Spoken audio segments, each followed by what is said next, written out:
welcome to Kaijutopia. I'm Tom, and this is going to be our Godzilla power ranking stream. Oh, it's finally here.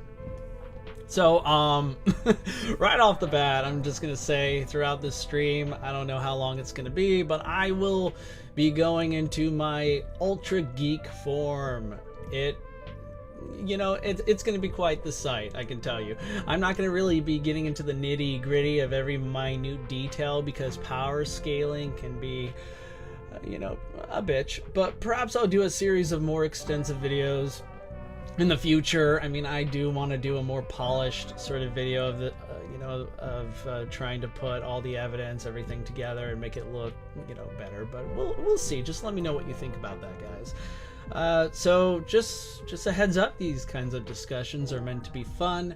I understand I am the only voice in the room. I mean, I know you're probably going to be shouting at me, telling me how little I know about Godzilla, and I'm sorry, I can't hear you.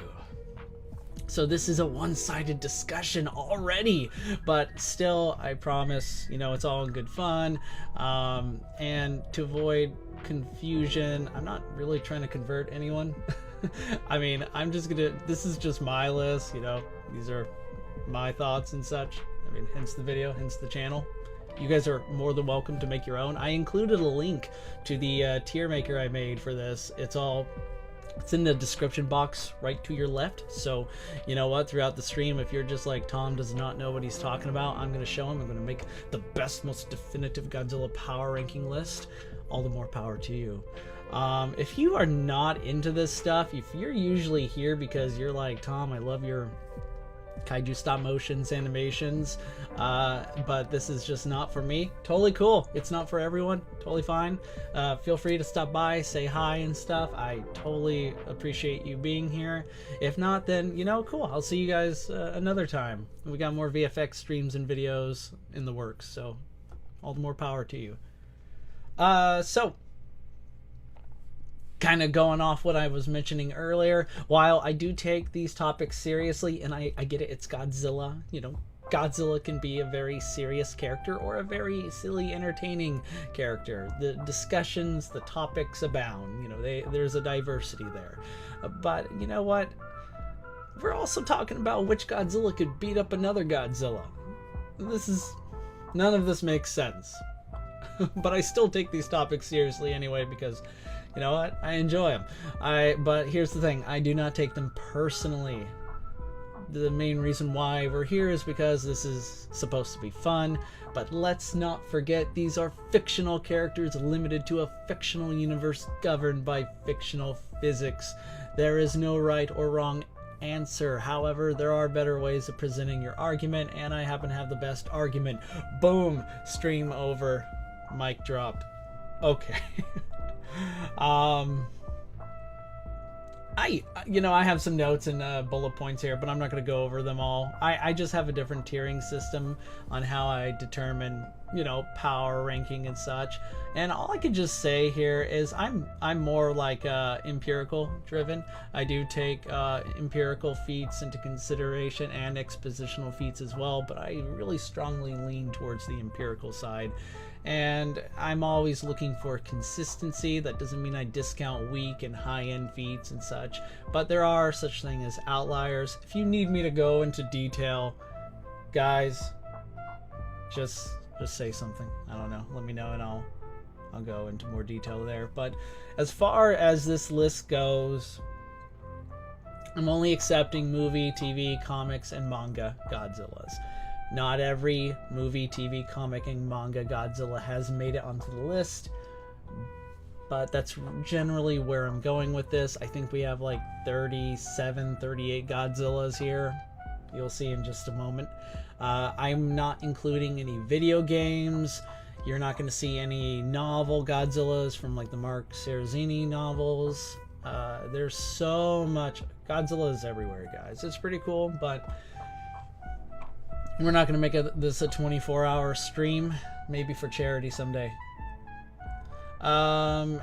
If a Godzilla shows up across multiple mediums, like that means movies, comics that share continuity, those feats will be accorded. An example of this is Monsterverse Godzilla. He's appeared in films and graphic novels that share continuity. Therefore, he receives feats from both sources of influence.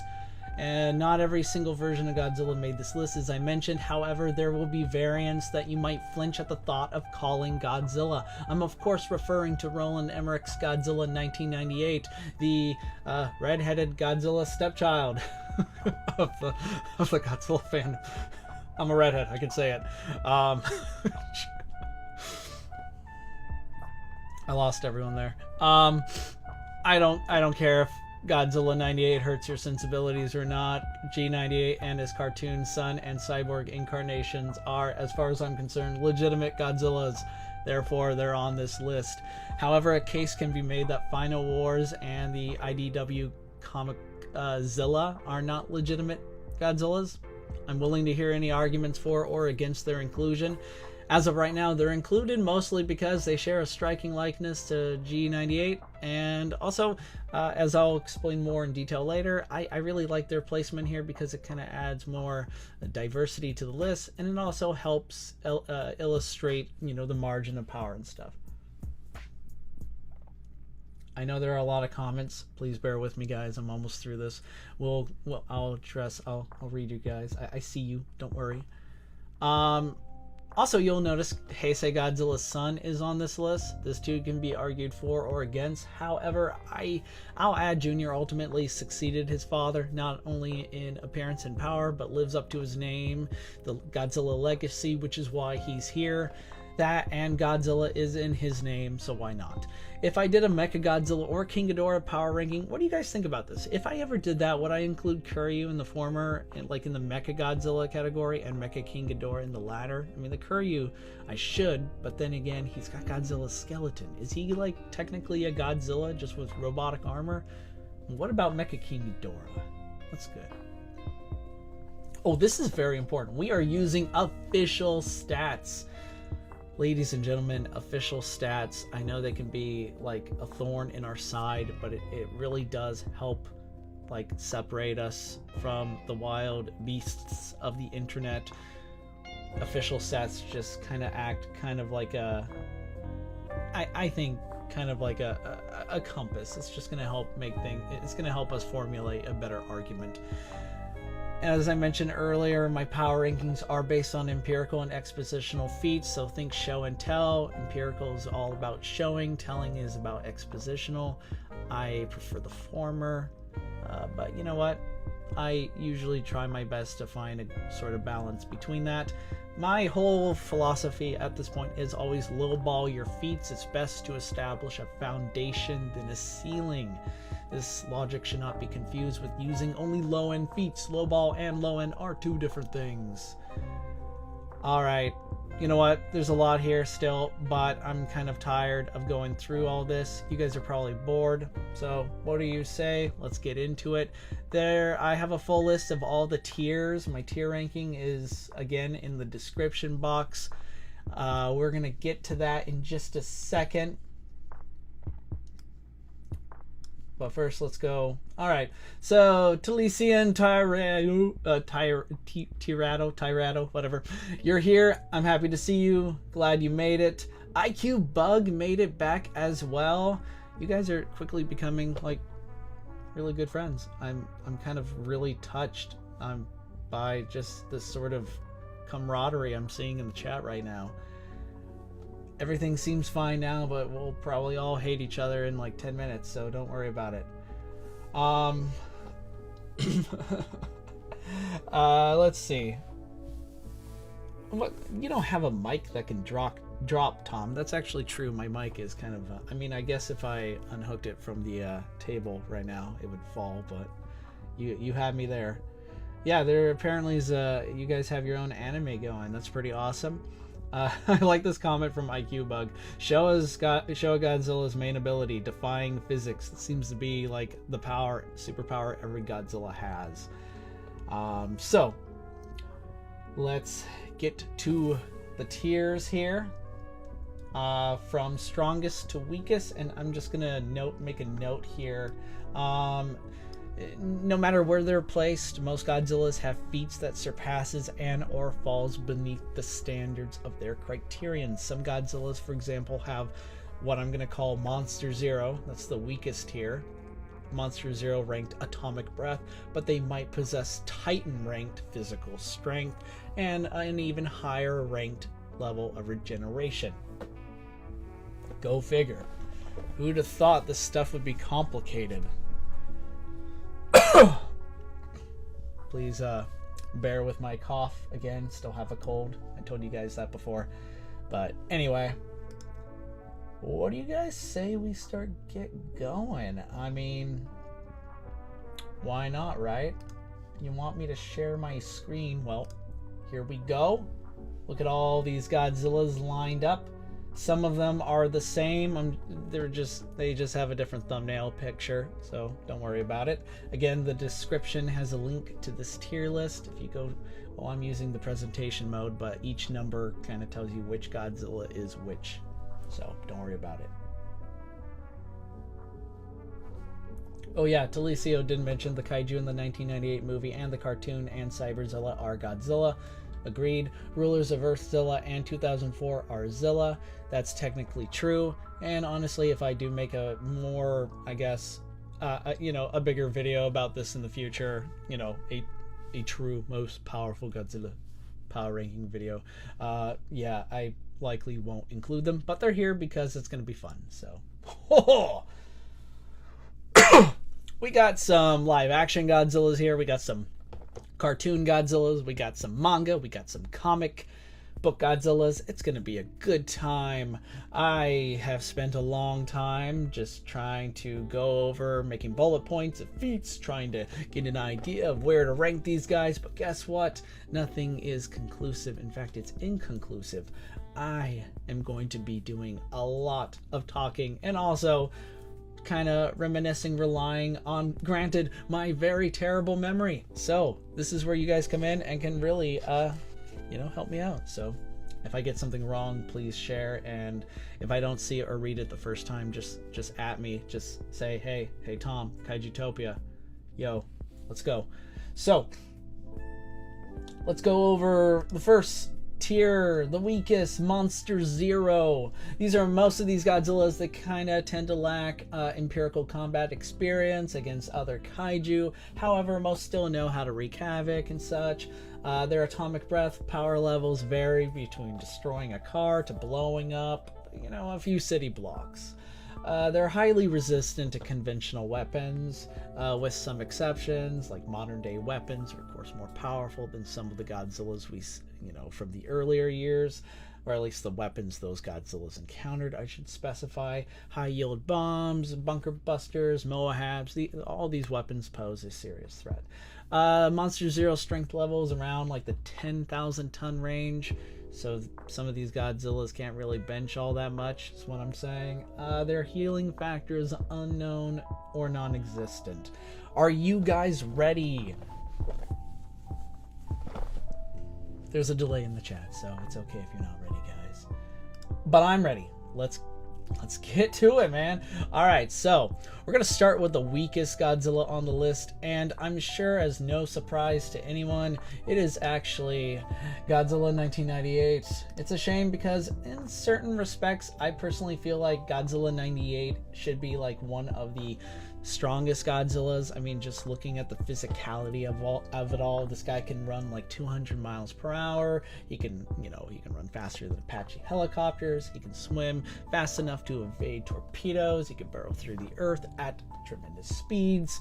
You'd think like this guy should be able to, keep up and maybe even pose a threat to your average kaiju. But unfortunately, even though he did, granted, he shrugged off bullets, rockets, and tank fire, he was still wounded by weapons that most Godzillas wouldn't even notice. And F-18s killed him with a grand total of 12 missiles, making this Godzilla the only Godzilla, I believe, on this entire list that doesn't really have the supernatural durability or godlike durability most Godzillas possess. Also, he only weighs a measly 600 tons. I Again, official stats. Not all stats are equal. It's very annoying, especially if we were going to talk about Pacific Rim kaiju and such, or Gamera kaiju, because their stats are not the same as Toho stats, but we gotta work with what we got, right?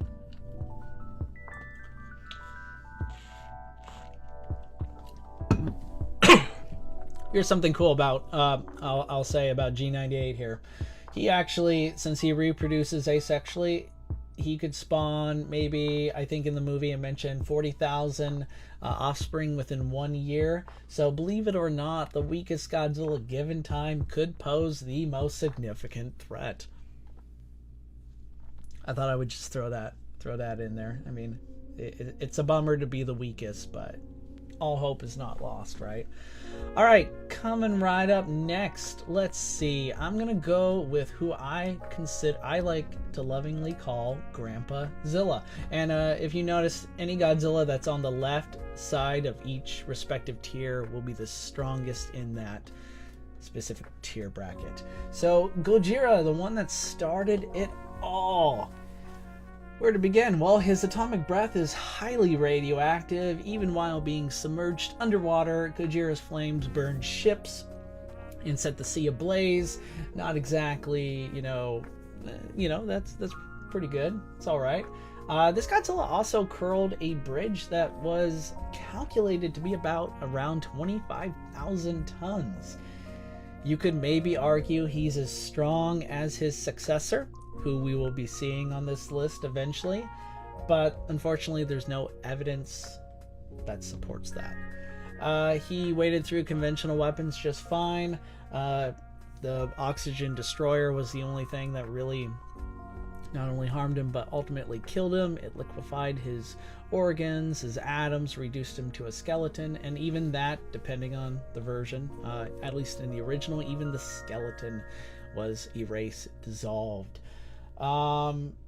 Here's a thought. Since Gojira's bones are used as the connective component of Kiryu and technically regains sentience later, you can make a case that either Gojira or Shodai Gojira receives Kiryu's power level ranking, or Kiryu deserves to be on this list. I'm open to hearing what you guys think about. So yes, this Godzilla was originally supposed to be an example of the horrors of nuclear war. Not just nuclear war, but also war in general. Very well said, IQ Bug. And again, quality... Actually, I think I skipped this part, but the quality of a movie, or the disquality? Is that a word? How you feel about these movies or their characters has no real bearing on their power ranking, but I do think it's ironic that we have arguably the greatest Godzilla movie, kind of next to what is regarded to be the worst. So I think that's poetry. It rhymes or something. I'm not very funny, I know. I'll leave the humor to IQ Bug in the chat. Okay, so who's next? I'm actually going with Zilla from Godzilla Final Wars. Yes, so again, the whole legitimacy thing. I'm going to avoid that because I already just talked about it. We're just going to move forward. I think Zilla is an improvement over G98 in almost every way. Where the former succeeds, the latter fails. Or, yeah, so Zilla succeeds where G98 fails, in the sense that this one, I think G98 is roughly 60 meters tall, whereas Zilla officially stands at 90 meters tall, which, when we compare him to most of the other Monster Zero tier Godzillas, Zilla's a big boy. We don't know how much he weighs, but it's safe to assume it's significantly more than 600 tons. It's not like he exploded when Final Wars Godzilla clapped him with his tail. Speaking of which, we know we kind of have a good comparison to work with here. Final Wars Godzilla tail swatted both Anguirus and Zilla, and they both seem to be, they both seem to have been sent flying through the air, a similar distance. And Anguirus in Final Wars is 60,000 tons, so you could maybe make an argument that Zilla is in the 60,000 ton range. He's also pretty decent strength-wise. I mean, the guy is an adept jumper. He can cross the distance. He can, you know, tail smacked an entire building, skyscraper down in a single swing. He successfully dodged Final War Godzilla's first atomic blast. So, you know what? He's not bad. Not the greatest by any means.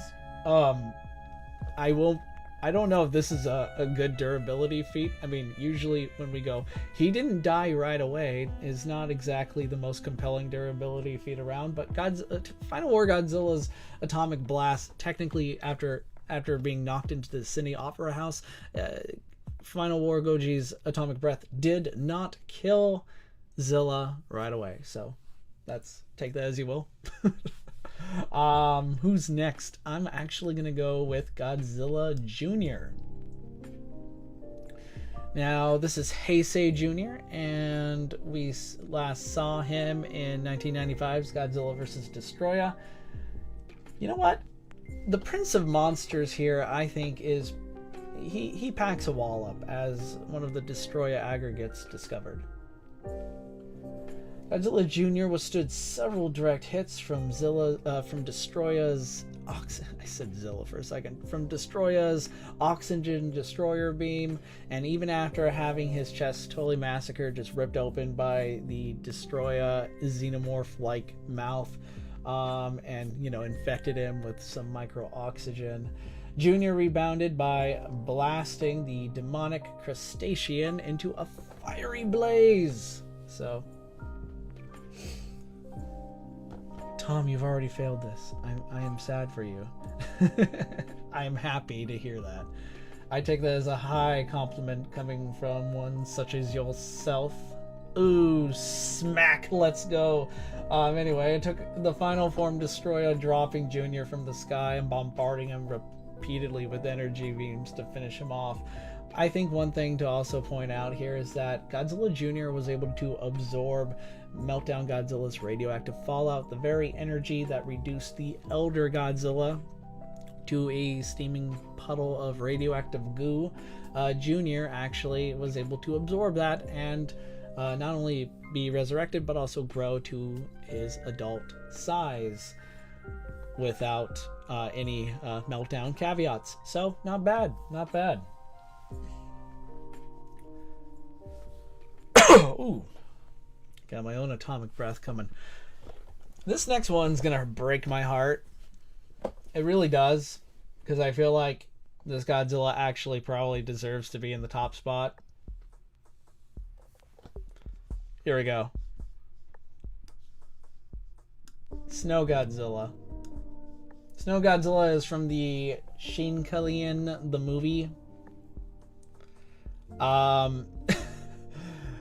It's a Godzilla Winter Wonderland, and it's funny because, okay, so the real reason why Snow Godzilla is receiving such a low ranking is because it snowed up here, and this morning I was, being a good person and went out and, cleared the driveway and stuff of snow. So, you know what? This is payback. No, really, Snow Godzilla is like a mystery to me. I mean, he appears to be a larger version of Heisei Godzilla. I believe he's about 118 meters tall. We don't really know how much he weighs. All we know is, he's covered in snow, hence the name, and sports a litany of esoteric powers, abilities we can't exactly quantify. Given his limited appearance and less than stellar feats, he's here for the time being. This is just his placement. I will mention his tail acts like a club, which is really cool. He likes to use that, and it gives him a nice reach advantage. His roar alone was knocking down kaiju-sized mechs, so I think that makes him a pretty good threat to most of the other characters on this list. His atomic breath apparently is the energy surge is comparable to what is described as black particles, which in this movie, in this series, is, I believe, the equivalent to supporting an entire underground world / city. So you could theoretically just claim that Snow Godzilla's energy could power up a city. Now, how we use that and determine, all the other things, I'm sorry, there's really not much. I do think given his size, though, and what we saw, you could still make a good argument that he could take on most of the other Godzillas on this list, but it's heartbreaking. I feel like Snow Godzilla should be way up there, given his more he has some sort of space-time interdimensional. There's some space-time interdimensional shenanigans going on, so it's a shame. I regret this placement. And we are actually going to close out the Monster Zero tier list with controversy, because why not? I give you Cyber-Godzilla from Godzilla the series. It's again, it's poetic because the Monster Zero tier list started with G98, and now we have his cyborg zombie variant. This should be great. Okay, so he was described as being one of the mightiest under the Leviathan. That's the aliens that were attacking underneath their thrall. Cyber-Godzilla was the mightiest. This Godzilla was believed to be taking... this was said after Godzilla was believed to have been taken out by their armada. So you could probably just make an argument that Cyber-Godzilla should rank above some of the other kaiju that gave Godzilla from the amazing Godzilla the series a good fight, like Queen Bee, C-Rex, El Gasano. More about that worm kaiju in a second. I liked him. I don't think Cyber-Godzilla could triumph over like King Cobra though. So one thing to note about Cyber-Godzilla is that his durability has been greatly augmented. During his siege on Tokyo, the JSDF failed to take him down, let alone wound him.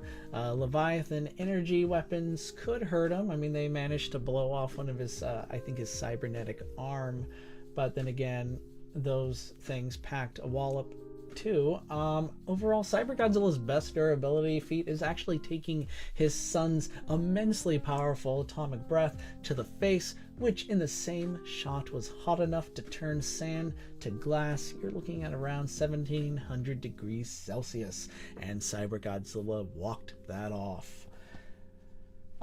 His energy missiles, he has these on top of his dorsal fins. He can fire these energy like proton missiles. They're highly explosive.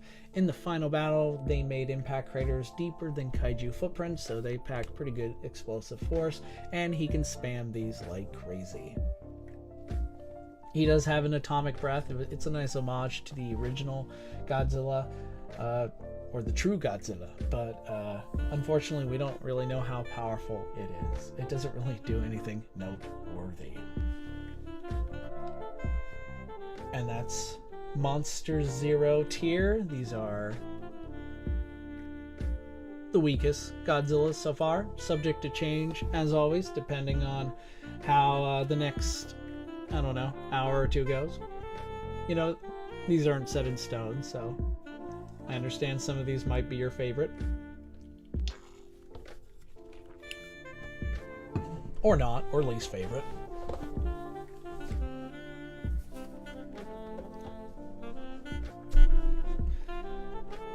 I am scared of where you'd place Hanna-Barbera. You should be. Your fear makes me stronger. Alright, so we're looking at category 5 next, and we're talking about kaiju that can like strike, press, throw 40,000 ton kaiju around like ragdolls. I'm looking at kaiju that are durable enough to survive a kiloton blast, maybe volcanic eruption, lava, hundreds of thousands volts of electricity.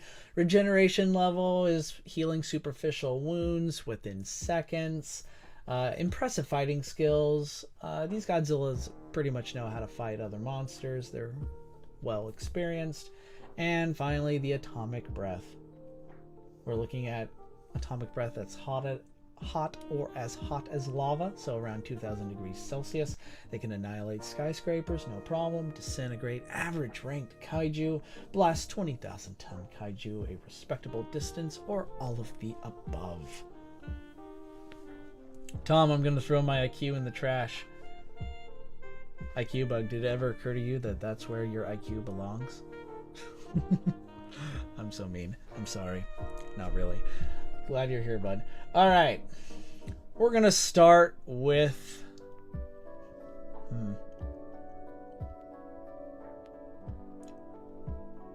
I already know this is probably going to be very controversial. I accept the controversy. Bring it. JXM Godzilla. Okay.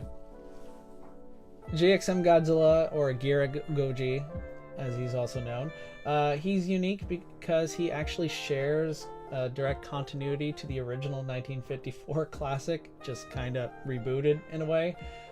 So I don't think this is the same as Gojira. He kind of more like a strange replacement, but anyway, he hails from a reality where the oxygen destroyer was never used, or never existed. So despite being in category 5, Gira Goji actually has some of the best regeneration healing factor I've seen. I think it's pretty high. I mean, Mega Girus, a giant dragonfly, was able to jam her big ass stinger into Gira's gut, and after Gira pulled it right out, right before our eyes, the damage was healed instantly. It was actually really cool. The power of this Godzilla's atomic breath is controversial because we see it briefly push back a black hole, which is mind-boggling powerful. I have no calculations for something like that. Didn't bother. The reason why is because I think it didn't stop it at all. So claiming it didn't stop it from going off, so claiming it pushed back a black hole only for Godzilla to be swallowed up by it seconds later is a bit of a contradiction. Furthermore, Godzilla's atomic breath never displayed this unimaginable level of power again. Guys, it barely pushed Mega Gira's back, and she's not a living singularity. She doesn't have the gravitational mass of a black hole. Sorry. So yeah, I feel like Gira Goji's atomic breath is just kind of like a glorified flamethrower. It had one great feat that later just doesn't measure up. It doesn't hold up to all the other showings, unfortunately.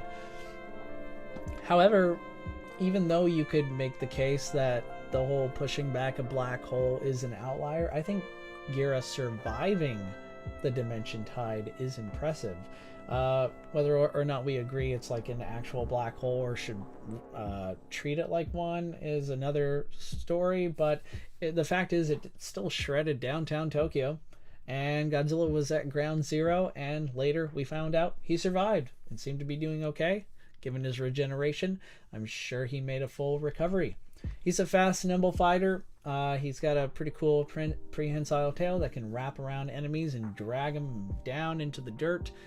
He could jump like one of arguably a great or not so great scene against Mega Girus. Gira Goji jumped like hundreds of meters into the air and then just body slammed Mega Girus into the ground. It was pretty awesome.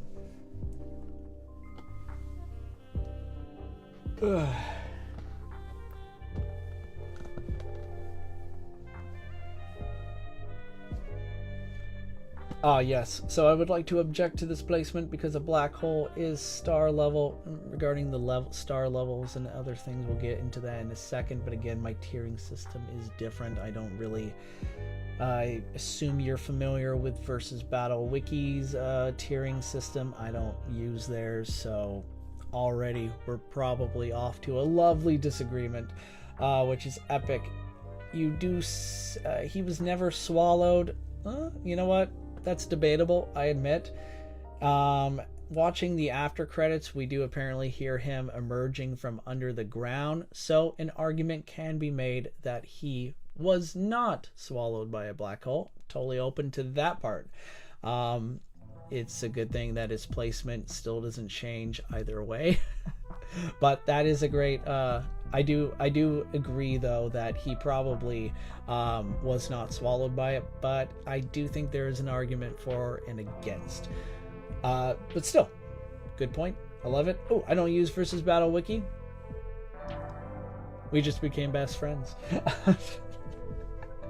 I kid. I don't want to knock him. There's a lot of hard work was put into the Versus Battle Wiki site, so. Okay, so let's go with who is next. Ooh, the Godzilla dude 1954 is here. Sorry about your placement here, bud. I mean, 1954. You're not the weakest here, though, right? Until maybe somebody with the tag Godzilla 98 might join the chat. Then it's gonna get super awkward.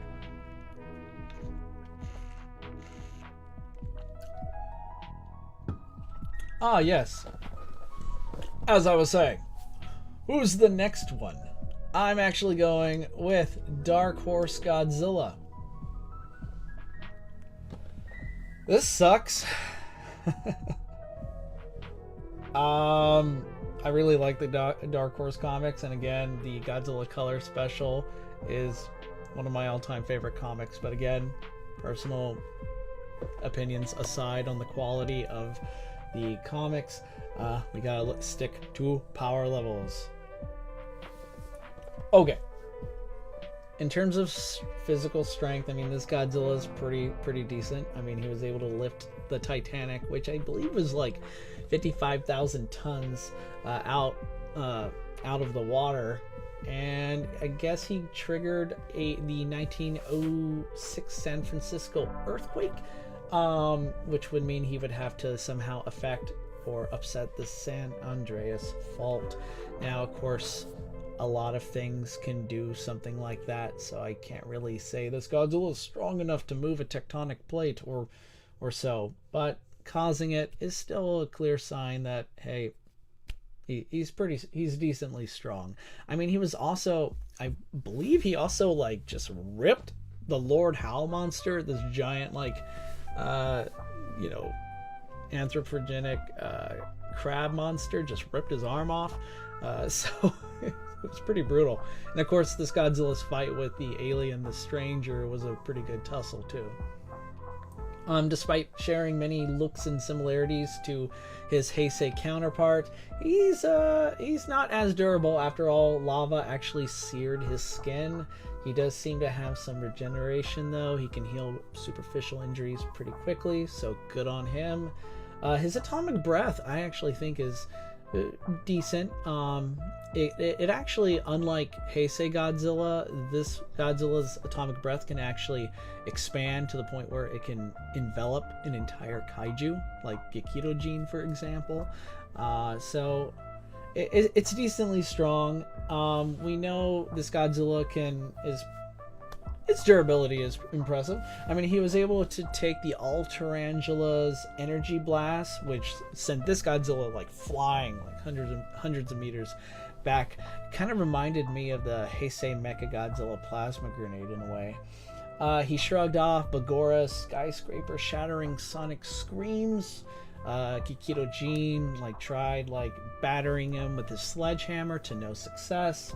Cybersaur, which is basically the Mechagodzilla of Dark Horse Comics, was just blasting him with his arsenal, didn't really do too much. But then again, one thing I will note, this Godzilla in the very beginning of the Dark Horse issues was suffering from this toxin designed specifically to kill him. So this Godzilla was hemorrhaging blood, just losing blood for months, and was still kicking. So deserves respect.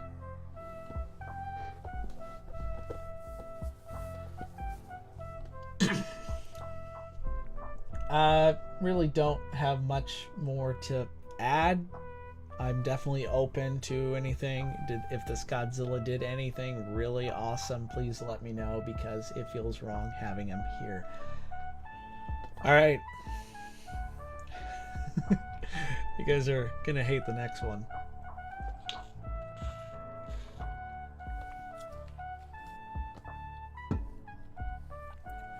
So, guys, I gotta be real. At one point, this next Godzilla would have been my #1 pick. But now, not so much. Let's just get the pain over with. GMK Godzilla. The god of destruction.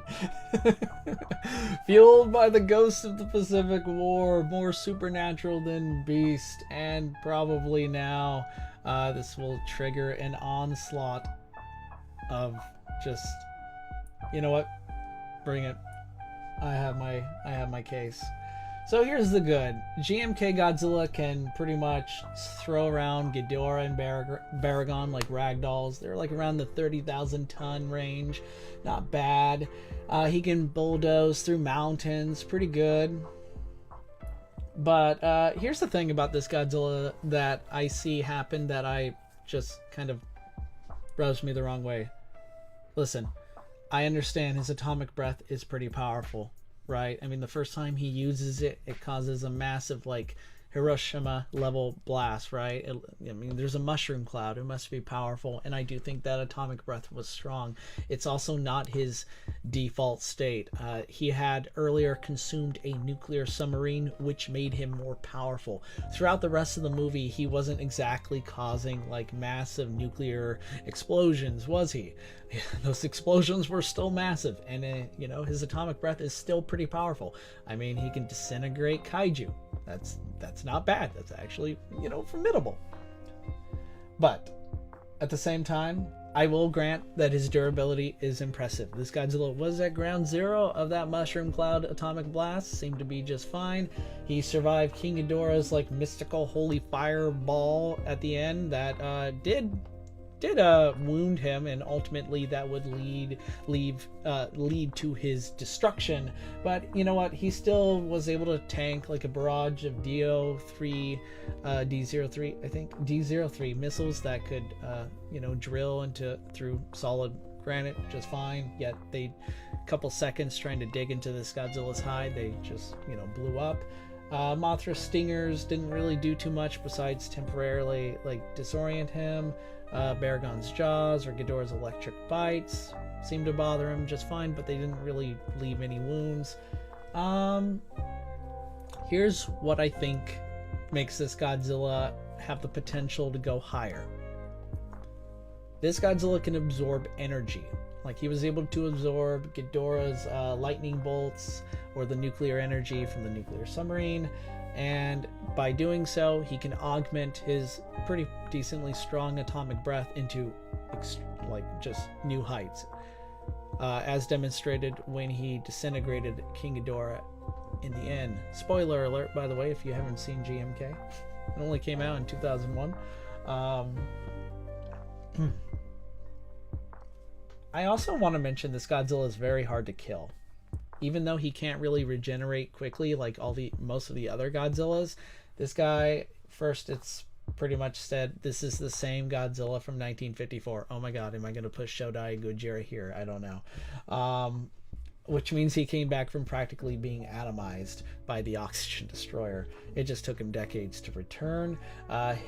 The beating heart we see at the bottom of Tokyo Bay, it's still, you know, it heavily implies he's going to come back.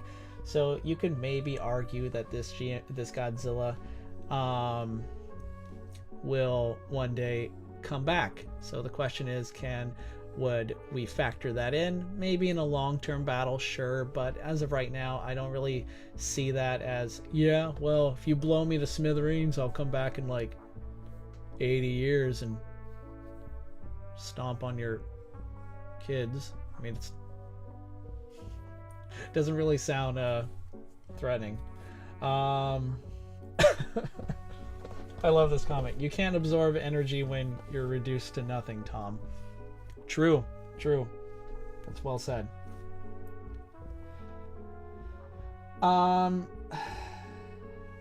So the next Godzilla on this list, surpassing everyone you see so far.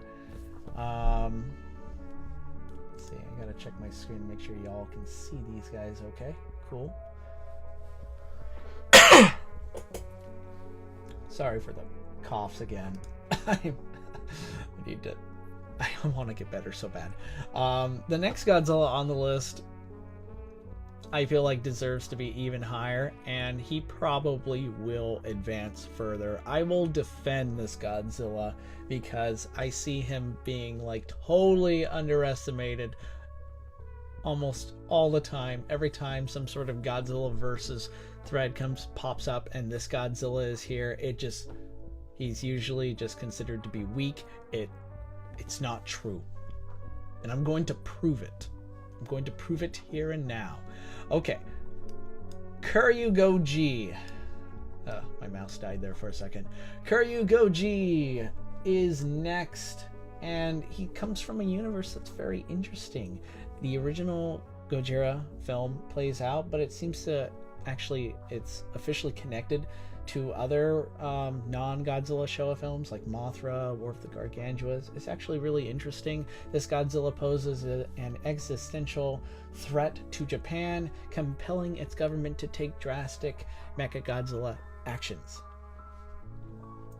Okay, let's talk atomic breath, because this Godzilla's atomic breath is insane, okay? This Godzilla atomic breath, okay, it can like blast Kiryu around like nothing. You might think, okay, sure, he's a giant robot, but it can't be that impressive, right? Kiryu is 40,000 tons. Being able to blast 40,000 tons and just send it hurtling through the air like it's a baseball that just got batted by King Griffey Jr. is impressive, guys. It also is an atomic breath that not only packs immense concussive force, it also has a high level of heat and explosive power as well. It vaporized Mothra, for crying out loud. So yes, it's hot, and being able to do that is pretty good. But honestly, the best feat of all from Kiryu Godzilla's atomic breath, bar none, is the fact that it stopped the absolute zero cannon from turning him into a Godzilla sickle at point blank range. Now, I'm not saying if Kiryu Godzilla stood on one side and this is confusing already, fired his absolute zero cannon at Godzilla's atomic breath, which one would win. All I'm saying is Kiryu Godzilla's atomic breath was powerful enough to stop a weapon that freezes at absolute zero from destroying him while he's underwater. And we know for a fact this is what happened because of the fact that Kiryu's right arm, which Kiryu was using to grapple with Godzilla as they sank under the water, was destroyed. It was gone. It was blackened. It was burned, just blown off. And of course, his chest was also burned. Not something you would see from something like the Absolute Zero Cannon. That shows that Kiryu Godzilla was actually shot at where this freezing attack came from.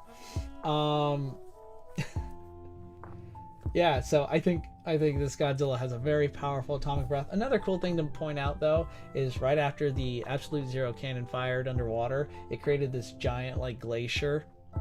And guess what? Kiryu Godzilla just evaporated it instantly just by charging up his fins. It was pretty awesome. Alright, I could really just stop there, because when you have this powerful atomic breath, it's really hard to it's kind of hard to top that. But I'll just say he can heal superficial wounds. I mean, Kiryu stabbed him with his electric sabers, drew blood. The damage was gone within seconds after said blades were removed. And of course, while he did eventually have a scar from the Absolute Zero cannon, it left like a massive gaping divot in his chest. Most of the damage had been healed, so the fact that he can actually still regenerate that area, pretty impressive, I think. He tanked Mothra's pollen explosion. This Mothra can emit lots of pollen that's also flammable, so when Godzilla fired its atomic breath, it set it all off. It was pretty awesome. He took maser cannons to the eye, which is pretty good, and of course survived the Absolute Zero Cannon, as I mentioned. He also was able to remain conscious for quite a while, even after Kiryu shoved his drill into his guts and just scrambled his insides, so not bad. Yeah, I can already see that this is probably going to change, but for now, we'll keep Kiryu Goji here. I'm definitely going to open the floor to this later on in the stream, and we could probably advance him, because this Godzilla deserves respect. I know another thing real quick before I move on. This Godzilla gets a hard rap, kind of has a bad reputation for kind of being seen as not all too bright, because he was just standing there getting attacked throughout, like Godzilla against Mechagodzilla. However, while that's kind of true. In Tokyo SOS, he's definitely depicted as being, you know, a smarter fighter. He actually is able to lure Kiryu into a trap. Makes Kiryu believe that he's out, but then when the robot, you know, steps closer, Kiryu Goji just knocks him out, and, you know, knocks the legs out from under him with his tail. And as Kiryu is falling down, Godzilla shoots him in the face with his atomic breath. This Godzilla is a resourceful fighter. You should not underestimate him. How we doing, everyone?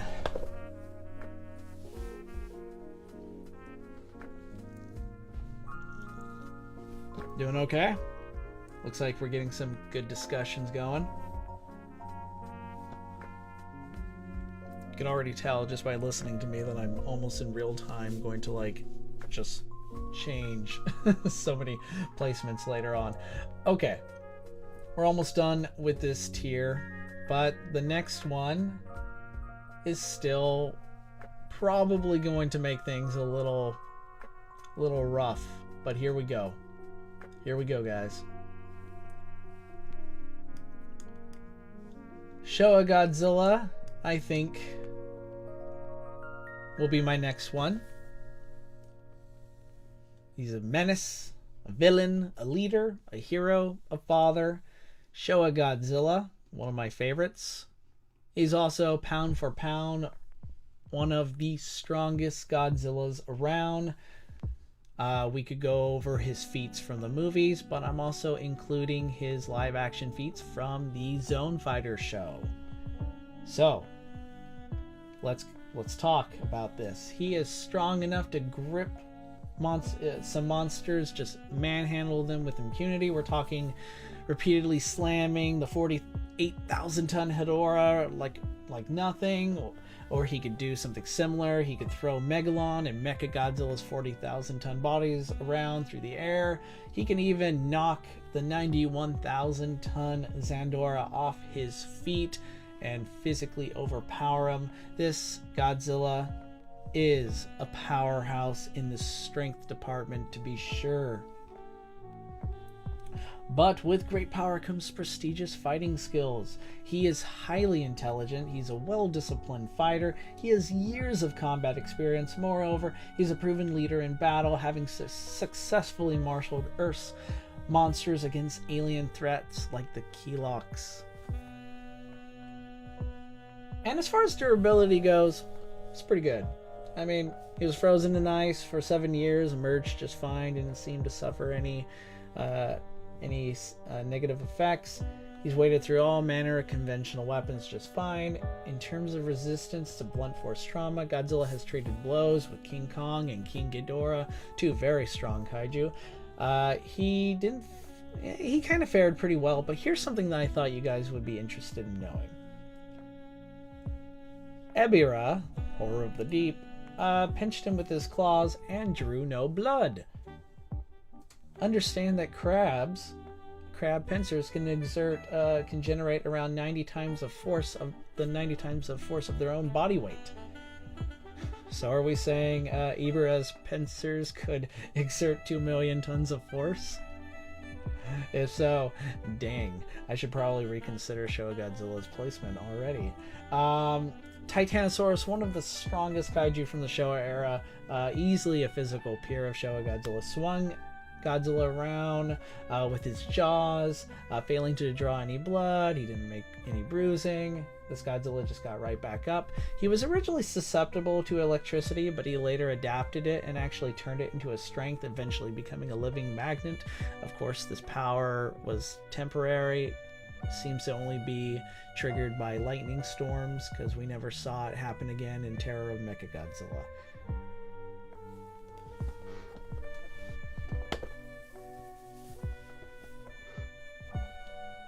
I'd be curious. Showa Godzilla scales to Showa King Ghidorah, who in turn can tank small star level nukes. Can you provide an example of that? Definitely interested in hearing more about where some of these feats would come from. You got homework. You got homework, Talicio. Show your work. Anyway, I think at times though this Godzilla's, aside from that, the reason why I brought that up is because his durability itself is still, I mean, he was like standing at ground zero of Mechagodzilla, when Mechagodzilla was destroyed for the first time, caused a pretty big explosion. There was enough oomph that even Godzilla went flying off land and crashing into the sea and got up just fine. But then again, the B-more explosion that they had during their first face-off actually made this Godzilla bleed an awful lot. So it's kind of like, I'm not sold yet on this Godzilla having pretty impressive durability, at least compared to the others, but what he might lack in durability, he makes up for in just overwhelming physical strength, fighting skills, intelligence. So I think, yeah, this is a great point. Showa Godzilla got his arm turned to bone and can still punch with it. Exactly. So it's one of those things where even if he doesn't have the best durability feats, this Godzilla laughs at damage and keeps powering on. So add this to another Godzilla that we might see advance further on the list. Ooh, we have another comment. He means in Zone Fighter, the Garoga blow up planet Peaceland, a gas giant without force, and Ghidorah stated to be their strongest weapon. This is one of those examples where I would require a clear-cut empirical feat. For example, if a planet was busting, a planet busting attack went off against King Ghidorah and King Ghidorah emerged unscathed, that's something that I would consider to be relative or a valid feat for me to actually be able to quantify. But being stated as such, again, this is an expositional thing, even though you might have reliable sources stating as such. I mean, Toho themselves have stated certain Godzillas are the strongest ones around, and we're all going to basically disagree with them. So I am interested in what your explanations are for why you think so feel free. Again, the Godzilla tier list link is in the description. Feel free to create your own following along. But yes, this is just how I operate. I'm not saying my method is better than yours. This is just how I think. Yeah, Cooper, welcome, my friend. I'm including comic book Godzillas, including manga Godzillas as well. We'll see them shortly. Sure to be fun.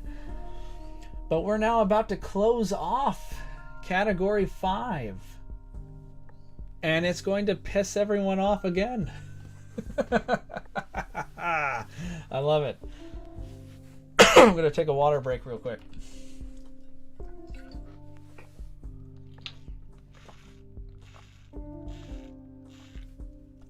Ooh.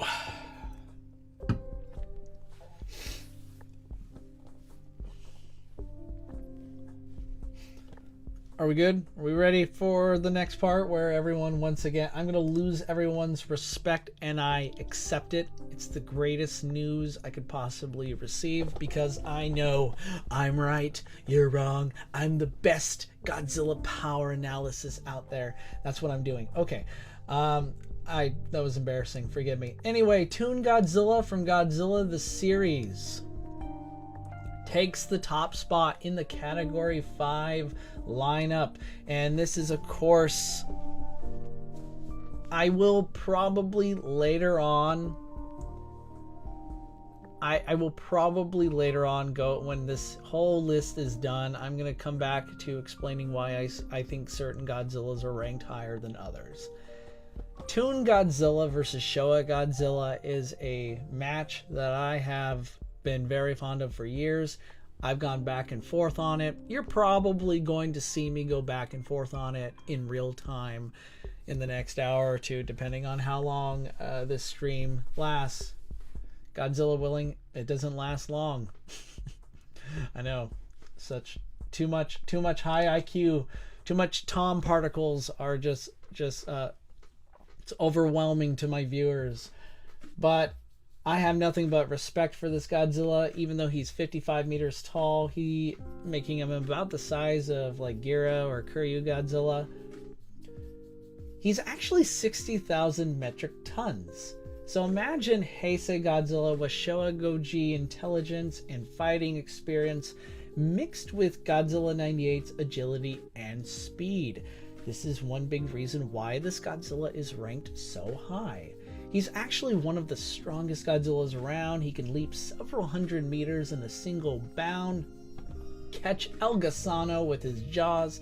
This is a massive worm that just by jumping through the air literally can just instantly barrow through the earth and almost disappear. Like it's actually, watch some of these episodes and you'll see what I mean. And this Godzilla is able to catch Elgasano, a truly massive kaiju with just the strength of his jaws and neck muscles. It's kind of like he's very similarly, it's kind of very similar to Titanosaurus, at least in the strength department there. He can jump from the bottom of New York Harbor and literally look like he's flying hundreds of meters above the surface water. He's sent other kaiju flying with his thunderous headbutts or tail slaps. He can crunch titanium alloy like it's tissue paper. He can claw tunnels through the earth at breakneck speed. This Godzilla is pretty powerful. Speaking of speed, Toon Godzilla is way faster than his father. He can actually run 300 miles per hour. He's dodged missiles fired by an Apache helicopter at point blank. I don't have pictures. I could provide that in due time because I've actually done a massive respect thread for this Godzilla in the past at Toho Kingdom. Basically what happened was, in less than a frame, we see these missiles, which can fly at like speeds of Mach 2, are closing in, are about to explode inside this Godzilla's mouth because he's trying to bite the helicopter. But in less than a frame, he's completely gone and the missiles are just trailing in the distance. He is fast. He is strong. And he also has an extremely powerful atomic breath. As I mentioned when I was talking about Cyber-Godzilla, this Godzilla's atomic breath is capable of turning sand into glass, putting it around, at the very least, 2,000 degrees Celsius. He's let's see what else. I list off a couple other ones. I don't want to go overboard here, but I will mention that in the fight against the Quetzalcoatl, I probably can't, I'm saying that wrong, it's like a giant firebird phoenix-like creature. In that battle, Godzilla actually blasted enough of the rim of the volcano to just completely squelch, just bottleneck an entire volcano. And he did this within seconds. And of course, nuking Leviathan starships, all capable of atmospheric re-entry. So again, around the 2,000 degree range, pretty consistent. And you know what's interesting is it also seemed to evaporate like 99% of Elgasano's body mass. This is weird. For some reason, Elgasano did not immediately get vaporized. It actually reduced his size to that of a T-Rex. He was like the size of a T-Rex. It was actually really interesting. Extremely powerful, Tom. I think your bias over Junior has taken over you. I think what's happening here is you're conflating bias with evidence, or at least you can't see it. What I just provided is empirically proven, Talisian. And if you disagree, debunk my points. But we both know that's not going to happen.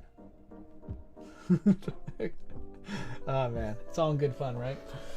What about durability? What good is all of this if you're a glass cannon? To those of you who don't know, a glass cannon is basically, okay, so what? You're powerful. You can punch hard, but just a little tiny little flick of my finger and you're shattering like glass. Well, I'll have you know, this Godzilla is also pretty durable.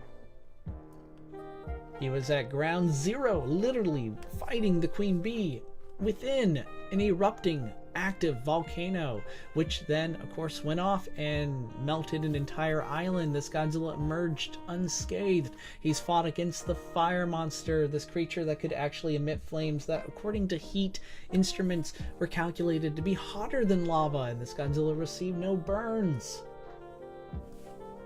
That's right, This Godzilla is pretty strong. He's fast, he's durable, has a very powerful atomic breath.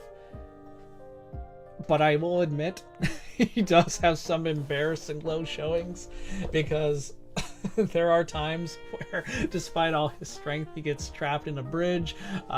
He gets taken out by power lines. This guy does have, when you have like nearly 40 episodes, all written by different people, you're gonna have different showings, different feats, and yeah, this Godzilla does have some embarrassing feats. So if that is for the pro Showa period people, for those who are disappointed that Toon Godzilla is currently ranked above Showa Godzilla and so many other Godzillas, there you go. He does have some pretty embarrassing showings, I will admit that. All right, guys. I'm gonna take a quick 5-minute break. I'll be back in about 5 minutes, and we're gonna go to the next one. Everyone, I will see you in just 5 minutes. Just need to take care of some things, but I'll be right back, okay?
welcome back. I have returned. My goodness, the chat looks like it's seen better days. Yes, I'll just add to what Godzilla Dude said. Please stop counting.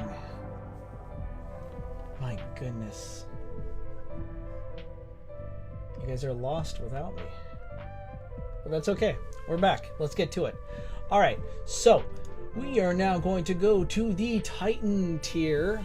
Yeah, we're talking about Godzillas that are strong enough to, like, throw down with 60,000 ton kaiju, treat them like ragdolls, push down skyscrapers with one hand, and or have massive impacts on the environment, like triggering earthquakes, tsunamis, eruptions, etc.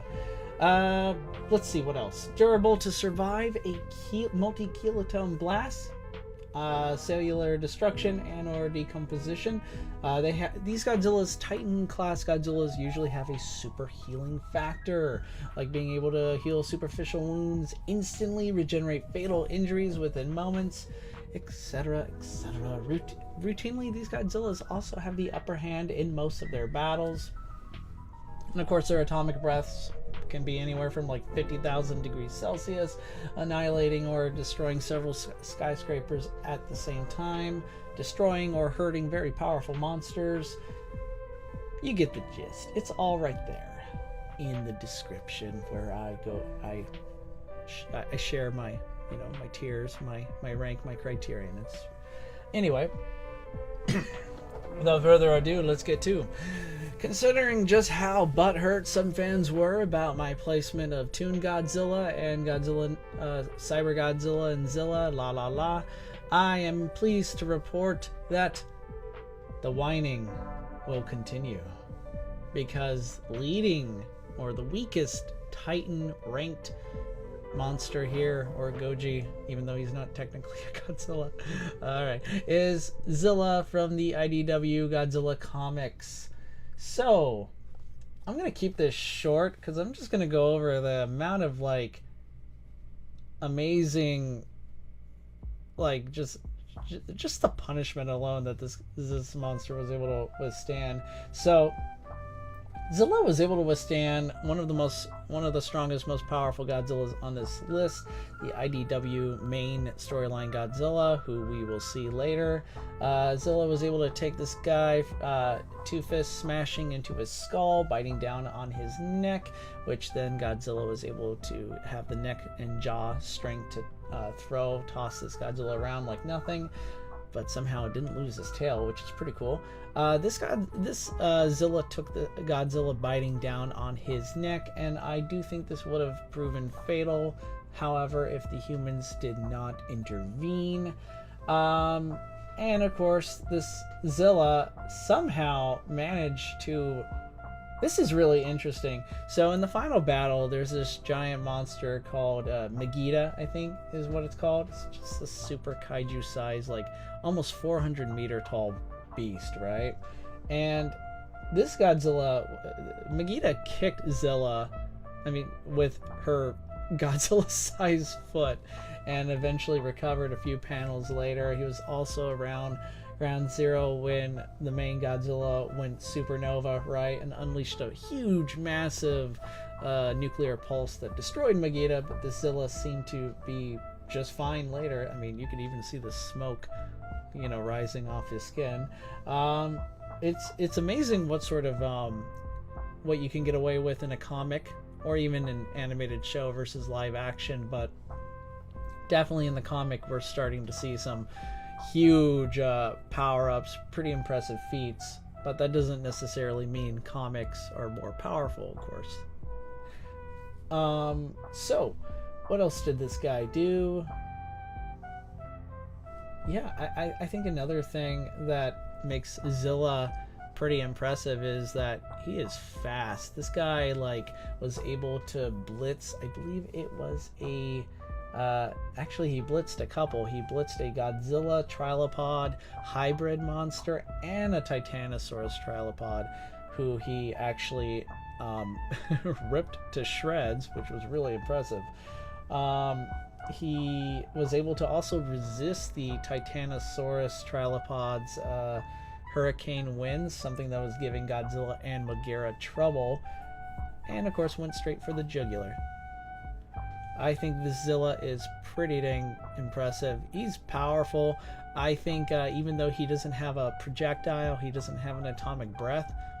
He's not the first one. I mean, technically the Godzilla 98 doesn't have an atomic breath either, but what he might lack in long-range attacks, he makes up for in ferocity, sheer brute strength, speed, agility, and intelligence. He's really fast on his feet. He makes really good calculated decisions. He's a great tactician. Absolutely. He probably should receive a higher ranking, just considering the fact that when we scale him to the kind of monsters he went up against, not only survived but gave some serious trouble to, probably deserves way more respect. But for now, he'll be here, but we'll come back to him later. He's also one of those monsters that I feel like deserves way more respect and analysis. I object because he should be higher. Yeah, you know what? He probably does deserve to be much higher. So we'll go over this again later. Who is next? All right, so I'm gonna go with Heisei Godzilla version 1. There's actually multiple Heisei Godzillas on here. And Heisei Godzilla, this is the one from 1984 to 1989. He's pretty powerful. Absolutely. Standing 80 meters tall, 50,000 tons. This Godzilla is a force to be reckoned with. And while this usually is forgotten, but our introduction to him literally involved him, I believe, uprooting mountains during a volcanic eruption. The problem with this feat, of course, is that we can't really, it's really hard to glean details or run some calculations, but the fact that, this Godzilla has such a huge effect on the environment around him, especially when he's upset, is noteworthy. I think in terms of physical strength, though, probably the best strength feat this Godzilla has was in the climax of the Return of Godzilla movie against the Super X. He actually, with one hand, pushed down this massive skyscraper, and lowball calculations put this skyscraper around 100,000 tons. So that's pretty impressive, especially since this is Tokyo, where buildings are typically designed to be earthquake-proof, or at least withstand dangerous earthquakes anyway. But clearly they're not Godzilla-proof. But this Godzilla also has pretty insane levels of regeneration. Biollante, actually with 2 tentacles, managed to pierce both his hand and his shoulder, and you might think, oh, that's bad enough, and it is. And yeah, he eventually does regenerate the damage instantly. Here's the kicker. Biollante has acidic blood, and it was actually, it's really cool. In a blink and miss it, you might miss it anyway. It shows that her blood is indeed entering Godzilla's bloodstream. So he not only had to contend with a tentacle going through his hand and shoulder, he also had to deal with her acid entering his veins, and that had to hurt. Either way, damage was gone, and let's see what else.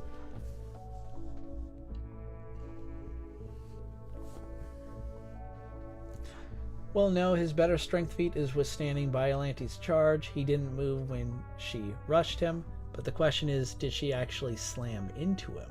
Now, if Biollante did charge at this Godzilla and hit him, and he didn't move an inch, that's something worth mentioning. But at this point, it just sounds like he's brave for holding his ground, not moving back. But I will wait more of what you think about this.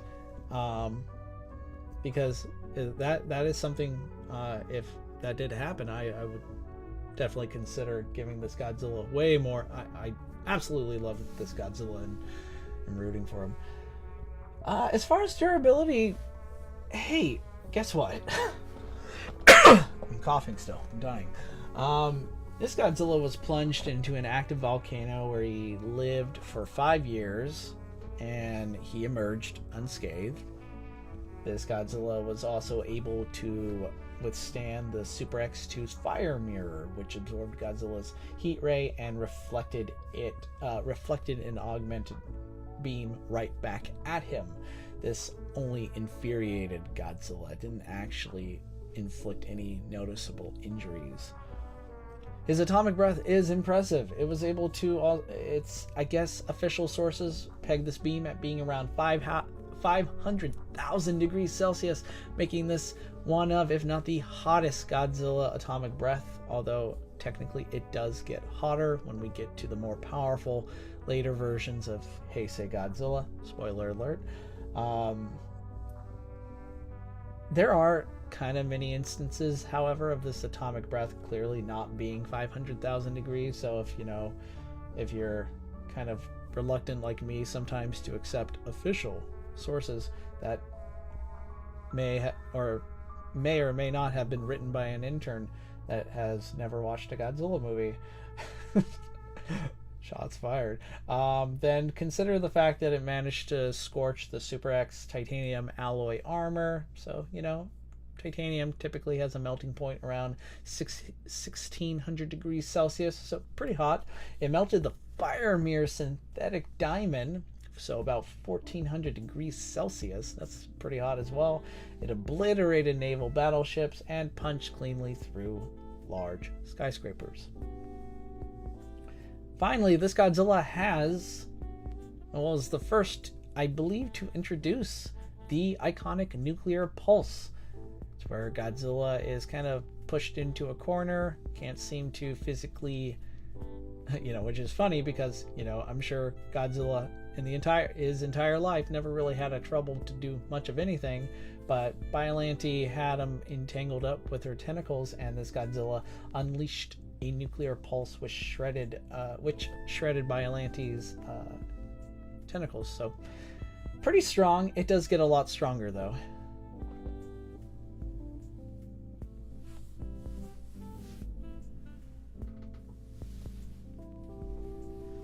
Oh man. I see Space Godzilla and black hole level feet, and already I'm just kind of like, yeah, we're gonna address that eventually.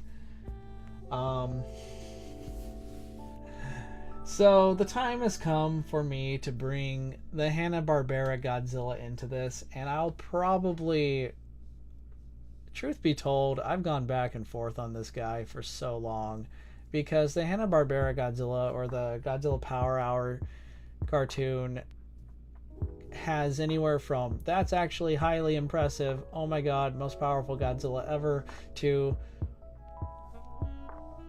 kind of not really all that impressive. Oh, I did read a comment real quick from the great Godzilla King of the Monsters. I don't know why we wouldn't take official information because of visual limitations. That's kind of dumb. I mean, I don't think it's dumb, but I also don't overall disagree with you. I just mean, like, if there is a visual confirmation that clearly contradicts something that is like official information. So if for some reason official information lists Godzilla as being like, I don't know, 50 tons, and we see him take a step and it just caves in all of Tokyo, I kind of feel like the empirical side should win out. And I know that's a bit of a, I was getting a little hyperbolic there, but that's just meant to just show my, mainly where I'm coming from. Not that I'm right necessarily. I mean, I do agree, official information, I mean, we are relying on official stats after all, but I do think like there are times where this Heisei Godzilla's atomic breath clearly is not 500,000 degrees. Otherwise this Super X should have just immediately been eviscerated. But I do, generally speaking, I have no trouble personally accepting it, but I can see why others would have a hard time doing it. I hope that clarifies. Returning to Hanna-Barbera Godzilla, for now I am putting him above the first version of Heisei Godzilla. And earlier I brought up Versus Battle Wiki, and this is going to be a minor little rant. They have him pegged at his strength being like moon, small planet level. I feel like this is absurd, but their evidence is that, you know, there's this alien spacecraft in the episode The Deadly Asteroid, and there's this spacecraft that was summoning this huge, like, moon-size or Mars-size asteroid to the Earth. This spacecraft in question was using a gravitational beam to reel the meteor in, and the thing is, when we later see Godzilla overpower the spacecraft, Versus Battle Wiki kind of sees this as, oh look, HB Godzilla is strong enough to overpower this small planet pulling spacecraft. But the thing is, it's kind of like missing the mark. This isn't the case because the gravity beam was doing all the work, not the spacecraft. The spacecraft was emitting a asteroid reeling beam, and when HB Godzilla overpowered the spacecraft, there was no gravitational beam at work. So I kind of feel like this is just one of those things where we're either looking way too into this, or we're just missing some major clues. So no, I don't think this Godzilla is as strong as some think he is. He's pretty strong, and I'll get into that, but I don't think he's like small moon planet level. That's just kind of, it's just there's just no evidence for it. Another one low showing, and this is funny because I try and start off strong. I promise to any Hanna-Barbera Godzilla fans out there, don't worry, I will not leave you in the cold. But I will just mention another pretty low showing occurred in the episode the Golden Guardians, where Godzilla, he was fighting this giant four-armed creature that shot these eye beams that coated Godzilla's body in gold. It's a direct quote. It didn't transmute or turn him into gold. It just coated him with gold, and Godzilla wasn't able to break free. Gold, that could probably, I'm sure that would work on us, but against Godzilla, being able to break gold really shouldn't be that hard. But anyway. Okay, I do think HB Goji here is a dominating force. At the same time, despite my rants, I do think he has pretty good combat skills. He's a brilliant tactician. He's very smart. Surpassed only, I think, by Showa and GTS Godzilla, who we've already met.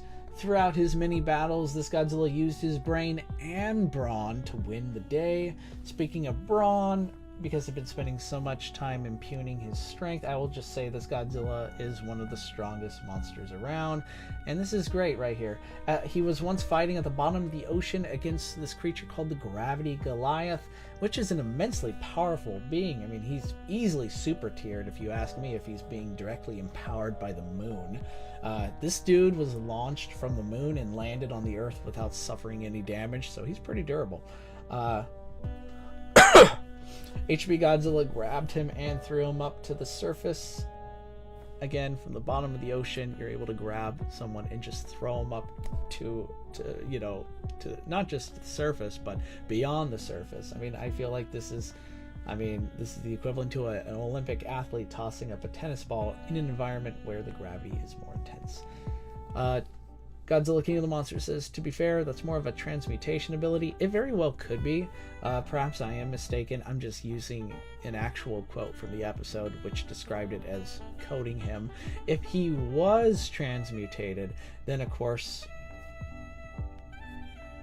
that's interesting, because then we would have to revisit to see whether or not, so how was he able to survive that, or was it temporary? Transmutation is kind of a slippery slope in that regard. It's really, at least in my book, it's difficult to gauge, okay, is that a durability feat, or do we just wave it off and go, well, they're lucky the transmutation wore off, or what?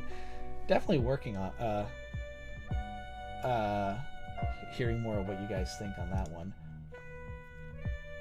Let's also talk about how how HB Godzilla went up against the magnetic monster, which was said in the show to possess as much magnetic energy as Earth's magnetic field. After absorbing the magnetic field of the North Pole, of course, almost sounds like a contradiction because North Pole is part of the Earth, it grew 360 meters tall, which, by the way, I forgot to mention, HB Godzilla is 120 meters tall. He's a big boy. The magnetic monster tried to eat this Godzilla, but of course Godzilla managed to keep his mouth open, preventing him from being turned into dinner. And he was doing this all while simultaneously resisting the magnetic monster's magnetic pull from, turning him into a Godzilla dinner. There are other strength feats I can go into, but I will mention this Godzilla does have heat vision and fire breath. Unfortunately, they're really not that impressive. So while this Godzilla's projectiles may not be that impressive, I do think his wits, his intelligence, he's also really fast too. He's quite a nimble fighter. I think when you combine that with his huge strength and the fact that he's also pretty dang durable, I think you're looking at a pretty powerful monster, a pretty powerful Godzilla. It's debatable whether or not he should rank above first Heisei Godzilla or IDW Zilla. Definitely open to what you guys think about that. But for now, we're going to leave him right here.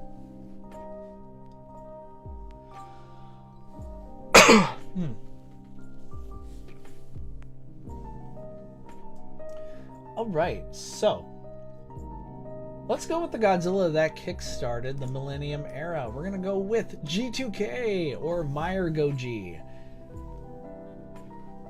I like this Godzilla. He's pretty strong. He's got a pretty,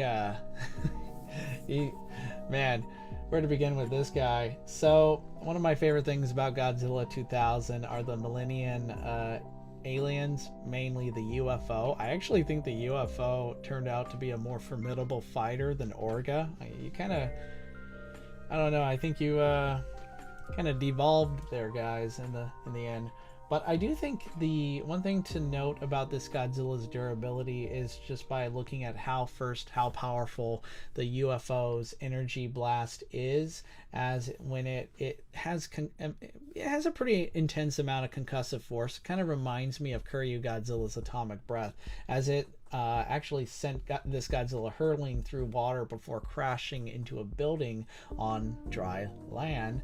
Godzilla, this only inconvenienced him. It didn't leave any noticeable injury, so this Godzilla is pretty durable against concussive force and also heat.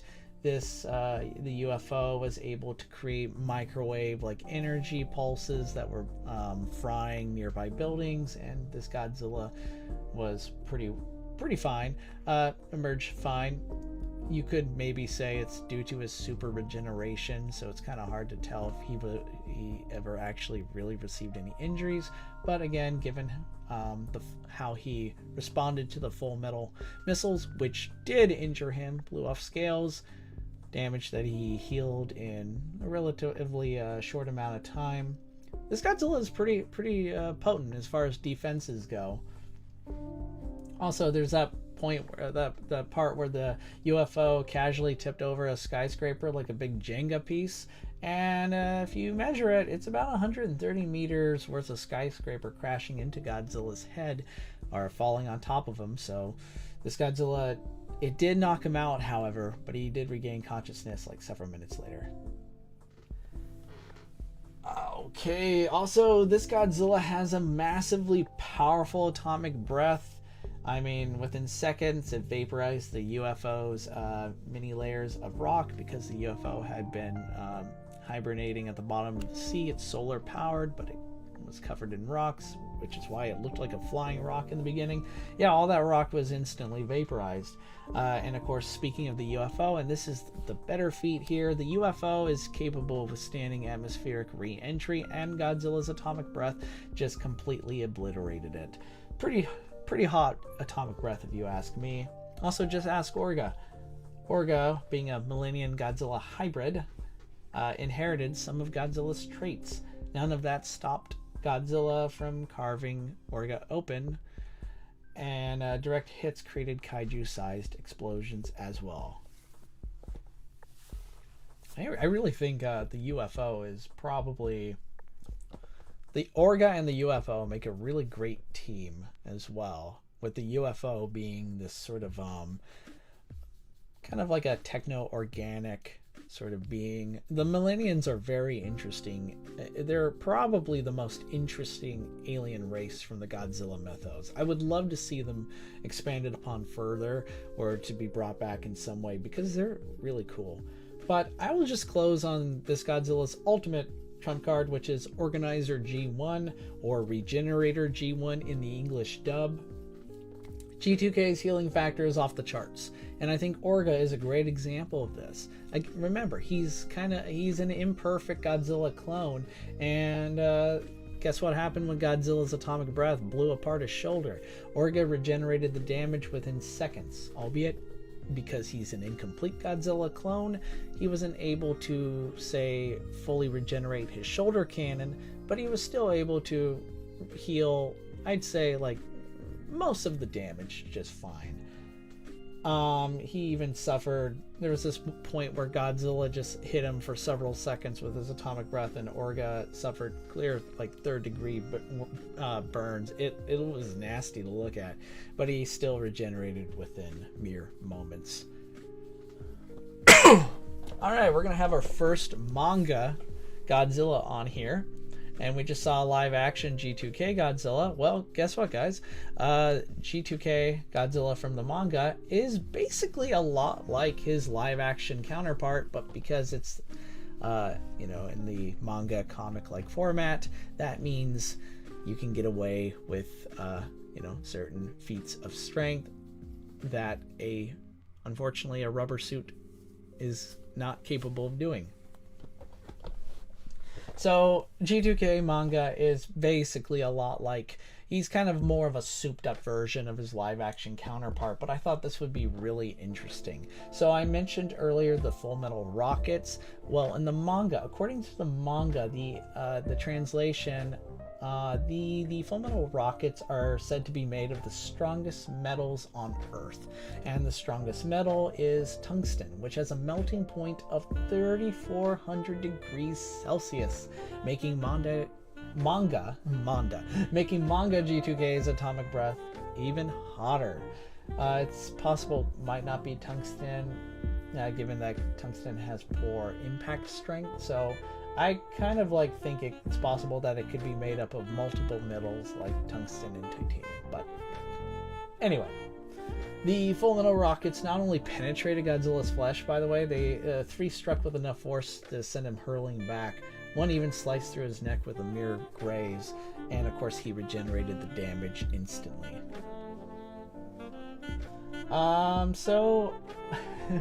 What's interesting is that the UFO in the manga was also able to just emit an energy wave that made all the Full Metal Rockets disappear. That's right, they actually tried launching Full Metal Rockets at the UFO in the manga. It's really cool.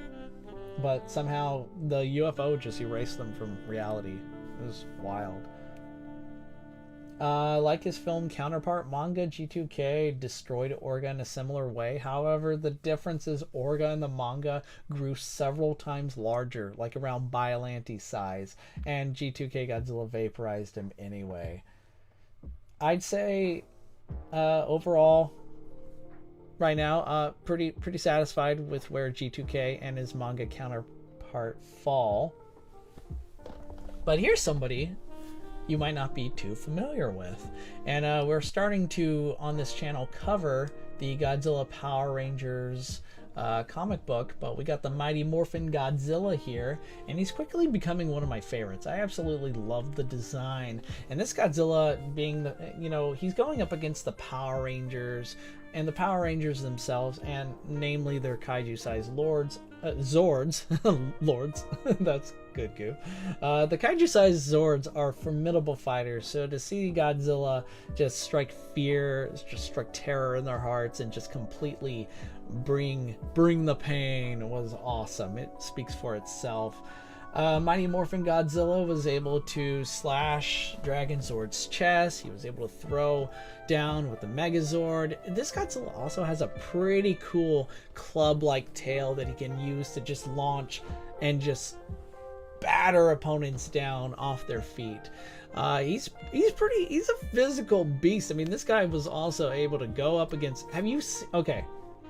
Okay, guys, have you read this comic? There's going to be spoilers. I know I started covering issue 1. I hope to get started on issue 2 sometime soon. So I'm going to just spoil a lot of things here. But like, the King Ghidorah shows up in this comic, and he's so big. And Godzilla, usually, I mean, the Mighty Morphin Ghidorah is clearly physically stronger than this Godzilla, but Godzilla still is able to hold his own, and then later, after being restored to full strength, he actually can still throw, literally kind of like Showa Godzilla of old, throw his much larger King Ghidorah around like a ragdoll. It's pretty great. His atomic breath is pretty powerful as well. I mean, it can blast Dragonzord around like it's nothing, and I will mention that this Godzilla has what looked like blue greenish blood, because the Dragonzord was able to kind of tear chunks off of him, but this Godzilla can still regenerate pretty okay. He's got a pretty good healing factor going. Megazord, though, took his power sword and just stabbed it right through this Godzilla's chest. It did kind of bring the momentum down. It's not something Godzilla just laughed off, but he was able to come back from it. So he could take some pretty life-threatening injuries and live long enough to eventually heal and come back in pretty good shape. I would also mention the Megazord's power sword was eventually used to restore him to full strength, and this is a sword that can emit like kaiju busting energy attacks, pretty powerful energies we're talking, and all this Godzilla did was just absorb its energy to full strength. So pretty powerful. I definitely want to see this series expanded upon more, and I'm hearing some people in the chat think this Godzilla should be higher, way higher. Go ahead and give me your best reason, because I'm with you. I want him to be higher, so give me a good empirical based reason. Give me a good solid feat that I missed, and I'm ready. We want the same thing. All right, so closing off the Titan tiered Godzillas, I'm gonna make it Shin Godzilla. Right off the bat, I'm gonna just address this. I've seen other YouTube channels, other Godzilla YouTubers, try and make all these kinds of videos about Shin Godzilla's 6th and 7th form and all the sort of like the art of Shin Godzilla, make mention that eventually there was concept art or storylines of this guy evolving to the point where he becomes the new god of the universe. That is not evidence. That's either fan speculation or abandoned ideas. I am just looking at Shin Godzilla from Shin Godzilla the movie. That's it. That's all. I know he does throw down with some Evangelions in some videos, but we're not including those feats. So bear with me. Anyway, Shin Godzilla, I honestly, despite I love the movie, I think the design is great. I actually think Shin Godzilla is, when it comes to these fantasy fights, power scaling kind of discussions, is kind of boring, because usually most of these fights go the same, right? Shin Godzilla charges up, he fires, and either his opponent survives long enough for Shin to go into a comatose-like state, just fall asleep, or or his opponent doesn't, and Shin wins and then falls asleep. I agree with what Smiley Face just said. If he didn't die, he would have been extremely strong, but he died. So yeah, so you can definitely make an argument that Shin should be lower, but here's the reason why I think Shin should be at least in Titan class, or maybe upper category 5. For starters, his atomic beams are extremely powerful. We're talking about atomic beams that reduced Tokyo to like glass within seconds. We're talking about beams that can just blast through several, if not dozens, of skyscrapers simultaneously. This guy can sweep across the cityscape and just level it. And he can fire more than one. He can fire several dozen at a time.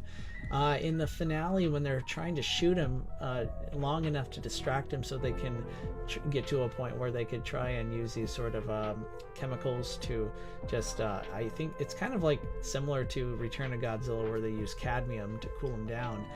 This Godzilla had such a great spatial awareness, a good strong danger sense, that his beams were making sure that most of these missiles, these projectiles, never came anywhere near him. And there were like dozens upon dozens being fired every second. I do think, though, the argument here, the counter argument, is the fact that this Godzilla's time does run out. He just pours everything into it. He doesn't really have any self-control. He just starts shooting, and that's it. He keeps going until he starts running out of power.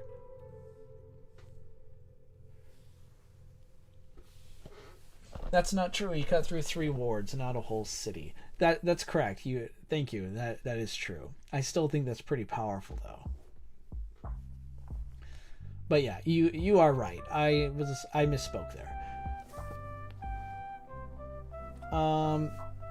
Otherwise, though, I think one big controversial point that I've clashed with some good friends of mine about this is that I think Shin Godzilla is more durable than he lets on. And the thing is, people point out that, well, bombers were able to penetrate his skin, he bled a lot, and this is true, but they used bunker busters, and these bombs usually are far more powerful than your garden variety conventional weapon we see Godzillas laugh off. But I'm not going to get into the logistics of that, because when you got bunker busters that can like penetrate hundreds of meters worth of earth, it's kind of, it almost doesn't really it doesn't make or break the next argument that I'm going to make, which is, sure, we can argue all day whether or not this Godzilla is durable, but the fact is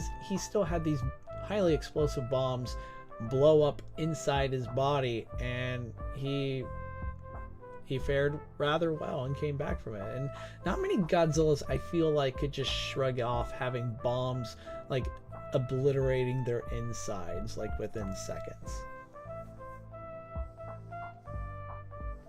Oh my god, he destroyed buildings stronger than a Godzilla that can destroy stars. Which Godzilla can do that?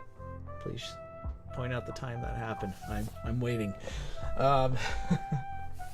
But overall, this is definitely another monster that I can see actually being changed on the list.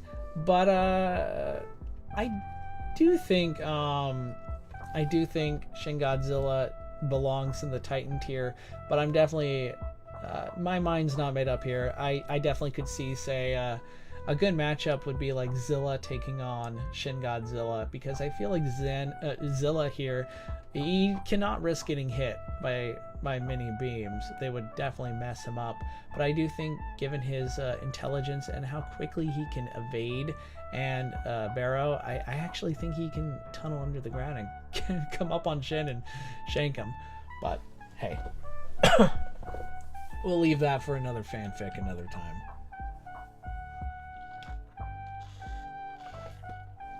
Logan Murray just mentioned something important that I'm glad he brought up, so I'm going to bring up as well, is that, and to quote him because he said it better than I could, what makes Shin Godzilla such a unique and powerful foe is not his durability, it's his adaptability.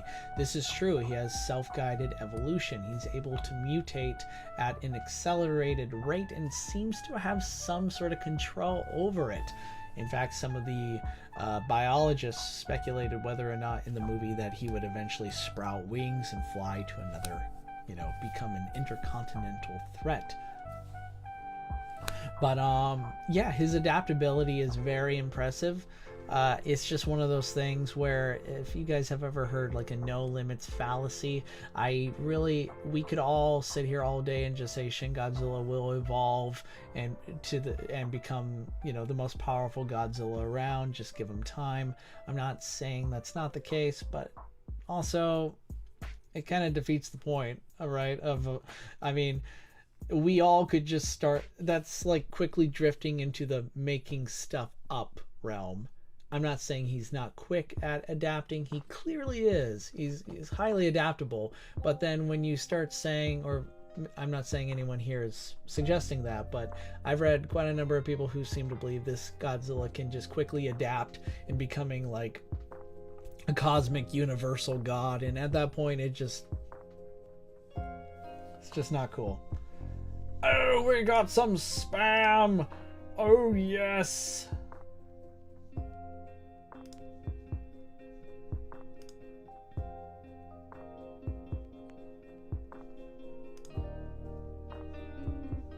You're doing right when you got a spammer. It's been a while.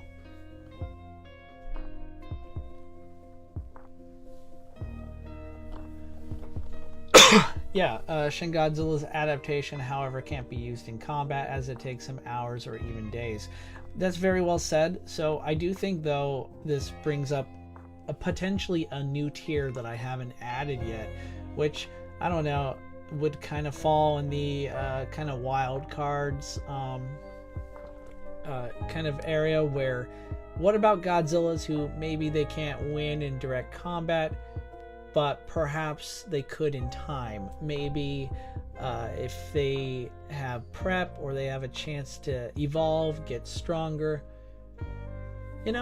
That's something I'm open to. So let me know if you guys are interested in that, and that could actually drastically change some of the placements on this list already.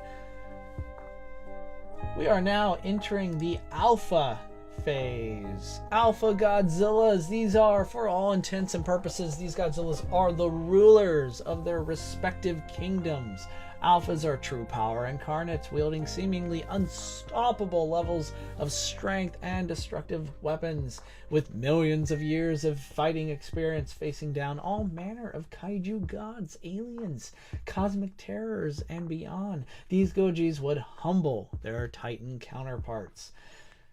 So anyway, these Alpha Godzillas can press 100,000 ton plus kaiju no problem. We're talking about Godzillas that can no-cell nuclear explosions, swimming through the Earth's mantle, withstanding ground zero asteroid meteorite impact, surviving molecular atom destroying weapons, kind of think the absolute zero cannon. Hint, hint, you might see Kiryu Godzilla eventually go on this list. These Godzillas also have a hyper healing factor, so you thought G2K's was good? Think that, but a little better. To the point where some of these Godzillas might as well just be regenerating lost limbs if possible. They win the majority of their battles against most kaiju. Their kaiju, they could take on an army of kaiju by themselves. And yes, their atomic breaths are exceedingly powerful. I'm not going to get into it too much, but here we go. I'm going to start things off with Godzilla from 2014, Legendary Goji. There are, again, similar to Heisei Godzilla, Legendary Godzilla, his power level has, of course, changed drastically. In almost every new installment, this Godzilla keeps getting stronger. So we're going to be limiting this to just his 2014 feats. And, of course, some of the comics. People forget this very unmemorable, no offense to the makers of Godzilla Awakening graphic novel, but this Godzilla has actually withstood some pretty potent, powerful explosions, like an asteroid that caused I believe it was the Permian extinction. So this Godzilla is pretty insanely hard to put down already. We also know he could tank a point-blank nuclear explosion. It was the Castle Bravo nukes, which actually, contrary to what was said in the movie, the Castle Bravo nukes were not firecrackers compared to modern-day nukes. They are actually some of the most powerful nuclear bombs ever recorded, the highest being, I believe, 15 megatons, and this Godzilla took a nuclear blast to the face and was no worse for wear. He's also pretty strong. He can completely manhandle, dominate the Queen Muto, which is like around the Heisei Godzilla size class. Yeah, Godzilla was able to pick her up with one hand and just completely just demolish her in close quarters combat. Despite his massive bulk, he can move pretty fast, and he can also be silent. He snuck up on the Mutos a couple times. He can also...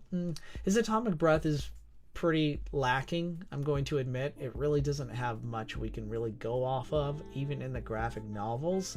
So I'm not going to really give him a high ranking in that regard. But when you're super durable at this point, and you have a pretty decent immense strength and intelligence, you're off to a pretty good start here. But I will mention one last thing with this physical strength. It is his tail. His tail, I believe, was calculated when it completely destroyed the male Muto. I believe it was calculated to be moving at least at supersonic speeds, and given the fact that this Godzilla is like 90,000 tons, a great deal of that goes to his tail.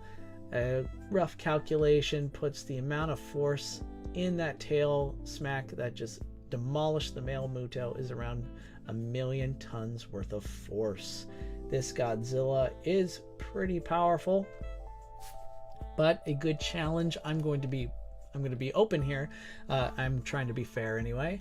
This Godzilla's best feats can also be negated by the fact that the Mutos themselves were able to visibly injure him. They are able to stab him and leave pretty grisly injuries left behind. This Godzilla actually does have scars. It's interesting. He actually does have a healing factor, but he also has scars, which means he received some pretty grisly injuries. And this Godzilla being injured by Mutos, you can argue, cancels out some of his best durability feats. Personally, I don't try to look at it that way, mainly due to the fact that the Mutos themselves are, abnormal creatures. And even though, yes, every time their claw hit the earth, it didn't trigger like a nuclear blast, they're still a parasitic Titan race that eventually evolved and became specifically designed to hunt down and neutralize the Godzilla species. So it's one of those things that I'm definitely more interested in hearing what others think. But Mittens Underlord, welcome. Didn't we already do this, Tom? Oh god, I hope not. No, I think you're confusing that with when I did the ranking all 36 Godzilla movies. This is a Godzilla power ranking where I'm going over the most powerful Godzillas in the Tom book, which is a bestseller, by the way.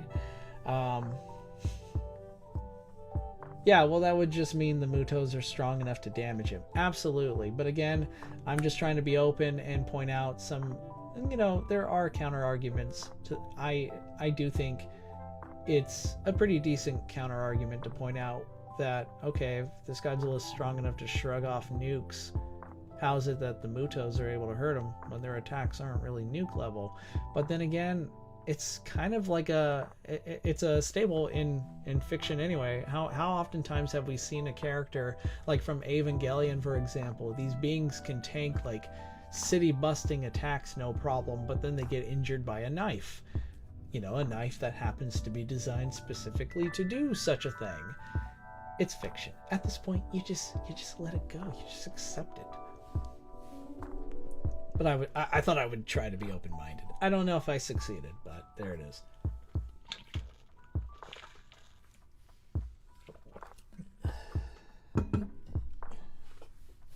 Yeah, I'm sorry, IQ Bug. I forgot to leave the comedy to you.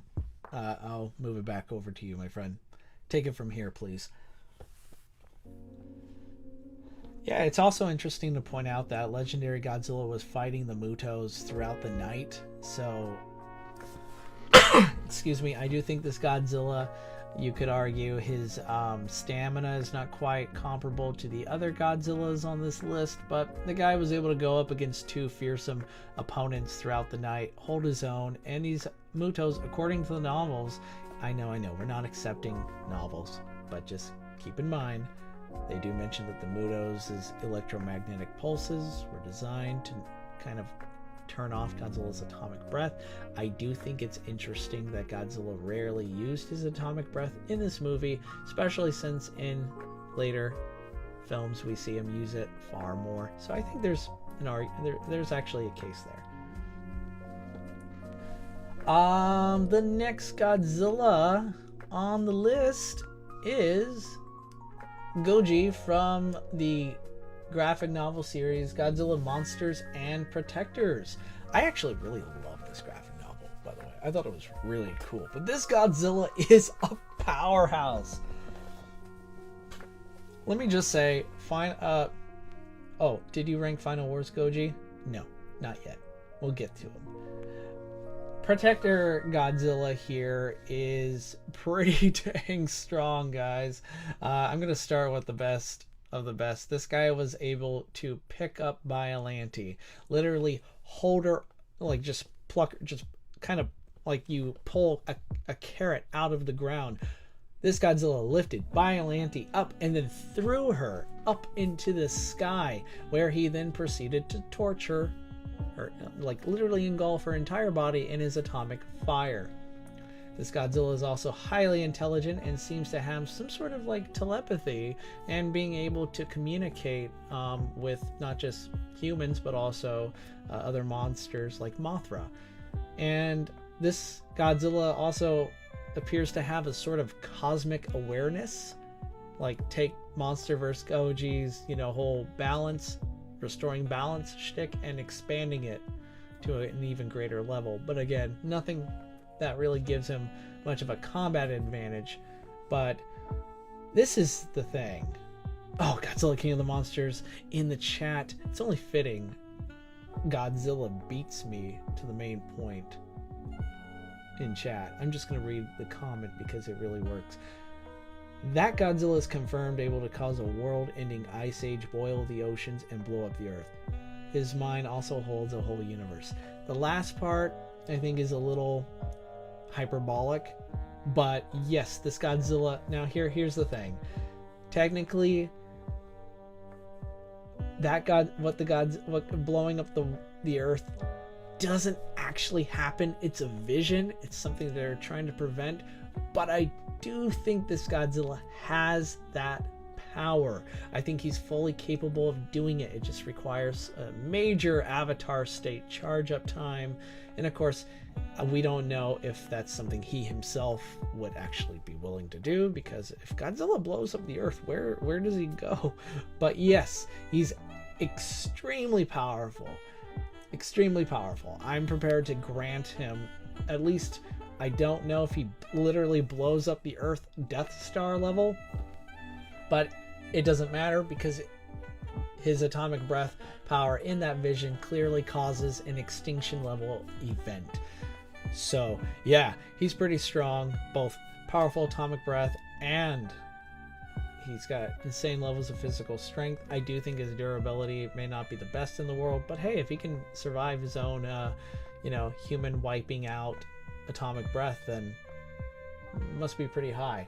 But there's a sequel graphic novel series that's currently out. I highly recommend you guys check it out. It continues the story, and there's a chance that this Godzilla will advance more in the near future. Again, let's add this Godzilla to the one to check out and revisit when we start bringing things to an end here soon. Alright, so the next... Oh, Power Hour, welcome, my friend. Glad to see you. So the next Godzilla on this list is a Godzilla I will just call War Godzilla. He comes from... Oh, wrong one. He comes from my favorite Godzilla comic book series, Godzilla the Half Century War. You know what? There's a lot of there's a lot of discussion to be had about this Godzilla, namely the one that we see throughout the series. Is he the same one from 1954? Because there's some debate whether or not, there are multiple Godzillas in this series. And while I don't think James Stokoe, the author and illustrator, has come out and just confirmed anything, I think there's enough evidence you could put together that highly suggests that they are all the same Godzilla.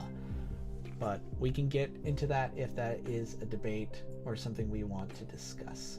So this Godzilla's atomic breath is pretty insanely hot. I mean, against Anguirus, it disintegrated multiple rice fields. It's kind of like, when you look at it, these are mountainside. They're basically mountains as they're depicted in the comics. One of his most controversial feats was nuking Space Godzilla in a single shot. Ordinarily, I'd be beyond impressed, but just like how not all Godzillas are equal, the same applies to Space Godzilla. But I will point out this atomic breath is insanely hot. It just about destroyed almost everything it hit. What I really think that makes this Godzilla pretty powerful is just how durable he is. Again, I think this is the same one from 1954, which means this Godzilla survived the oxygen destroyer. Years later, he would tank a maser to the eye. This maser was said to be able to shoot a hole through half a mile of solid granite, and that failed to injure Godzilla despite hitting his eye. This guy survived Ebira's pincers. They didn't phase him. Super Mecha Godzilla's weapons kept him at bay.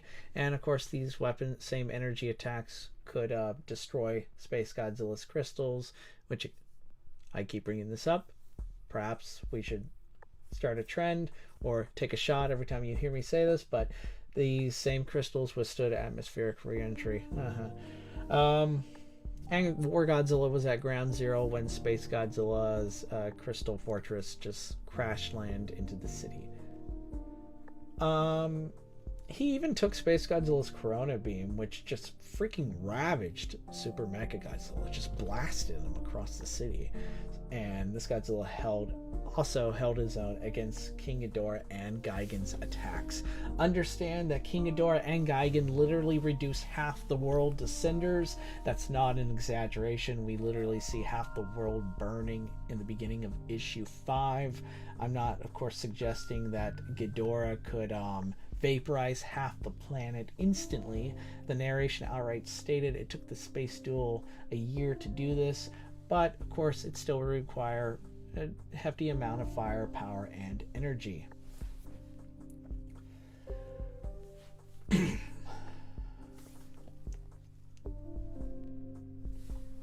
James Stokoe said Space Godzilla still munched on a star energy but coming to Earth. Ooh, that's interesting. Please, I will definitely look into that, Godzilla.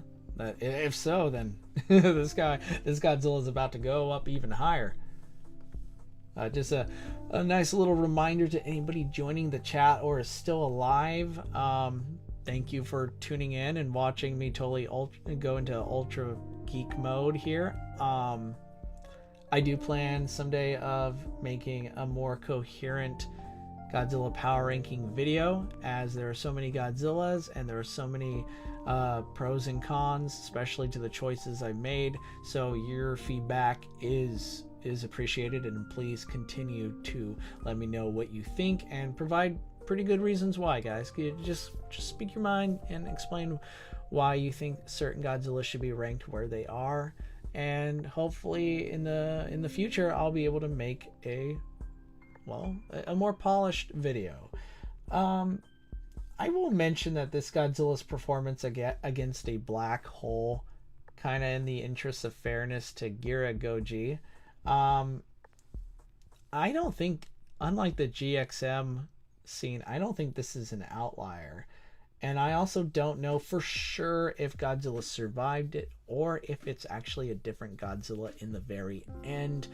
I will, however, point out that this Godzilla was in very close proximity to this black hole, and it in turn just gobbled up Ghidorah and Gigan no problem.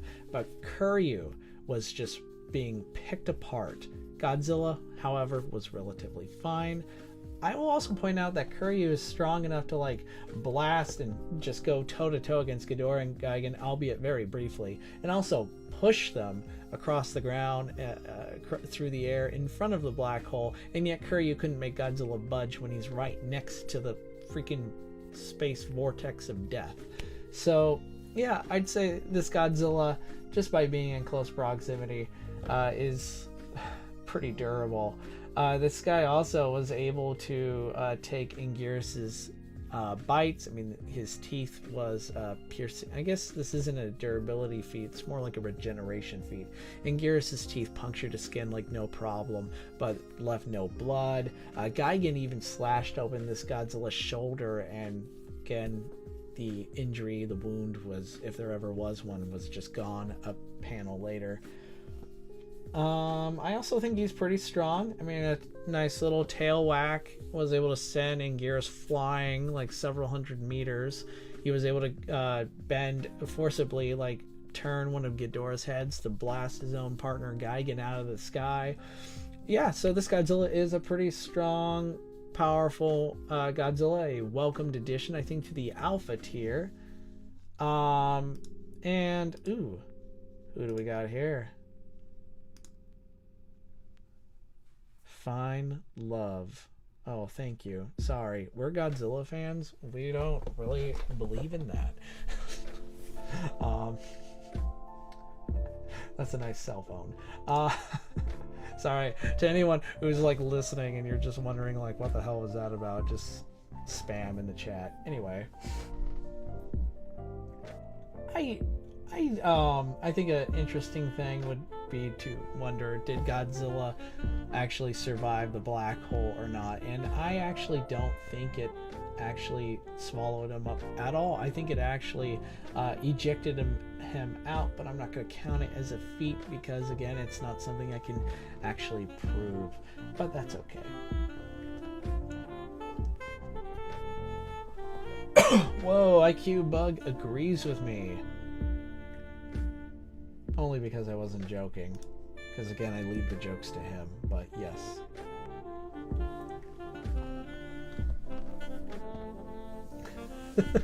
The day spam bots start advertising action figures, it's game over. You know what? Yeah. And depending on the action figure, I might just allow it. Hopefully YouTube gives me a cut, of course. Maybe not exactly what you meant, or I may have taken this in a different way. Anyway, let's continue figuring out who else belongs in the alpha tier list, and it's actually the Godzilla from Godzilla Rage Across Time. The IDW Godzilla comics have different continuities, and this one is not part of the main timeline, the main continuity.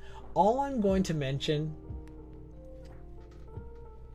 I will mention something right now. This Godzilla is extremely difficult to kill. He's a lot like GMK, but on steroids. So, okay, single best regeneration feat. So this Godzilla actually fought the the Greek gods, right? He destroyed Ares with one shot. He destroyed Poseidon. He took on the Hydra. But then he went up against Zeus, and Zeus electrocuted him to the point where this Godzilla vanished without a trace, which suggested he was disintegrated. But then later, years later, Godzilla resurfaced from inside an erupting Pompeii. So then the question becomes, did this Godzilla regenerate from ashes? And I think that's exactly what happened. Zeus clearly meant for Godzilla to die, so it's unlikely he inadvertently teleported this Godzilla away with his lightning. I guess lightning could teleport things, but it's usually meant to burn and destroy, right? It's magic lightning. The human protagonists speculated there may have been one Godzilla, but that idea was later scrapped as there's no evidence, and of course the humans themselves think it was the same Godzilla as well. So yeah, I think Godzilla came back from, well, ash. That alone gives him a very high ranking. Yeah, it took years. You may be able to argue that won't help him in a combat way, but again, his regeneration is good enough that he can actually heal pretty grisly injuries, even on the spot. And of course, his prehistoric kaiju world war, which we saw in the final issue of Rage Across Time, he's going up against Monster X, Keizer Ghidorah, and a bunch of other monsters, and there are a lot of... He's a pretty powerful Godzilla, and I think his regeneration alone really makes him... the question becomes now, like, the way I see it, all the Godzillas ranked below have what it takes to take him on, I think, but do they have what it takes to fight him again and again, right? When he returns seemingly from the dead.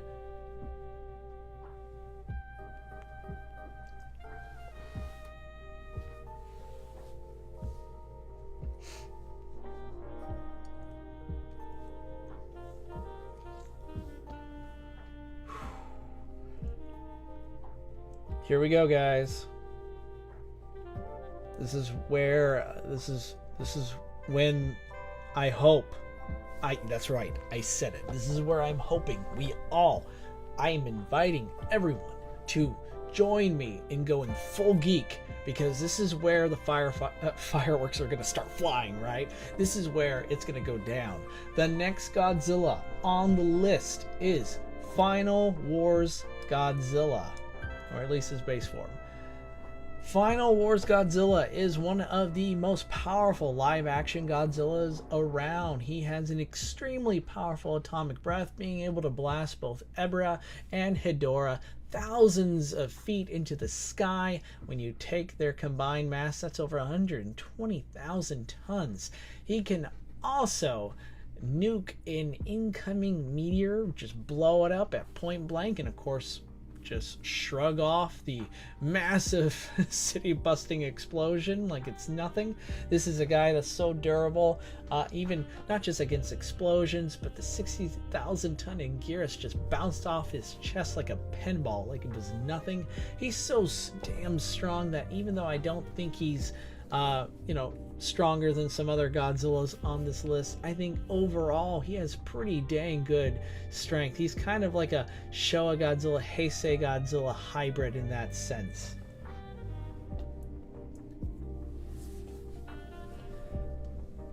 I got distracted by the chat because people were talking about some really awesome stuff. But anyways, Final Wars Godzilla, I think, is just one of the most powerful live-action Godzillas around. I think when we really look into the fact that a really great feat is how he was able to actually pinpoint where the asteroid was in space, and also fire an atomic breath that could reach it. I mean, that alone is just mind-bogglingly powerful. This Godzilla, I think, is I think one of the main problem some people might have with this Godzilla is that, yes, he steamrolled a bunch of monsters, but then were those kaiju noteworthy? Were they strong? Most of them, if you ask me, were average at best, but that's really not the point. The point that usually I try to invite people to think about is that, sure, this Final Wars Anguirus, nothing to write home about. It's irrelevant. Anguirus is 60,000 tons, and this Godzilla still threw him around like a soccer ball. That's the main point. That is the evidence that I'm talking about. And with his pinpoint accuracy, he's intelligent. He has regeneration. I mean, not the best. I mean, not after Mr. coming back from Ash, Godzilla Rage Across Time over here. But he's also insanely durable. He's got a powerful atomic breath that is both, it wields insane amounts of concussive force, has pretty decent explosive power, and it's hot as well. You're looking at one of the most powerful Godzillas around, especially in the live action department. But who surpasses him? And this is where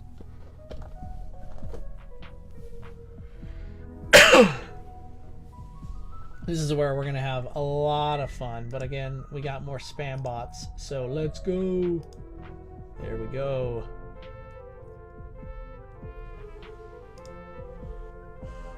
Apologies, guys. Man, you know this is going well, right? When we keep getting more and more spam bots. I love it. Javara Production says, to me, power levels do not matter, but still a really good list. Hey, thanks so much. Appreciate you being here. And yeah, I agree. Power levels actually don't matter. This is all just for fun. This is something that I just love to talk about and research. And of course, it's fun to be able to have these discussions with like-minded, awesome, brilliant folks like yourself. Ah, yes, Heisei Godzilla breathes on Final War Godzilla's verse, Tom. You should know this. As a matter of fact, the next Godzilla on this list, and I believe is the top-ranked Godzilla in the Alpha tier, is Heisei Godzilla, or Supercharged Heisei Godzilla, the one that we see from 1991 all the way to 1994. Not including his burning state just yet. We will get there.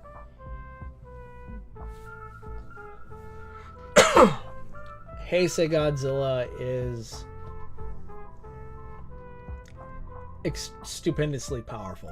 Now, Final Wars Godzilla is pretty durable. He, of course, again, tanked a meteor explosion. He and Monster X engaged in a beam war that, set, again, an already damaged city ablaze. But Heisei Godzilla literally swam through the mantle of the Earth, where pressures are insane. This is a Godzilla who has, some of the best regeneration I've ever seen. I mean, if we really wanted to go into the super high end of things, technically Godzilla cells were able to enter a black hole, come out of a white hole. I promise this is not one of those videos.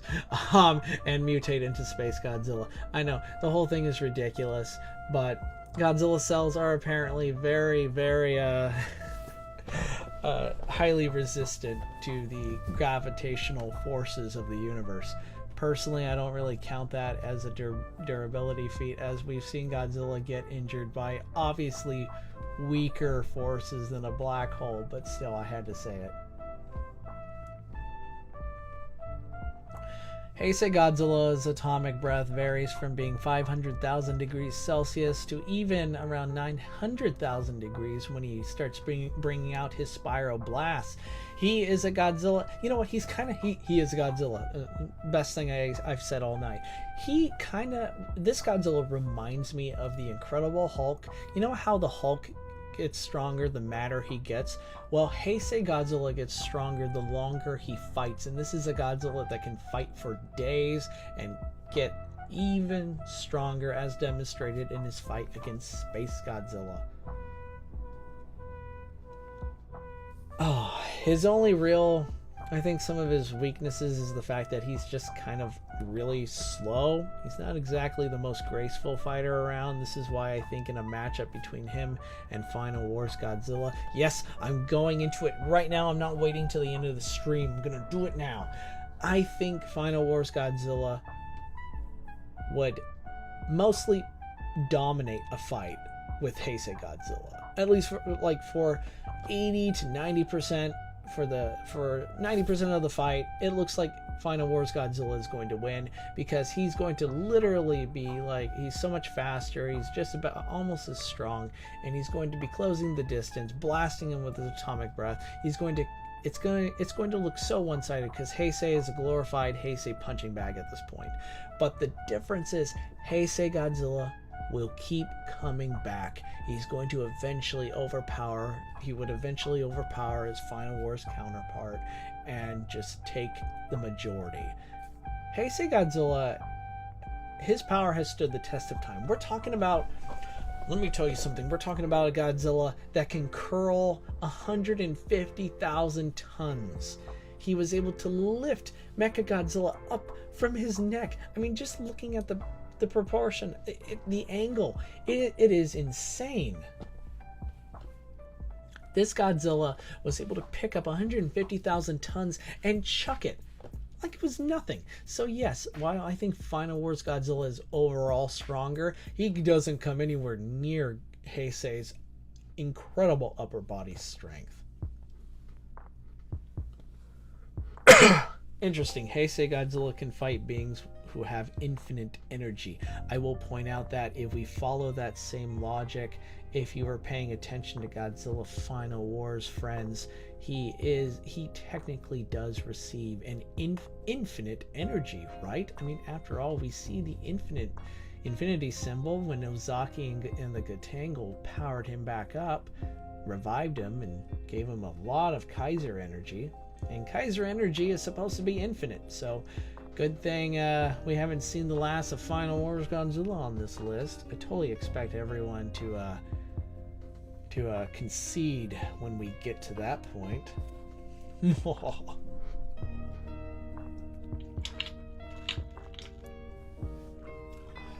Tom, you can't damage someone who is more powerful than you. Well, following that logic, Talisian, I guess that means none of your arguments could hold a candle, as I remain undamaged by your thoughts. IQ Bug, I'm sorry. I apologize. Again, I should have let the humor to you. I'm sorry. Oh, don't listen to them, Kaijutopia. They want their opinion to be there. You choose where they go. Oh, I appreciate that, man, but we're all good. I like and respect everyone in the chat. We're just having a good time. Seriously, Final Wars Godzilla would totally beat the hell out of Heisei Godzilla. He would drill him into the ground. He would pulverize him with his usually stronger atomic breath. But, eventually he would lose that fight because the punching bag eventually would fight back and punch back.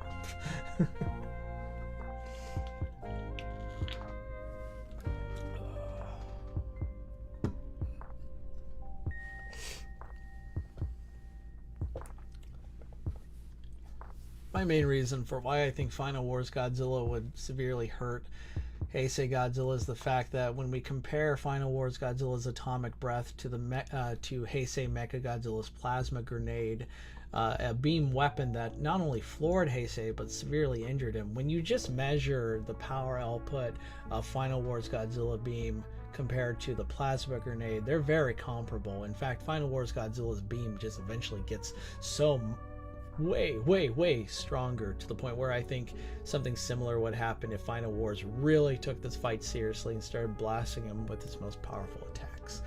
But anyway, I know this might be a shock to you guys, but if you can't debunk my argument, you might as well just give up, because I'm just getting started, because now we're getting to the burning tier. Burning tier is where things are going to get a little bit more intense. I don't even need to actually provide, I don't think, an explanation, because let's just face it, burning tier is like Alpha Godzilla's multiplied. It's like they're on steroids. And so the first one we're going to start with is the Manga Heisei Godzilla. Oh, I have a better picture. I kind of have the same picture as some of these Godzillas on here, just because, for variety's sakes. Tom, this is like a grizzly bear versus a gorilla. A grizzly bear would swipe gorillas' heads off their shoulders. I think it's funny because in this sort of analogy, you neglected to include the fact that the gorilla has an atomic projectile that, when compared to others, has already put the grizzly bear like smack on its ass and knocked the wind out of it. And but yes, I do think Heisei Godzilla wins in the long run. But even the live action Heisei Godzilla is surpassed by his manga counterpart. Manga Heisei Godzilla is a beast. Okay, where to begin with this guy? This guy with one hand is throwing Mecha King Ghidorah around like he's nothing. This guy, there's this cool panel shot where, he grabs one of MKG's heads and slams it into the side of a massive skyscraper, and then the skyscraper snapped in half. It was pretty cool. He's also was at point, he survived Mecha King Ghidorah's self-destruction, which lit up like the entire sea. It was pretty powerful. His regeneration is pretty insane. So I don't know if you guys are familiar with the mangas. You should. If you ever get a chance to track them down, even if you can't read Japanese. I mean, there are apps now that give you that chance, but the mangas take power levels to a whole new level. So in this really crazy battle against Super Mecha Godzilla, Super Mecha Godzilla has instead of his the Garuda cannons that can fire like energy, they're more like big powerful gun cannons. They just shoot like projectiles at insane levels, and at point blank Super Mecha Godzilla nearly decapitated this Godzilla. Like literally, you can find the scans. Like his neck, it's pretty squeamish. But this Godzilla survived this encounter, and you could say, yeah, it's due to fire road and sacrifice. But again, a power-up's a power-up, and I do accept power-ups as feats. And this Godzilla came right back after his power-up, and Super Mecha Godzilla's cannons didn't even injure him. He just shrugged them off. He just regenerated that damage from before after nearly losing his head. And we're just getting started. Manga Space Godzilla did something pretty painful as well. He was able to use one of his crystals to impale Heisei Godzilla, and what it did is it caused that crystal branched off into a whole freaking tree of sharp serrated crystals in this Godzilla's leg, and this Godzilla powered on through that pain and fought one of the most powerful versions of Space Godzilla I've ever seen.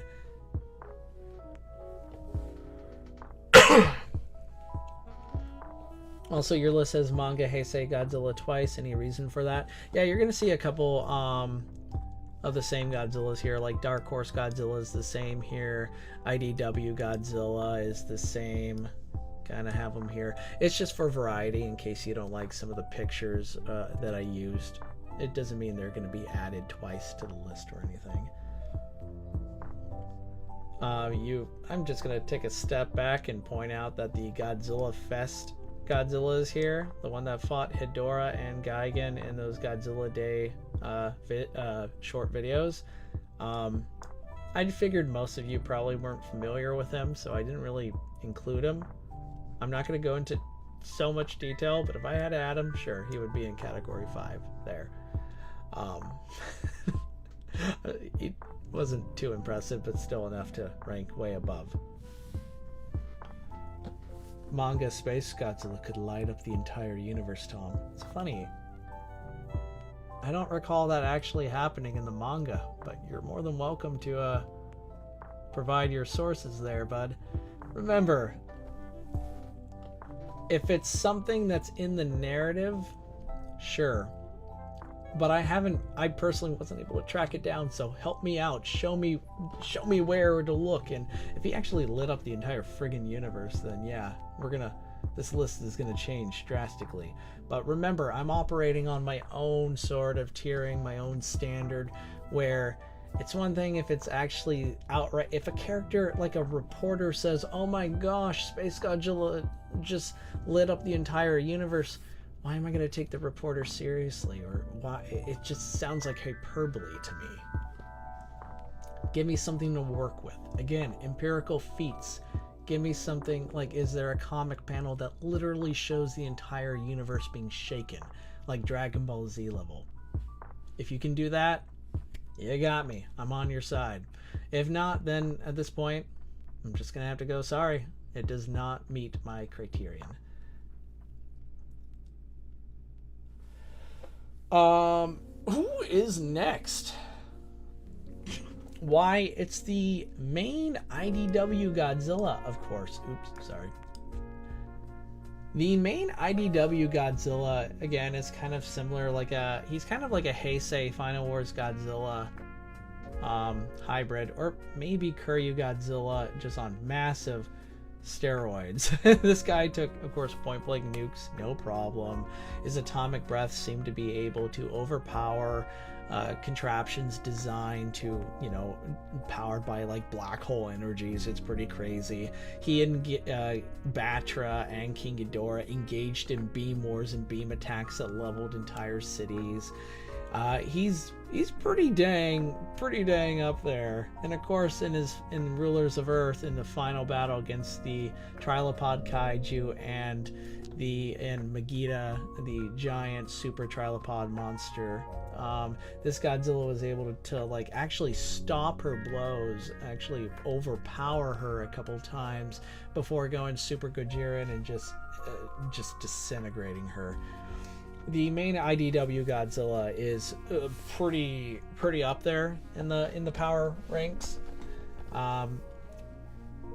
There's also a lot to cover because he first appeared in Godzilla Kingdom of Monsters, and then of course there's a couple other runs, and then eventually we get to Godzilla Rulers of Earth. Do you guys know if the main IDW comic series of Godzilla is continuing? Because I know they've been doing other like mini series or one shots, but I don't know if they're gonna return to the main continuity eventually. Anyway, just I'm just curious if you guys have heard anything yet, but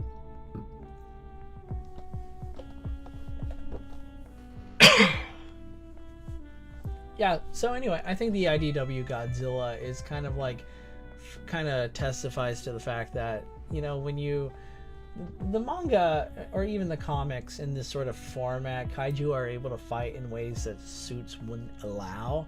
So when you take that and juxtapose with just pretty crazy beam strength power and defenses and durability and a nuclear pulse that can wipe out like I think somebody corrected me earlier and mentioned Megiddo is like 500 meters tall. Yeah, when you can do that sort of thing, yeah, you're pretty powerful. Welcome to the burning rank, IDW Godzilla. True ruler of the earth right there. As far as they've said, no, Rulers of Earth is over. Also, IDW is having financial problems. Well, that's a bummer. It's probably for the best, though. As far as closing out a story, because I think this Godzilla's story has been told and probably doesn't mean it needs to continue, but hopefully IDW their financial woes is taken care of. All right. Who do we have next? I am going to pick Meltdown Godzilla, Burning Meltdown Godzilla from the Heisei Godzilla movies.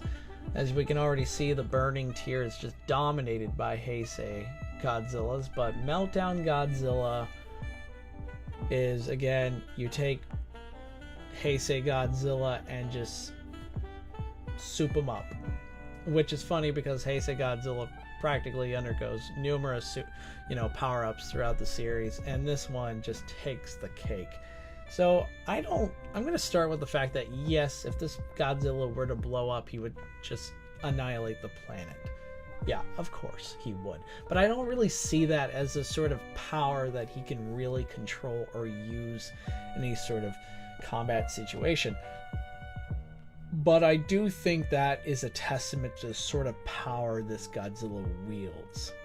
This Godzilla's Spiral Blast, actually, according to the Japanese versions of the movie, initially his atomic breath is actually not stronger as the English dub mistakenly claims. Like when Godzilla meets the Super X3 for the first time and blasts him, in the English dub they say, look, his atomic breath has gotten stronger. It actually, in the Japanese version, states the opposite. It's actually weaker. But it doesn't stay that way. Near the end, and you guys know what I'm talking about, when this Godzilla Spiral Blast starts, it just heats up to the point where even Destroya, like the devil of kaiju, is just like, it's super intimidating. He's just like, I'm out of here. We're talking about an atomic breath Spiral Blast that was just so dang powerful, so off the charts that we're looking at millions of degrees of Celsius of temperature according to source material.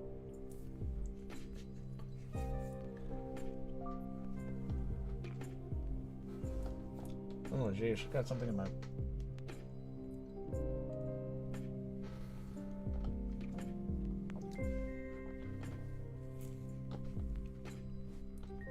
G89 can destroy solar systems. Again, give me a... You're more than entitled to your opinion, my friend, but if you want me to change my list, you're going to have to give me some solid evidence of that actually happening. But it's, by that same logic, you must think Meltdown Godzilla must be even higher, right? If you think G89 can destroy a solar system, then you must think this guy can must be higher. But not according to Tom's tiering system. But still, this guy has insane levels of regeneration. Even though his body is falling apart, his regeneration actually has accelerated. It's actually way better, actually. In this one shot, Destroya with its laser horn attempted to cut this Godzilla in half and nearly succeeded. It just missed his spine by like a couple, like 30-50 feet. But this Godzilla actually healed the damage and prevented himself from actually being severed in two. It was actually really quite impressive. Physical strength, you could... I don't think this Godzilla is actually stronger than Heisei Godzilla than before. They have about the same levels of strength. I don't see any evidence to suggest that he's massively stronger. But I don't see any reason why we don't just grant him Heisei Godzilla levels of strength regardless.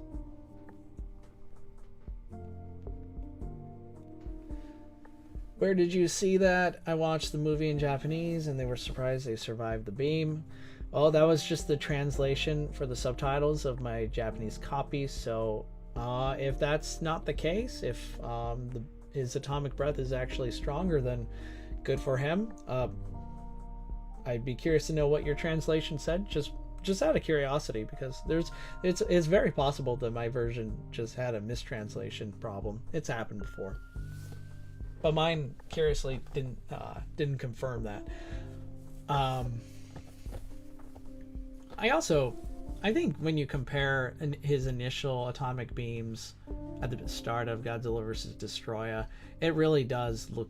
I would argue it's definitely stronger than baseline Heisei's beam, but still not quite on par to his spiral blast, you know, the ones that he destroyed Mecha Godzilla and Space Godzilla with. But it's still an interesting discussion. I'd love to hear what you guys think on that.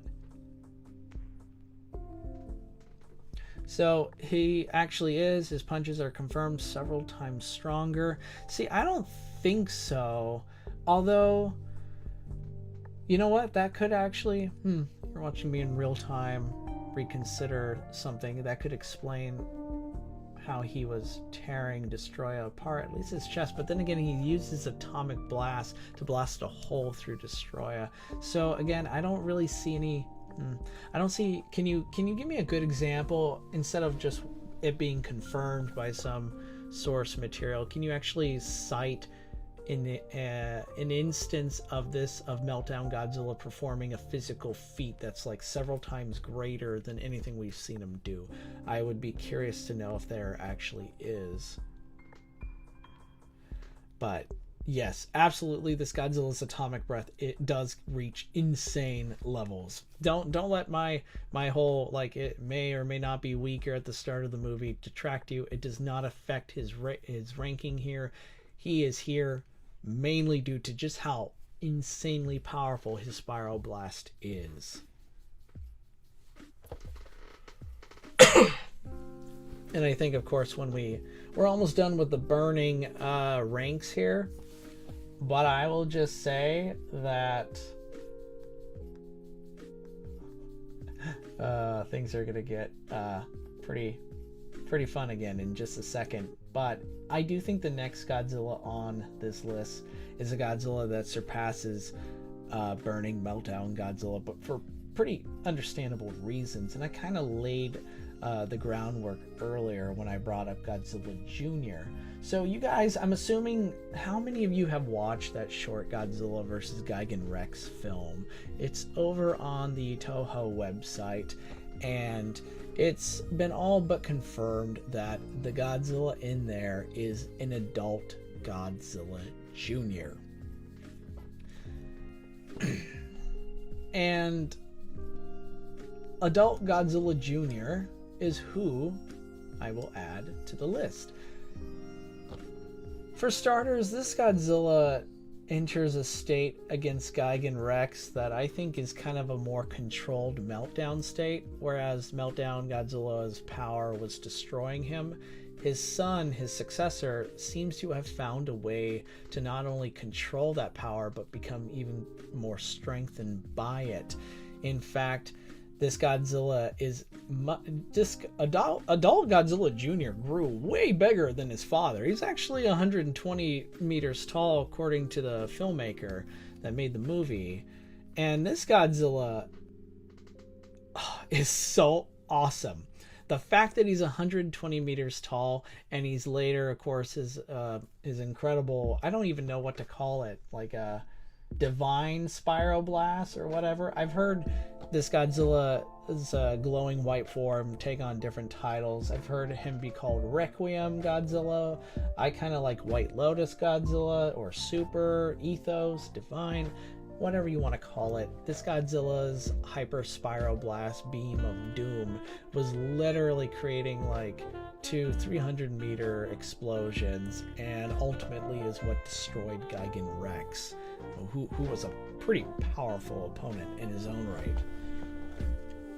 But this Godzilla also is pretty dang solidly durable. I mean, the guy caught Gigan claws, again, Gigans that were making that could slice skyscrapers in two.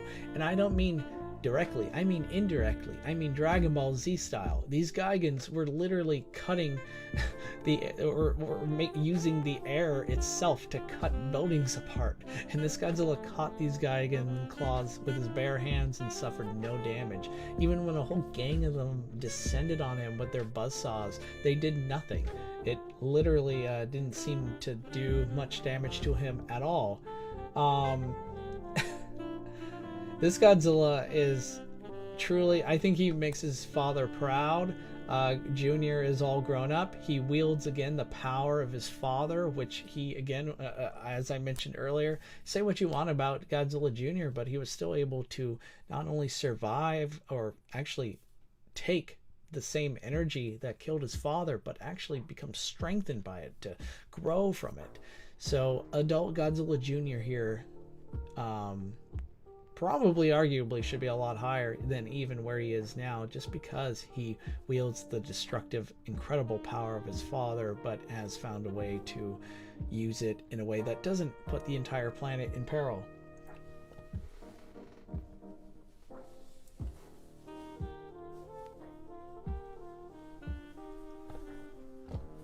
Oh, so to listen, just because I respect your feedback, I'm going to read your comment here, and then I'm going to once again address, I guess, a huge difference in just how we both approach these sort of topics.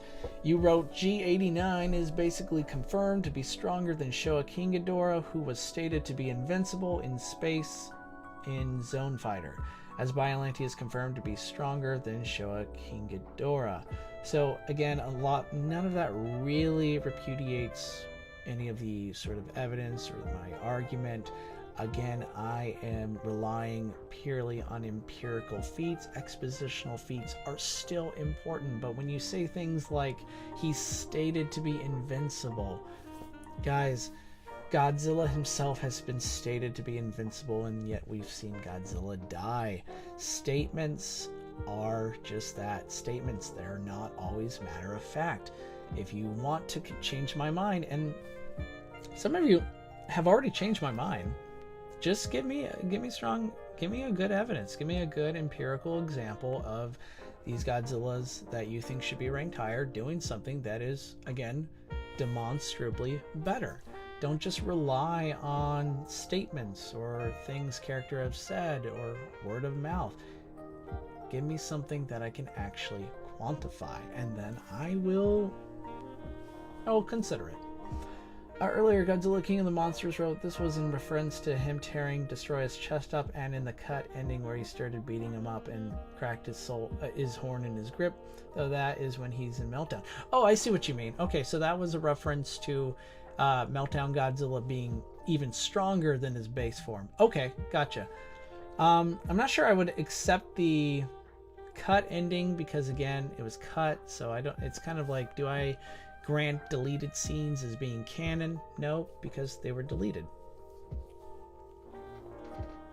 But again, Destroyer's chest being ripped open occurred mainly due to the fact that Meltdown Godzilla busted him open with his atomic breath, and had he been able to rip Destroyer's chest open with just his claws without using his atomic breath, I would have conceded and definitely considered moving him up even higher, or at least accepting that this Godzilla's physical strength is way higher than, you know, his Heisei baseline strength, but to each their own, I guess.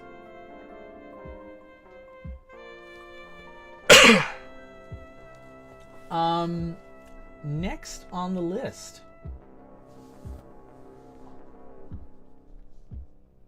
is actually Final Wars Godzilla with his Keizer power-up. This is the Godzilla who we saw Ozaki and the Gatangle revive, imbuing him with Keizer energy, the same sort of power that made Keizer Ghidorah such an insane level, like just a powerhouse amongst kaiju. And Keizer Godzilla just completely trashed his bloated three-headed golden ass. So on top of just how strong Final Wars Godzilla is, Keizer Godzilla takes it several steps even higher. We're talking about a Godzilla who could just throw Keizer Ghidorah around no problem. While you might still be like, that's still not quite on par with Heisei Godzilla, which I'm not saying it is. But what really puts this Godzilla up on this list comes down to his Hyper Spiral Blast. We're talking about an energy blast that sent Keizer Ghidorah flying into outer space, or maybe the stratosphere, but we're talking about a margin of difference in terms of power that very few Godzilla atomic breath beams come close to meeting. Blasting Keizer Ghidorah into space and blowing up to smithereens, which lit up the entire sky, is so much more beyond anything most of these Godzillas have shown, be it on screen or in the comic panels, that there is not much of a conclusion to draw from.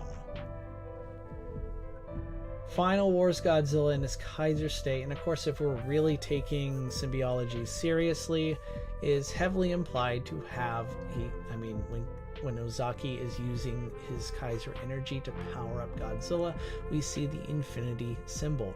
I personally don't think this Godzilla wields infinity energy, but given the fact that some of you take that sort of information a bit more seriously than I do, then I invite you to consider this is the sort of logic some of you guys like to operate under, so I guess by that same metric we're gonna grant that Keizer Ghidorah has infinite energy.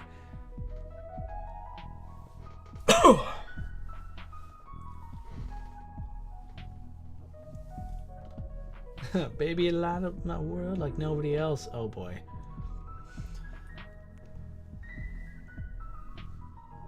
I'm gonna take a moment.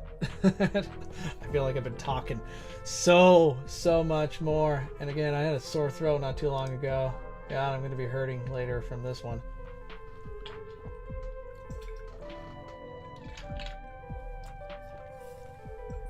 All right, we're nearing 3 hours, guys. This is pretty awesome.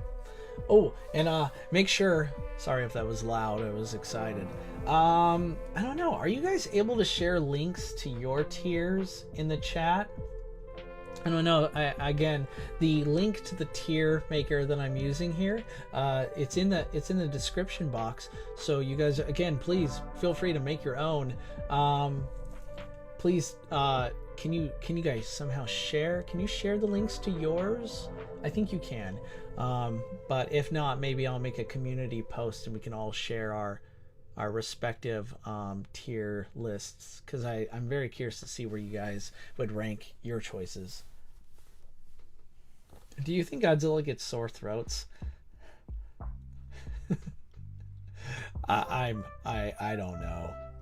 I have no idea, Logan. That's a great question. Considering the guy can just shoot atomic breaths, atomic energies all day out of his mouth, I don't think sore throats ever take him down, or I don't think he ever gets it, but maybe.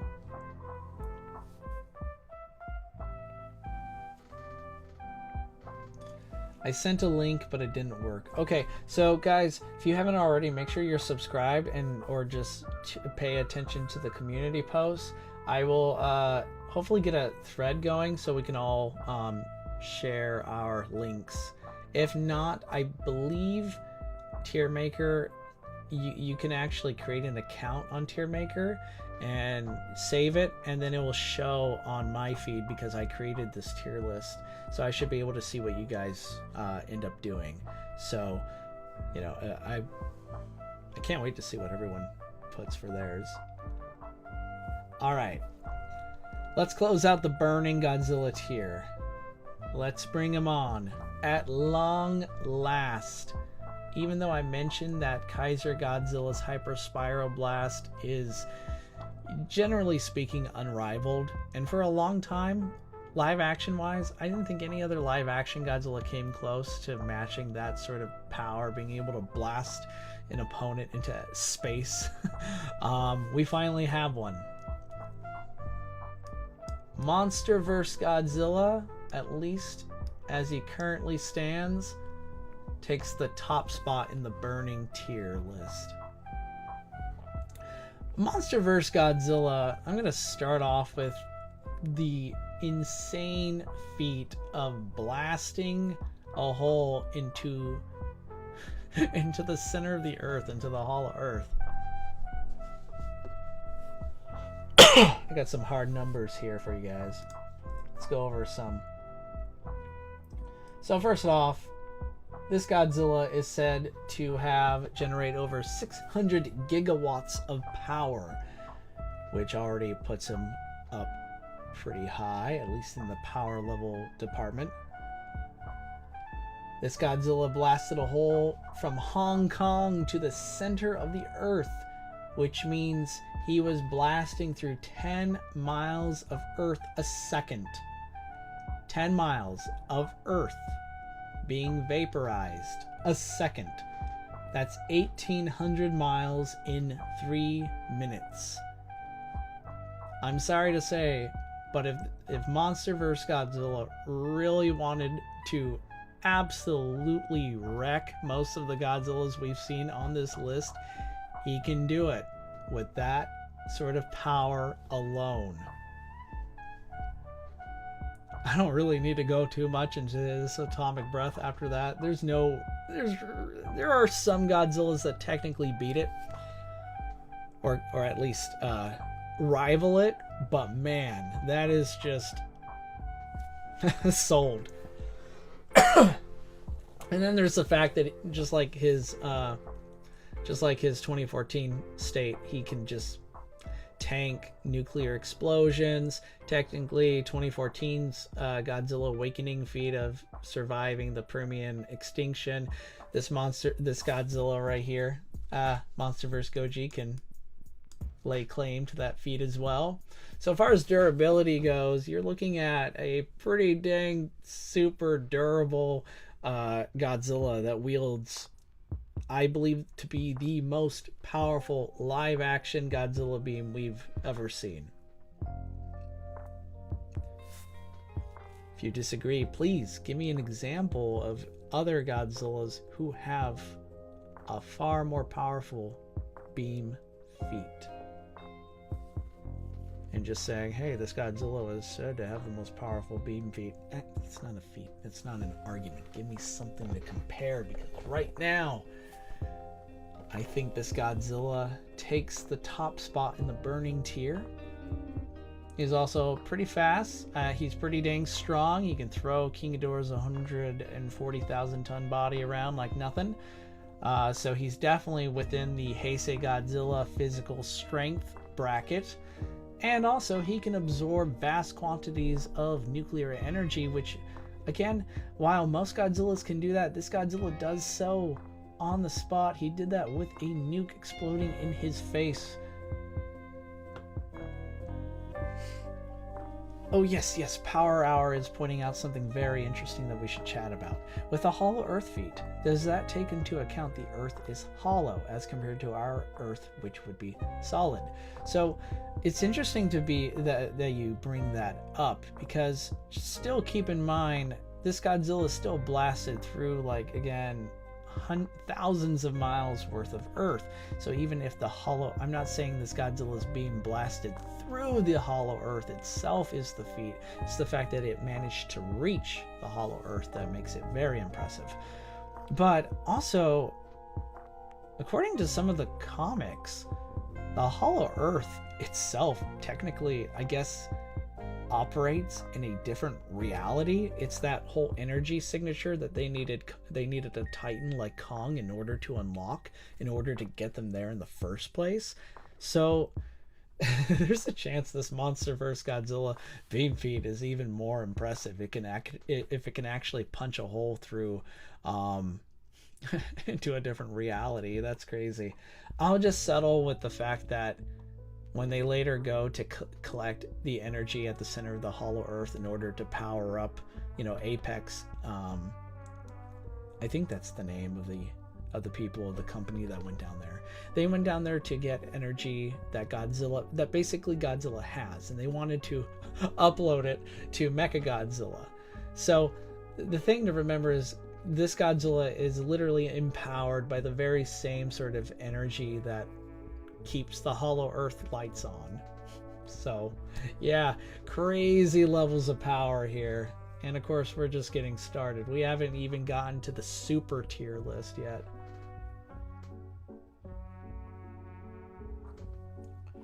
Just reading some comments. Heisei is having Spyro Heat Ray and the most powerful in it. I mean, again, if you people think Heisei Godzilla is the most powerful Godzilla, more power to you.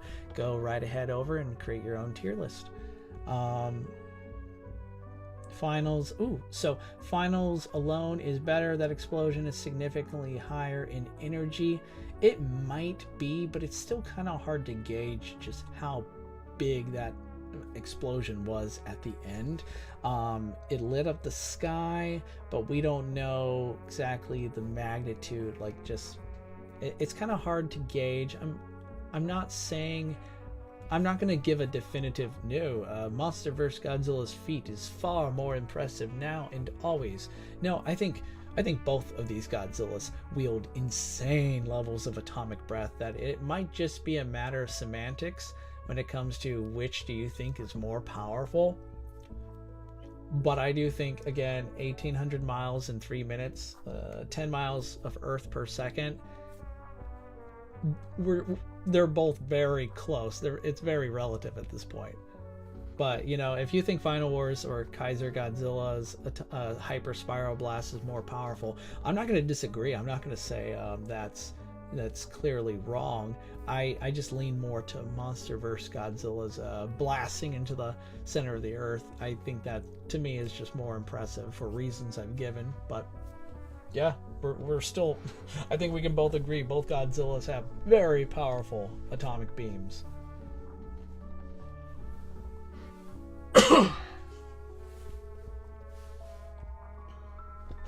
I love Final Wars, but I could accept another one as stronger if you have good proof. Yeah, and that's kind of generally how I operate as well, Smiley. I mean, a lot of this, I'm doing my best not to play favorites. I'm really just basing this all on, again, my specific sort of method when it comes to evaluating power. I'm trying to find consistency not just taking high-end feats into consideration, but being able to compare the two, being able to compare them with each other.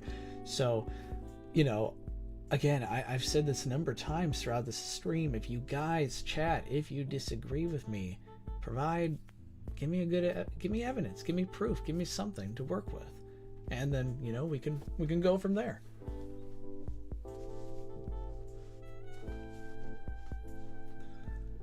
All right, guys, I'm gonna take a 5-minute break because I need to get some water. Actually, it might be a little longer than 5 minutes. I'll try and be back.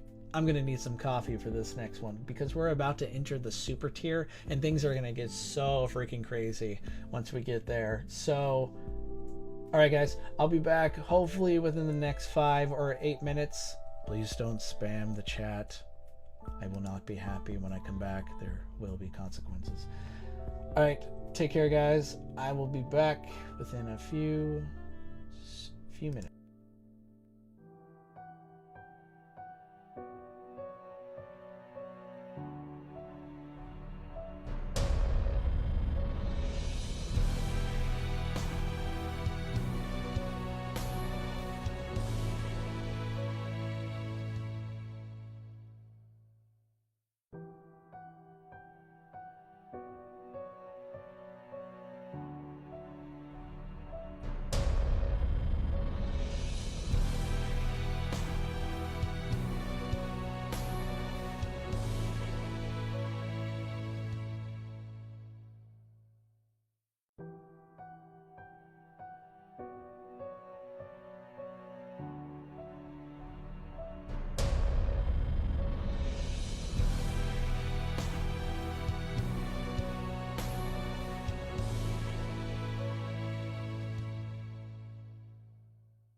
Oh man, this is good coffee.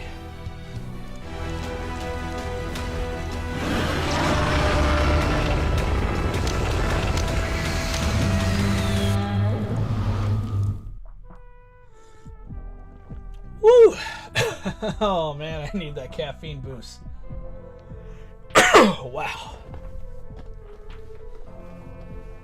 All right, good to be back, everybody. And hey, I just want to take a moment and thank quite a number of you for spending time with me for the past couple hours and giving me like a lot to think about. I want to give special thanks to Taliesin Torado. Excellent feedback. Thank you for sharing your thoughts and for keeping me on my toes. It's great to have you here. IQ Bug still problem. I mean, this is like the second time you've joined my stream, and you're hilarious, and I appreciate you being here as well, my friend. Power Hour, always. If you guys don't know Godzilla Power Hour photography, he has like some of the greatest Godzilla kaiju tokusatsu toy art I've ever seen. You should really go to his YouTube page, visit his Instagram. Stunning stuff.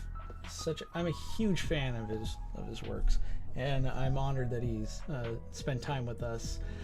Smiley Face Studios, of course, he's been here for you kept me company a lot, man, and I appreciate it. So also giving really good feedback here tonight, depending on where you are. It's still the afternoon here, so thank you so much for being here too. Godzilla King of the Monsters, I don't know if you're the real Godzilla, but I've been really appreciative of your feedback as well. You've been keeping me on my toes. I appreciate, the fact checking and just, being pretty cool. You guys are pretty awesome. Javara Productions as well. Really cool, decent, cool-headed guy. And Logan Murray. I've seen Logan around here a couple times. Always a pleasure. So, yeah. This has been quite the tour de force so far, huh? Oh, hopefully my cough's not coming back, but at least I got, I had a chance to thank you all, my Kaiju-topians, you guys make this all worth it. And if you are watching this from the future and you haven't liked or subscribed, I mean, we're like 3 hours and 20 minutes in and you haven't liked or subscribed yet. What's wrong with you? So anyway, what's wrong with me for not for keeping you guys waiting? So we're gonna start with a Godzilla who originally ranked maybe Titan or Alpha, but then received a considerable upgrade for pretty crazy reasons. Now, you could maybe argue he deserves to be burning, maybe Alpha tiered, but so far I think this Godzilla just is crazy strong, and he's only going to get more powerful if his story is ever revisited. So I am talking about the Godzilla from the Godzilla Rivals comic, but since they all don't share continuity, this is from issue 3. I've been trying to think of a cool title for this Godzilla, a different name. I think for now I'm just going to call him Red Death Godzilla, and here he is, number 35. Red Death Godzilla is pretty powerful. Let me walk you through this.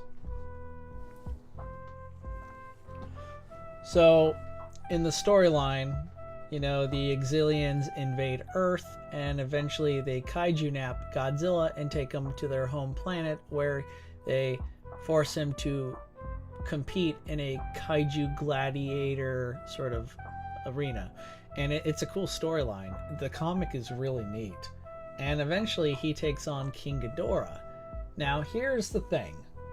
The planet in question is Mars.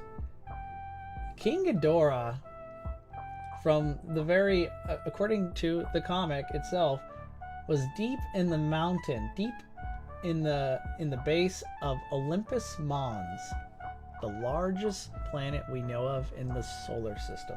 This is a planet that, sorry, not a planet. This a mountain that has a height of 13.6 miles. That's 72,000 feet. It is pretty much nearly, I think, twice or 3 times the size of Mount Everest. And this King Ghidorah blew off nearly the upper half of Olympus Mons. That's how this Ghidorah made his entrance to go and fight Godzilla in this gladiator arena. The source material also states, I know you guys are a fan of source material, that King Ghidorah is powered by the planet itself. So this Ghidorah was able to one-shot basically the equivalent to Mount Everest. And he only got more powerful. Thanks to the human protagonist, they brought an electro bomb that was supposed to go off and basically either wipe out the Exilians on their home planet, or at the very least be powerful enough to sever their connection with their forces that were still on Earth. And guess what it ended up doing? It actually ended up empowering King Ghidorah, making him even more powerful. And this poor Godzilla got blasted, not to smithereens, but he looked like a charred corpse. So you might be wondering, how the hell is this charred corpse in super tier?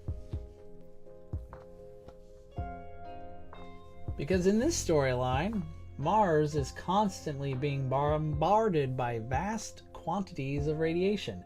I think it actually, since it doesn't really have an atmosphere, this is accurate. And this Godzilla is absorbing all of this radiation to the point where he reaches a super level state where he not only is overpowering and throwing this Ghidorah around like a ragdoll, not just around the gladiator arena, but through it. I mean, we're talking about an arena designed to keep kaiju like Godzilla and Ghidorah at bay. Nope, Godzilla just throws Ghidorah right through it, through its kaiju tiered reinforced walls, and eventually we see King Ghidorah, the very same Mount Everest nuking Ghidorah, as I like to say, engage in a beam war with this now Super Godzilla, or as again I like to call him, Red Death Godzilla, who fires his own Spyro Blast, overpowering this Ghidorah's massively powerful gravity beams. Just completely obliterates him, and then the blast itself is visible from space. Now maybe, just maybe, you could be like, yeah, Monsterverse Godzilla and Keizer Godzilla should be ranked a lot higher than this Godzilla, and maybe that's the case, but due to the fact that this Godzilla's power is rising exponentially at an accelerated rate, it only took him just a few moments to reach this level of power. The last we saw him, he was still on the Martian surface, he was still on that planet, and he's just soaking up more and more radiation. This Godzilla has the potential to become the most powerful Godzilla of them all in time.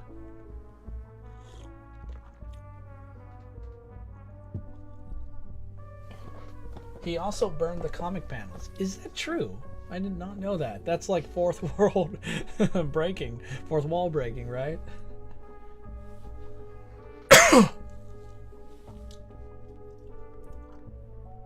Ooh, okay, so who's going to be next? I think the next one I'm gonna add, because we all just love him, Burning Monsterverse Godzilla.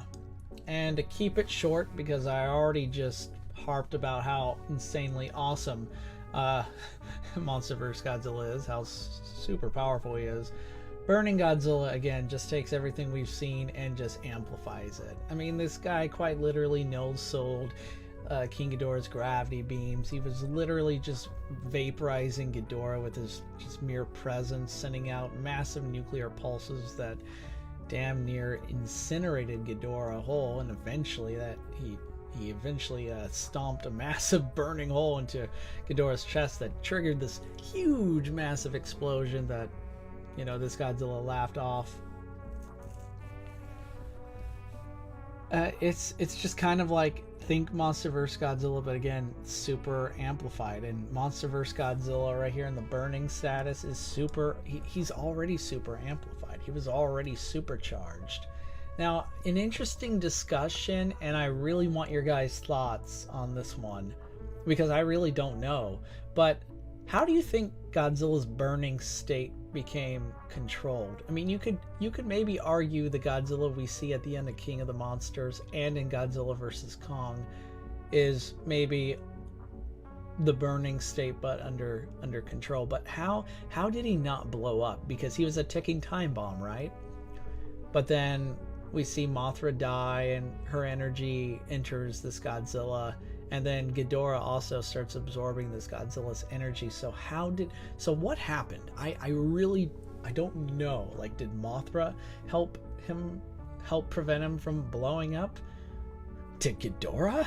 Like, or both? I'm still kind of like wondering how the world didn't end then. How did the world not end in 2019, guys? Oh, if only.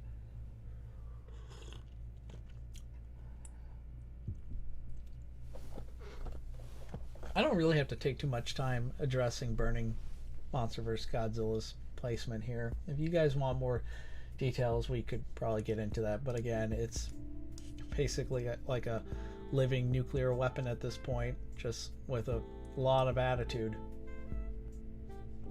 Alright, so earlier some of you mentioned Godzilla Ultima. He's from Godzilla Singular Point.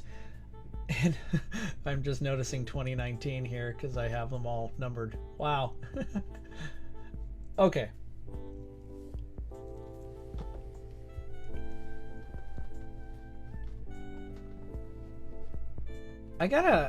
Ooh, that's an interesting comment. Because when Ghidorah dropped him on his back, you see the power leave his dorsal plates, and the energy drain certainly helped.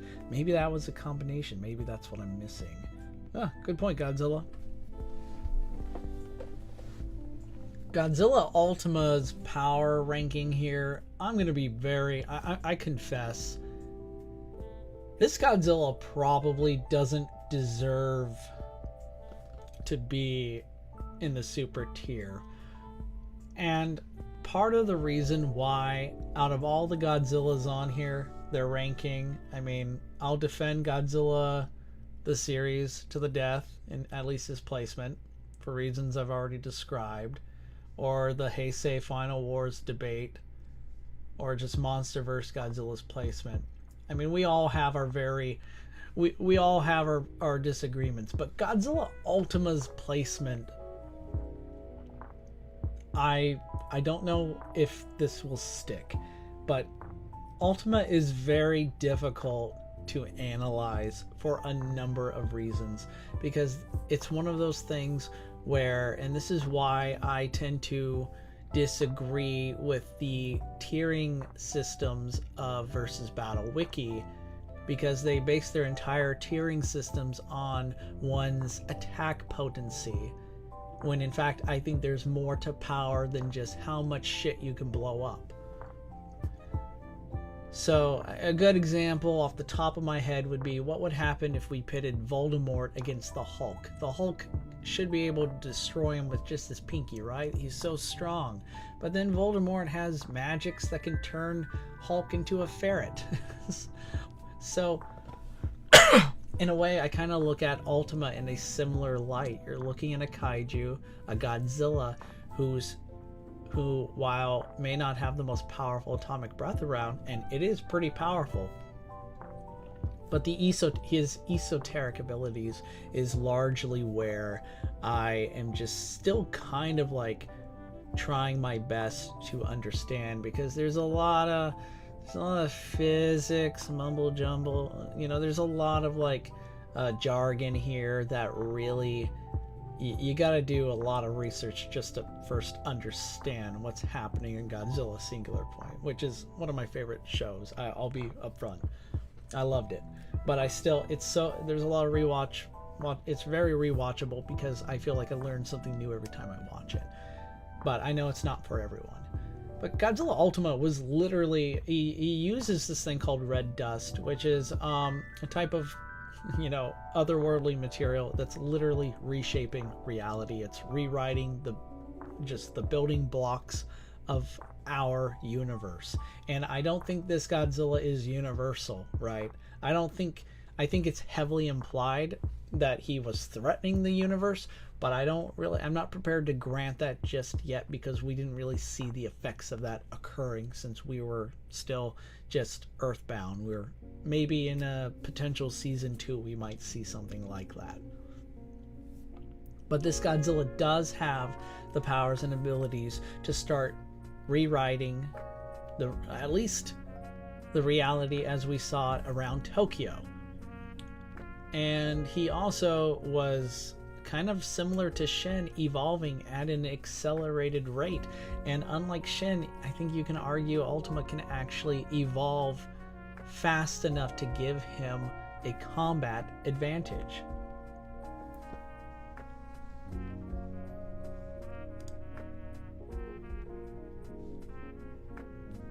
Still live? Yeah, Mittens, we're still here. I think we're nearing the end though, but hey, we'll be back. We'll still be on in like 2 hours, right? A question from earlier, Godzilla Power Hour asked, was Godzilla in Godzilla vs. Kong amped at the end of King of the Monsters? See, I actually think there's a chance he was, because after he made King Ghidorah explode, interestingly enough, the energy went from being an explosion to an implosion, and it really does look like Godzilla kind of absorbed Ghidorah's power. But I would have to take another look to really verify or give a better argument. I'm not entirely confident, but I do kind of feel like Godzilla in Godzilla vs. Kong is more or less a more powerful version. I think he's more powerful than Godzilla was at the start of King of the Monsters, if that makes sense. But yeah, that's just my 2 cents. Godzilla King of the Monsters says, well, that's Hack's abilities, which are separate from power, really. Well, that's an opinion. I mean, I would like, could you specify a bit more what you mean? Because to me, I think Hack's abilities, it's kind of like Toon Force, like from Looney Tunes. These guys can rewrite, or Mr. Pixel, however you say his name, from Superman. These are beings that have esoteric powers and abilities that if you're trying to say we can't really quantify or measure that, that's a valid argument, and a valid argument against my placing of Ultima. But I actually think Hex or Hack's abilities, I don't know why I said Hex, I was thinking Scarlet Witch for some reason, because she has magical Hex abilities that kind of do something similar to what Ultima does. But I actually do think this is just 2 sides of the same coin. But still, feel free, Godzilla King of the Monsters, to elaborate more of what you mean. I'm definitely interested to read what you have to say.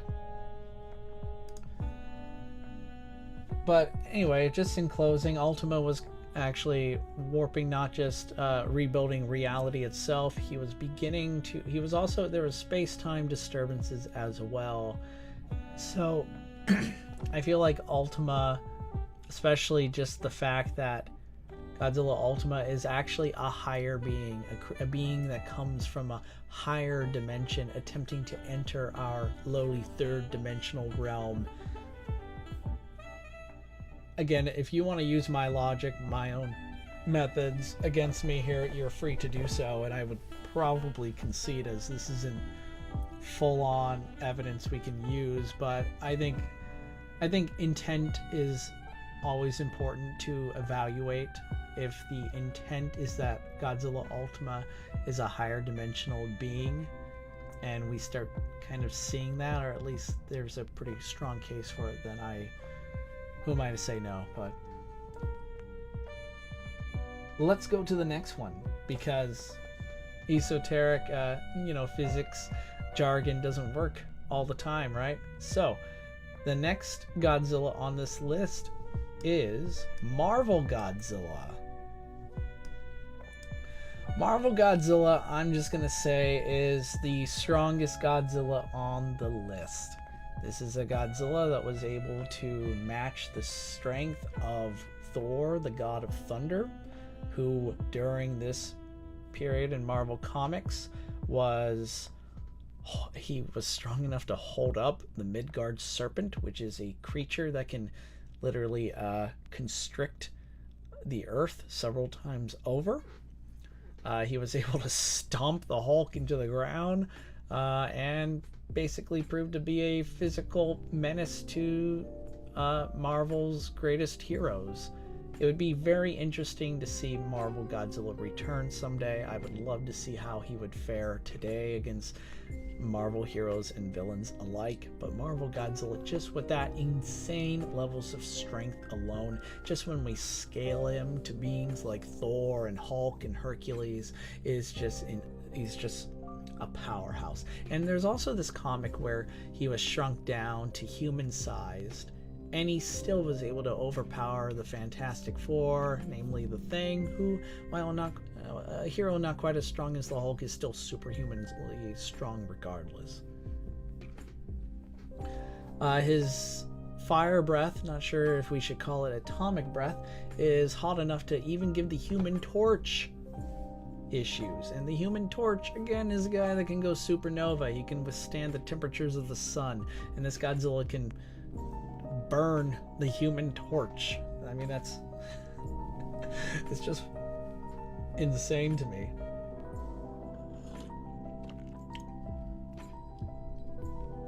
I forgot to mention that all the Godzillas on the super tier list, I think you could argue are eligible for the top spot to take the crown.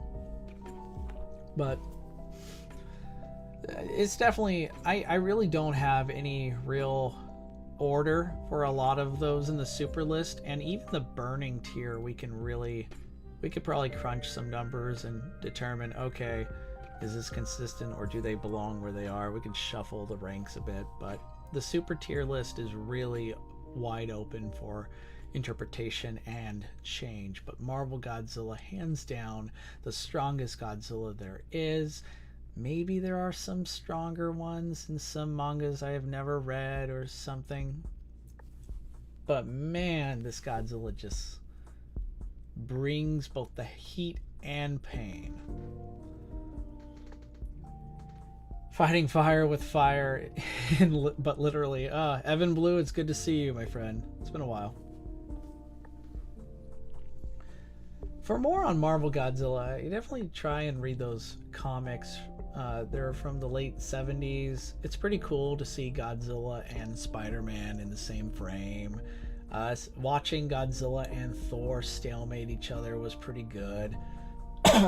I will say a minor caveat, because in this scene, okay, so in the comic panel, Godzilla and Thor are on opposite sides of the Empire State Building, and they're trying to push the Empire State Building onto the other. It's actually a tad bit ridiculous, because when you have two beings strong enough to shatter planets, how the hell are they not shattering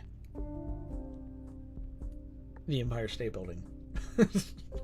It's kind of funny when you think about it. I don't see this as a sort of red herring or something to just, dismiss as an outlier or anything. It's just, I just think it's funny because it shows what, guys, what does this show? Writers don't give a shit about power levels. Filmmakers don't care about who's the most powerful character. I know they just don't, and with good reason. They should focus more on telling a good story.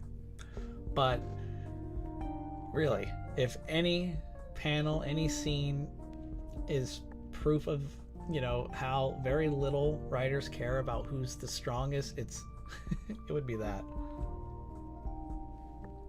Or the Empire State Building is indeed the most strongest, most durable structure in the Marvel Universe. Changed my mind.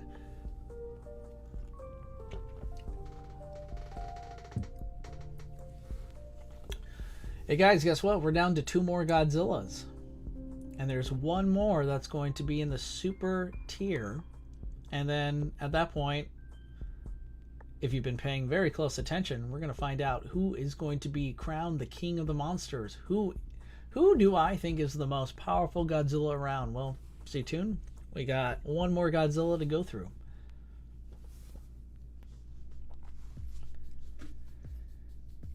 Topping the super tier list is none other than Godzilla Earth. Godzilla Earth is from the Godzilla Earth anime trilogy.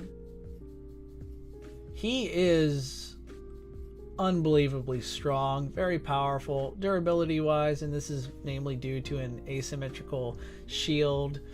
Was able to withstand just completely tank hundreds of nuclear warheads. In fact, there's a quick blink and you'll miss it shot that I guess the United States attempted to nuke him when he was raiding America, and you could just see all the craters, and this Godzilla was just not even bothered by that. It's fortunate that we don't really go into the novels, because even, I mean, I already mentioned earlier that I'm not including feats from novels or novel versions, but you could maybe argue that due to the fact that they share continuity, that in the novels this Godzilla also survived way more nuclear attacks as well, but I'm not going to get into that too much. I will just mention real quick, in the novel this Godzilla it charged up an enormous amount of energy that he eventually nuked the planet Gorath as it was coming in to wipe out the planet. It's kind of funny. Yeah, this Godzilla with the charge time eventually went all Goku on Gorath. But we don't need to include novel feats. This Godzilla has an insanely powerful atomic beam.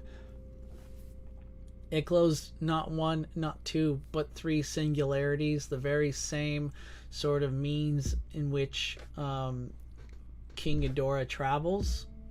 I don't think they're black holes necessarily, but they're still portals to another realm, a higher dimension, and this Godzilla just freaking blasted them apart and closed them instantly, and he did it 3 consecutive times back to back.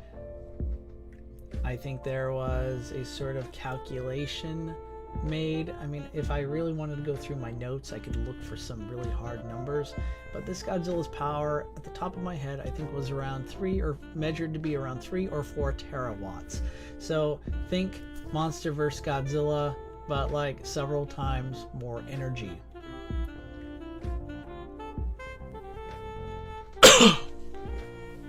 So already you're looking at a Godzilla that also was terraforming the planet. I mean, even though the humans were gone for 20,000 years, doesn't mean it took him that long to do it.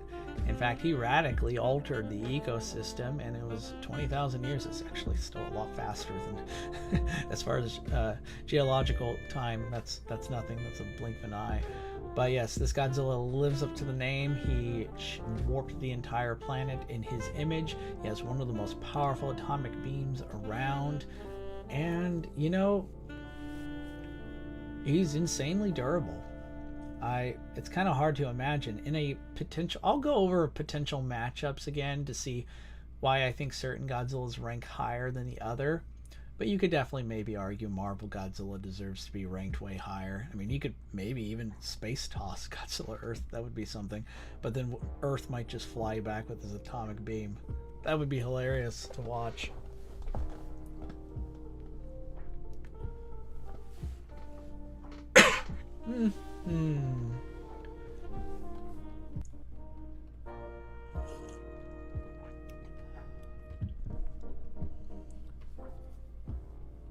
So, I think we finally have made it.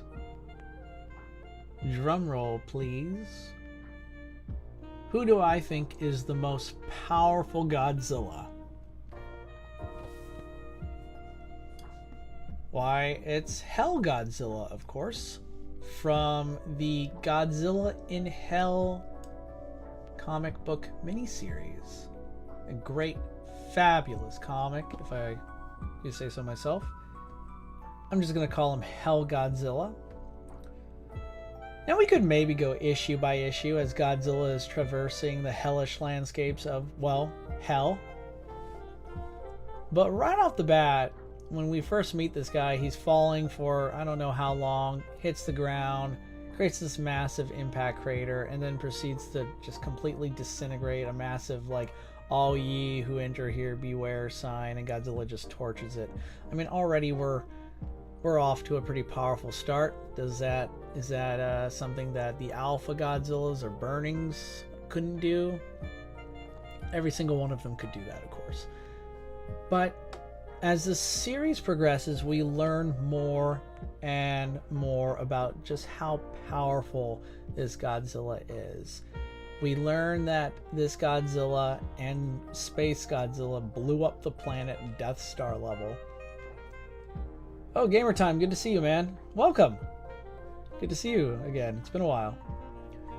But as I was saying, while Godzilla and Space Godzilla blew up the planet, and of course, according to some of the writers for that, for issue 3 of Godzilla in Hell, I believe, the writer or artist confirmed that Space Godzilla actually destroyed the moon, and we do in the comic panel see the moon destroyed, and it's like, okay, I think that validates that. See, empirical feat matched with source material. The fact that this Godzilla has enough power to already wipe out the planet is pretty impressive. Space Godzilla, of course, deserves credit too, but Godzilla matched him and actually was overpowering him as well near the end of that beam war. We later learned that this Godzilla basically was taken in front of what is described as God Mountain, an amalgamation of cosmic power, some Lovecraftian craziness combined with, you know, certain notions of just what such a high level deity would be like with other kaiju part of, you know, other kaiju parts. It's really crazy. And God Mountain basically attempted, and God Mountain is, you know, ruler of heaven. It's basically this universe's version of God. Basically, what does God Mountain try to do? It tries to subjugate this Godzilla, tries to mind control him, and fails before banishing this Godzilla to hell. And of course, in hell is where Godzilla goes through so many different trials, so many different levels of hell, where he flat out starts doing some real wonky stuff, including receiving a power-up from God Mountain, from heaven, to counteract Space Godzilla, who was being who basically was being powered by the demonic energy of hell. I mean, guys, if I stop for a second and if we just like think about all the shit that I'm saying, it's pretty crazy. But this comic is bonkers. And anyway, so Hell Godzilla gets a charge up from heaven, just completely annihilates Space Godzilla. Like, hell literally freezes over at this point. And then when God Mountain is all like, so hey man, we totally helped you just there, defeat Space Godzilla, you gonna help me in my war? Godzilla responds with this powerful freaking super atomic breath that destroys God Mountain, destroys God, literally severs the portal, the connection to heaven as well. And of course, I forgot to mention, God Mountain has a bunch of like Mothra angels, and they're all bowing to Godzilla, but then Godzilla eats them.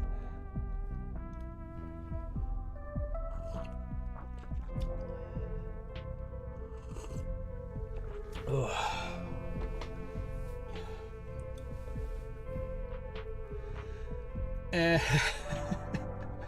I mean, there are a couple things where this Godzilla goes on to fight some of his famous friends and foes, you know, throughout the franchise. He fights Anguirus, he fights Rodan, and even Baron shows up, which is cool. But ultimately, what makes this Godzilla so damn powerful? What makes him the king of the monsters? What makes him, in my book, the most powerful Godzilla around? In the final issue, Godzilla journeys to the deepest pit of hell, where then he comes across a mountain he must climb. Symbolism, guys. But at the very top of this mountain is this giant eldritch creature, this being that you would be forgiven for thinking is like some abstract form of the devil. I don't think it's actually considered that by the makers of the comic, but it's still between him and Godzilla's way out of there, which is a Torii gate, meant to symbolize how Godzilla could, you know, walk through the Torii gate and leave hell. I mean, he rejected heaven and he seriously doesn't like hell, so that would be great. But what happens is this creature, this Leviathan, just sends these wave after wave of these tiny little demons that all begin to swarm Godzilla and then consume his flesh. You can see it right there in the picture that I've used for him. I actually have a number of different pictures for Godzilla Hell, one of which is a spoiler for why he's ranked so high. After picking his flesh clean, Godzilla is reduced to a skeleton, but through sheer willpower, Godzilla actually possesses every single one of these tiny bat-like demons. He possesses them and has them all come back and put his body together before, you know, using them as his flesh. And from every inch of his body, he unleashes the motherload of atomic beams that just freaking vaporizes half of this giant hell mountain, I'll just call it, and then destroys this Leviathan, eldritch, Lovecraftian creature that was keeping him from leaving hell.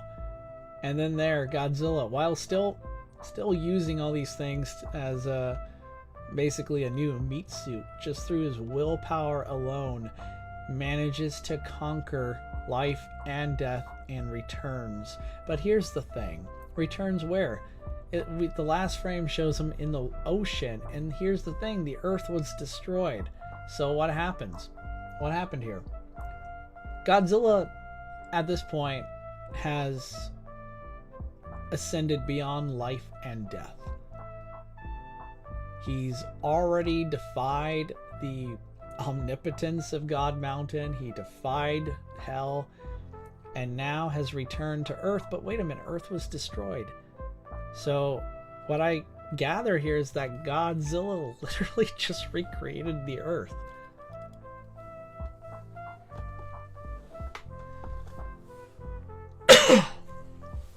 Ooh.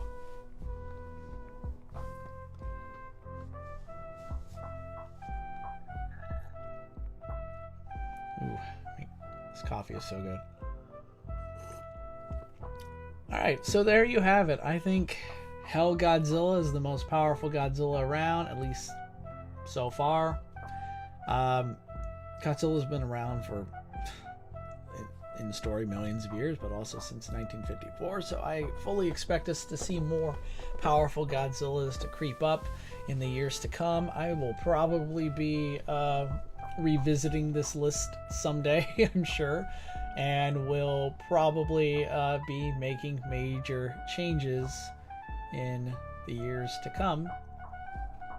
But speaking of changes, let me kind of go over, I'm not going to go through every single Godzilla explaining why I think they should be higher ranked than their predecessor, but a couple things. Which Godzilla face-offs do you think would be a good battle?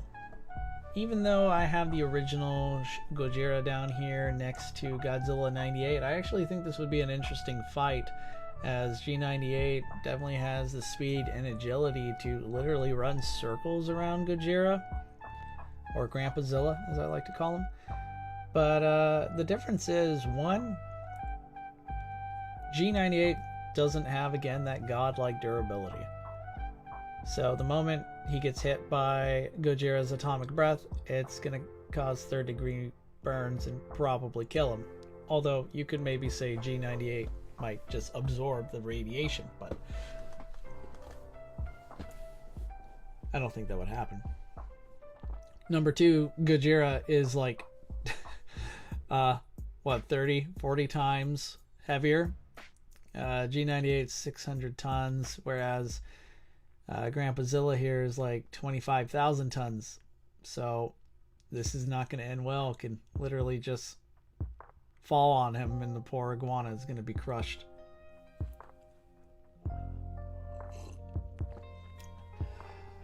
Oh, who knows? 2023 Godzilla could be more powerful. That's possible. We never know. There's more Godzillas on the way, so yeah, definitely going to update the list soon.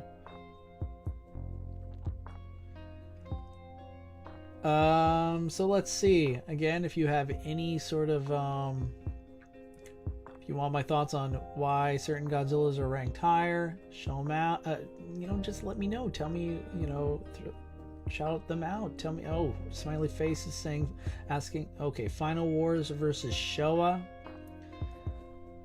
Yeah, I think Final Wars definitely has several advantages over Showa Godzilla, mainly due to the fact that, kind of similar to why I think Final Wars would give Heisei such a hard time, is that Final Wars' offensive powers are just a bit too much for Showa to handle. I don't think Showa Godzilla could. I think Showa Godzilla could actually give Final Wars Godzilla a good fight. And keep in mind, I'm still using official stats here, which means Showa Godzilla is just coming up to like Final Wars Godzilla's waist, right? But none of that change. While size usually matters, Showa is still Final Wars his peer. But I think what really hurts Showa's ranking here is the fact that I just think his atomic breath, for starters, is not quite up to par, especially compared to the Godzillas in Titan and Alpha class or tier. I don't think his durability is it could use some work. I think he could definitely be more durable if he was and had a more powerful atomic breath, and I think received an upgrade, a tune-up to his regeneration. I'd definitely move him up a lot more.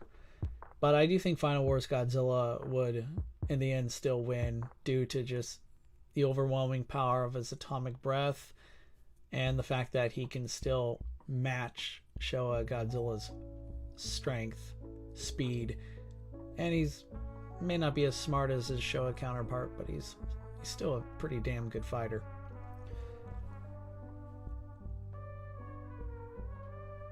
Ooh, IQ Bug, if you're leaving, man, thank you so much. Appreciate it, and see you next time. Why is Zilla and Final Wars Zilla in different spots? So, we kind of established this at the beginning, but there are certain Godzillas here that are officially legitimate Godzillas, and then there are the Zillas, who, again, if you don't think they belong on this list, totally cool. But I think what you might be a little confused, because Godzilla here from 98 is not the same as Zilla from Final Wars. The only Godzillas you could argue here that are technically the same creature would be Godzilla 98 and Cyber-Godzilla. But Godzilla the series is kind of its own alternate continuity, if that makes sense, but I don't want to get into the continuity and all that shenanigans. And Zilla up here is from the IDW comics, not quite the same one. Shin versus 2014 Power Hour. That's a good matchup. Namely, due to the fact that I think, again, it comes down to, I don't know if you heard me earlier, but I think Shin Godzilla. Usually the best way to determine who would win in a fight, Shin Godzilla or anyone for that matter, is whether or not Shin's opponent can withstand his atomic onslaught. If they can, Shin will eventually run out of power and go to sleep. He'll be in a comatose state. And at that point, he's just ripe for the picking, right? He's a punching bag. And I think Monsterverse Godzilla, especially 2014 Godzilla, not only can soak up those beams, but probably will consider those atomic beams to be mighty tasty.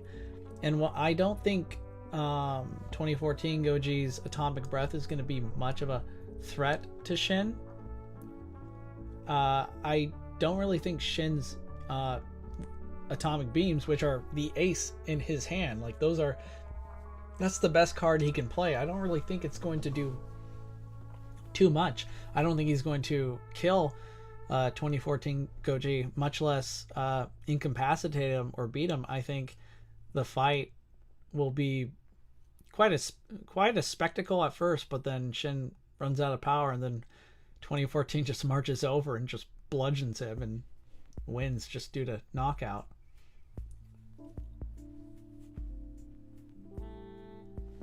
Talisian points out Showa Godzilla can fight 100-meter kaiju, so Final War size would not intimidate the smaller kaiju. This is true. I agree. Especially since Showa Godzilla was able to throw down with, again, some zone fighter kaiju that were in the 90,000 ton weight class. So again, just because Showa Godzilla is smaller doesn't mean he's weak. He's actually, again, pound for pound, one of the strongest Godzillas on this list. He, I think he's surpassed arguably by Godzilla Monsters and Protectors, who, as I previously mentioned, I'm totally open to moving him up higher on this list. And of course, Marvel Godzilla surpasses him too. It's funny to think about how Showa Godzilla, who literally comes up to Godzilla Earth's kneecap, is still strong enough to throw Earth around if Earth allowed him, of course.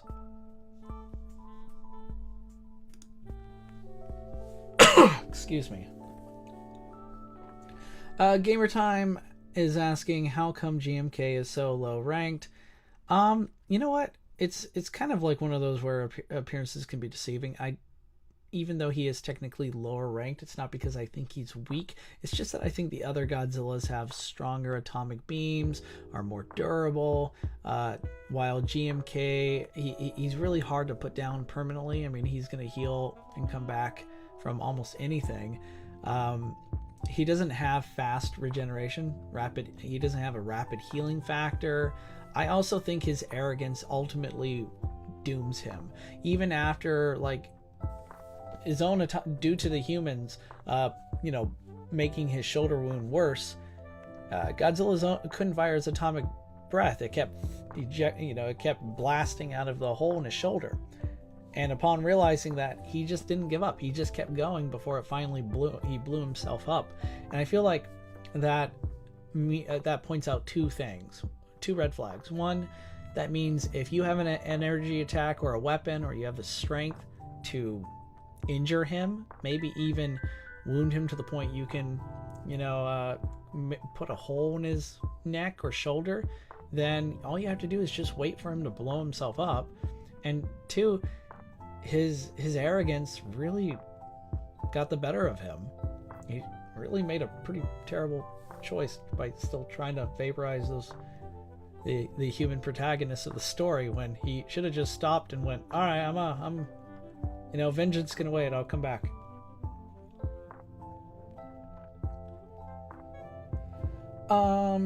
Godzilla Rex versus Godzilla Ultima. So adult Godzilla Junior versus Godzilla Ultima is a pretty interesting fight that, despite Ultima having a higher power ranking, you could definitely argue that adult Junior should be able to win a straight up fight, considering the fact that Ultima was still wounded by Jet Jaguar or the Mandas. I mean, I think there was a scene where the Mandas actually ripped into his neck and made him bleed. It's just that visible or physical wounds mean nothing to him like they do to us. But I think in a very traditional fight, I could see Junior actually winning so many of these battles, but I don't think he really has the power to put Ultima down permanently. So it really depends on, you know, the specs of this fight. Like, is this a fight to the death? Eventually Ultima wins that. Might take a million years. Or are we talking like who can win, like who can get a 10 count? And that sort of thing. And then I think adult Junior can, because he has controlled, as I stated before, he's mastered the meltdown state. He's reached a point where he has transcended his father, and he's even bigger and stronger for it. So I think he wins most of those fights, but Ultima probably wins the war in the long run.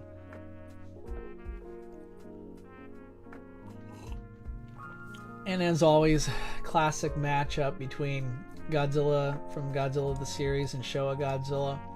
I understand some of you think I'm like a GTS Godzilla fanboy, but really this is something I've been debating for years with myself mostly. I actually think if we were to take this and put Showa at the top spot in the category 5 tier, I'm not going to bat an eye, because I actually do think Showa could win most of those fights.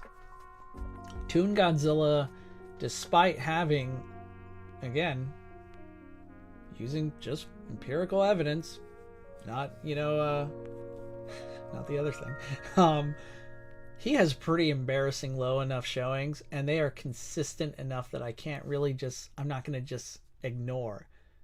You could actually just say, I think Showa Godzilla wins because he just knocks Toon Godzilla out with a single punch, and that actually could be it. Now there's proof that shows that this Godzilla can take that kind of level of strength. I mean, he again survived volcanic eruptions. He's had a massive mountain drop on him or maybe the side of a cliff, but again, you're looking at hundreds of thousands of tons falling on this guy, and he just got right back up. So it's a good fight, but I just think ultimately, like, out of 10 fights, maybe Toon Godzilla's atomic breath overwhelms even Showa, and maybe it just ends in friendship and they team up to protect the Earth. Power Hour says, crazy the strength feats a lot of Godzillas have.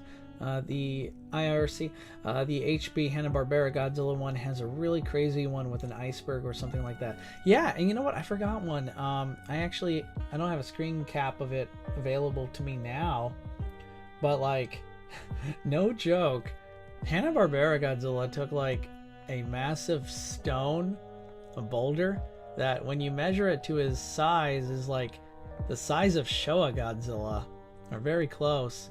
Or maybe GMK Godzilla, and he takes a tree and converts it into a massive like sledgehammer. It reminded me of Thor's Stormbreaker, and he takes this and he plugs up an erupting volcano. Hanna-Barbera Godzilla probably deserves to be higher on this list. It's just that there are a couple key things that are holding him back, and it really comes down to formidable beam weapons. His heat vision is very, very sadly weak. It's really not that impressive, and his flame breath leaves much to be desired. He's also lacking, as far as I can tell, a great healing factor. In fact, I don't think he ever shows to have the ability to heal wounds like quickly at all. Okay, who else we got? Hanna-Barbera versus 2014. Smiley, that's another good fight. I do think that's actually a fight that Hanna-Barbera could potentially win. It's just that he's taking on a foe who can basically soak up, like, he can stand to lose. He could take as many hits as even what Hanna-Barbera, like, HB Godzilla is really strong, but Legendary 2014 is tough enough to take it. And while both Godzillas don't really have the best atomic breaths, I do think 2014, ironically enough, does have a better, more powerful atomic breath than HB Godzilla. It's a true physical fight. I'm kind of leaning 2014 here, but I'm open to hearing otherwise to anyone who's more familiar or has seen all of the episodes. I tried my best to watch most of the Godzilla Power Hour, which is funny because Power Hour's photography is here. I tried my best to at least do as much research as I can well in advance before this stream, but I still wasn't able to find anything that really solidly puts this Godzilla above well, those who you see ranked higher and even on his same level, because you could argue Heisei Godzilla 1.0 here could beat him too. Why Thermo and G19 so high? I just don't see them being so high, especially Thermo, as he was only able to burn Monster Zero's weak points, head and wings, and not the body. His powers don't last long. I think Thermo, you mean the burning Godzilla Monsterverse. And the reason why G19, and despite this being taken from Godzilla King of the Monsters, the little thumbnail here, I'm still using Godzilla versus Kong feats as well. And Dom, the reason why he's so high is because this guy blasted a hole into the center of the earth with his atomic beam, and that pretty much is more than enough. That solidifies his place, his ranking, when compared to the other Godzillas. A couple Godzillas here who give that feat a run for his money would be Keizer Godzilla. You could also make an argument that Godzilla from Monsters and Protectors here deserves to be much, much higher, because in a vision he was on the path to pretty much cleansing the planet of most life, almost making it uninhabitable. So you could maybe throw him up here higher, but yep, that's why largely I have Monsterverse Godzilla here at the top of the Burning class, and Burning Godzilla is just an augmented version of, MV Goji, so he automatically goes even higher. Let's see what else we got. I feel like I missed a couple things. A couple comments. If you guys have any other Godzilla fights or any sort of matchups, what you think, or if you want my input on who I think would win or why, feel free to throw them around. We still have some time to spare.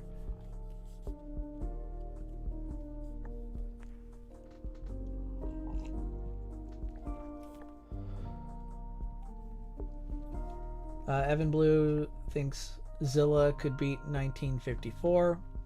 I think, Evan, did you mean Godzilla from Final War, or sorry, Zilla from Final Wars, or Godzilla 98? As there are huge, despite their appearance, there are still significant differences between the two. And yeah, I actually agree. I think Zilla from Final Wars, while I don't see him winning a majority of fights against Gojira or Grandpa Zilla, I actually do see him winning in the long run. He already has a massive size advantage that, unlike Showa Godzilla, who doesn't care about how big you are, he's strong enough to beat you up.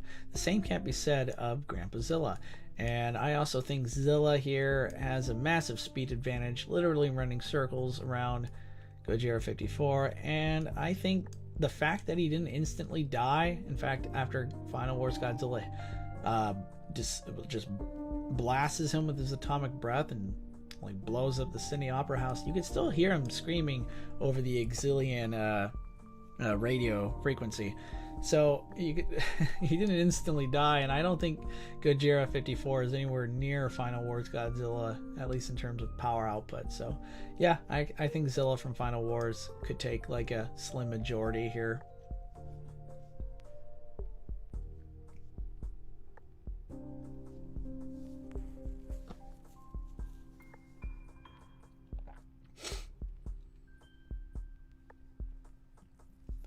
Yeah, Zilla died from missiles. G98 did. I absolutely do not think in the long run, I do think Gojira here wins against Godzilla 98.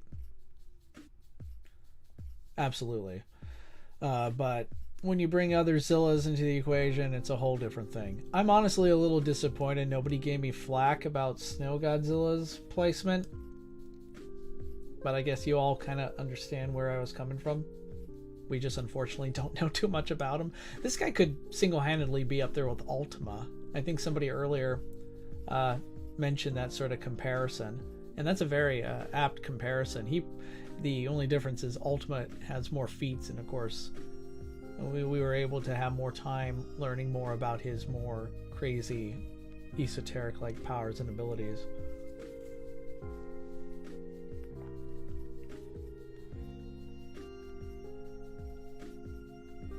Oh shoot, that reminds me. Okay, earlier I asked Godzilla King of the Monsters, the user in the chat, to specify more what he means about Ultima's hacks abilities, which are separate from power. I wanted a bit more in explanation. I didn't see this earlier, so I'm just going to respond to it now if it's cool with you. He responded with, this was for magic. Magic shouldn't really be used for power. Exactly, unless it's used for feats of power. Take, for example, Doctor Strange in the MCU. Spider-Man was able to restrain him, but his magic was used to fight the full power of the 5 Infinity Stones from Thanos, with even one destroying planets and moons. That's actually very interesting. I don't think I am arriving at the same sort of conclusion where I should dismiss that. I actually don't think... I really don't see that as really being a sort of argument against thinking like magic or hacks abilities or Ultima's more crazy esoteric abilities should be classified as power, because power, and I kind of, this is all still in the description box over to your left of the video, but my criterion, I do go over a complete criterion list of how I analyze Godzilla power, and I mention atomic breath, energy, attack, strength, yada yada, speed, reflexes, range, intelligence, and then finally I do mention esoteric abilities and such. All of this, to me, including magic, would fall under the power sort of umbrella. I would compartmentalize all of that under power, so I'm starting to think this is just a matter of semantics. It's just that magic is a lot harder to quantify in the same way. You and I could look at Godzilla's atomic breath and eventually measure how hot it is, but then can we really measure using the same sort of using the scientific method or different ways of determining Ultima's power, like his reality warping abilities? That's a lot harder. So this might actually be something where it's a very interesting disagreement, and I'm not trying to say you don't actually have a valid point here. I just don't think the explanation you gave or the examples really, I don't think that really it's not really what I'm getting at. It's funny you use Doctor Strange from the MCU and Spider-Man. That's a great comparison, because I feel like, you know, in a power ranking, I would put Doctor Strange higher than Spider-Man due to his magical power and what he's done. But I also think that opens up the fact that the greatest fatal flaw when it comes to doing these power rankings is that, and let's not forget, these are fictional characters. The writers don't care about power levels. It's not so precise. It's not conclusive. All these Godzillas, I could see them all in a story losing at the same time against someone who might actually be weaker. Manila. Yeah, Manila shows up and just annihilates Godzilla Earth and Hell Godzilla and beats Marvel Godzilla in an arm wrestling contest. But yeah, I think that's also something about power rankings that are very cool and important to remember. Even if a character is ranked higher, doesn't mean they automatically lose in a sort of situation or a sort of different scenario to characters ranked lower than them. I think that's what I meant to say. But yeah, well, still, thanks for elaborating on that earlier. All right, we got a couple more suggestions here. Final Wars Godzilla versus Kiryu Goji. That reminds me, Kiryu Godzilla, so much more respect. I'm tempted to move him up to Alpha. I'm so tempted here.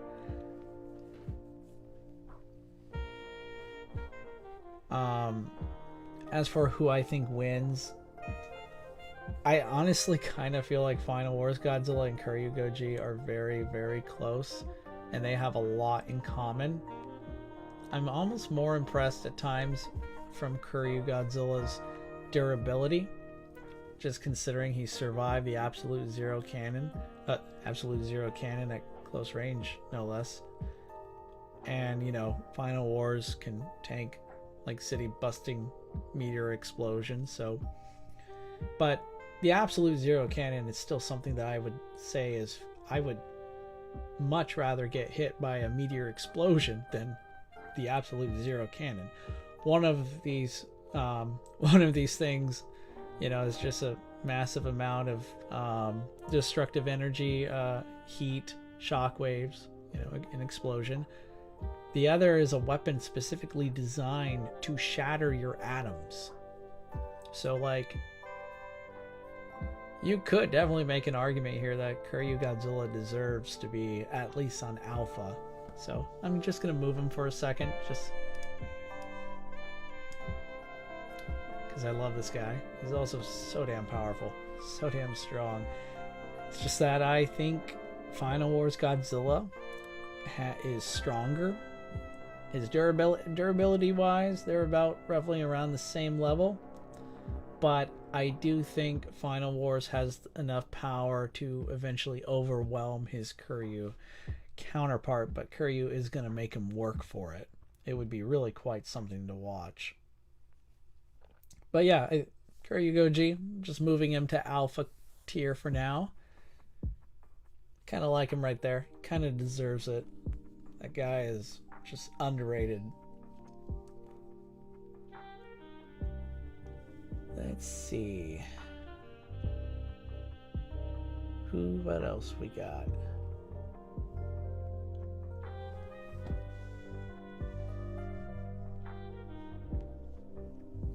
Burning Gojira Productions. If you look at Ultima's world-destroying feats, he's probably the strongest Godzilla. If you just use the anime, he's island level. What world-destroying feats do you mean? Maybe I missed something. I mean, it's Godzilla singular point. It's very easy to miss. All of these Godzillas get slapped by Gamera. Gamera solos. I agree. Gamera pretty much solos the entire list. It's pretty much duh. You could have Heisei Godzilla and the Rider can make Gamera win.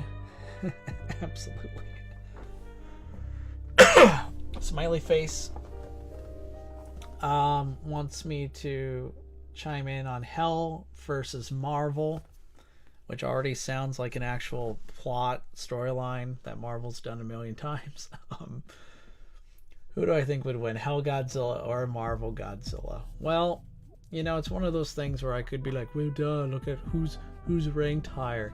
But no, not so fast. As a couple minutes ago, it was worth discussing. Just because a character is ranked higher doesn't mean they would win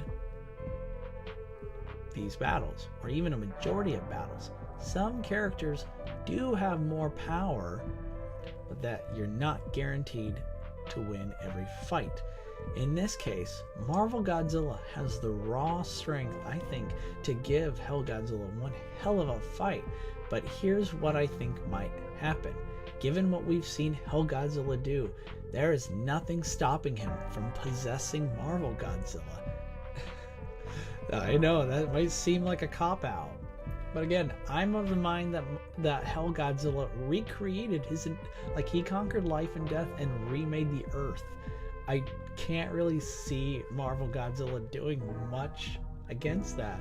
the margin of power between Super and the King of the Monsters tier in itself isn't really that it's not that vast, because as I previously mentioned, you can make an argument that all the Super Godzillas here could take the crown spot. I think Scarlet Godzilla here, Red Death Godzilla, might eventually move up here if that story is continued someday. He kind of sounds like a Godzilla Earthen himself, since he's constantly being bombarded by cosmic radiation, and he might just eventually ascend to a level where he's on par with Hell Godzilla. But yeah, man, I think using Hell Godzilla in these fantasy matchups you guys are throwing at me might be a bit of a might be boring, because I might end up just repeating the same thing over and over. Burning Gojira Productions, Heisei G versus Legendary, since it's been beaten to the ground and it's obvious.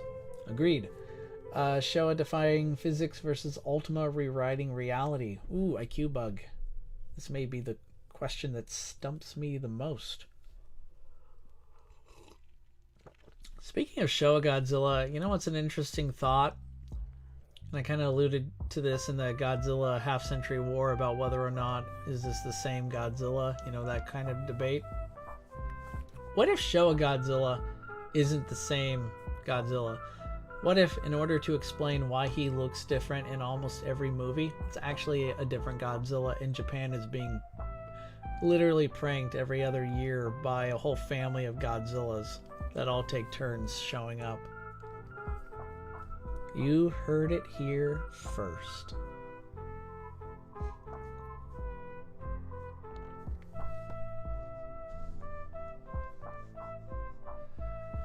Doesn't Showa have star level feats because of Zone Fighter and King Ghidorah? I think you're referring to this one feat in Zone Fighter where Showa Ghidorah temporarily almost causes like an eclipse. Kind of feels like it because he's absorbing so much sunlight, and in order to do that, it's just crazy.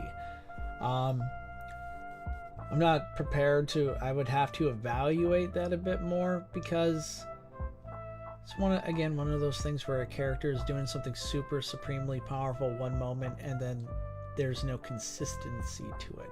So if Showa Ghidorah does that consistently, I will totally come back and move Showa Godzilla up to like super status, but until then, I think he's gonna stay where he is. Manga Millennium Gojira versus Manga Heisei Godzilla would be a brutal fight, savage one. Most of the Godzilla mangas, I gotta tell you guys, they're pretty bloody. It's like the Showa Gamera movies in a way, like how Gamera gets cut up and he and his monster enemies are literally tearing each other's limbs off. It's kind of like that. It's definitely not for children. Who I think wins? I mean, G2K, there's this really awesome shot in the G2K manga where he's actually battling Orga and the UFO at the same time, and he's literally lunging towards the UFO, you know, so he's gonna pull an Anguirus and use his dorsal fins to just cut the UFO apart, and he's doing this all while engaging in a beam war against Orga. So I can actually see him trying to do, you know, just lunging at Heisei, the Manga Goji here to you know, impale him. But Heisei manga has just insane levels of not just durability and strength, but just damage soak. This guy can take a beating. This guy can get just nearly have his head blown off, and he's still gonna come back and just kick your ass. So I think Heisei takes that win.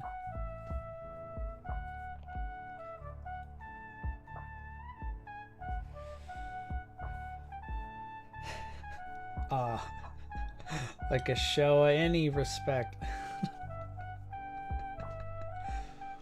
Smiley Face is asking Earth versus Ultima. I actually would love to see this fight someday. It's totally possible given the shenanigans of Godzilla Singular Point. It'd be crazy to see Godzillas from other realities show up.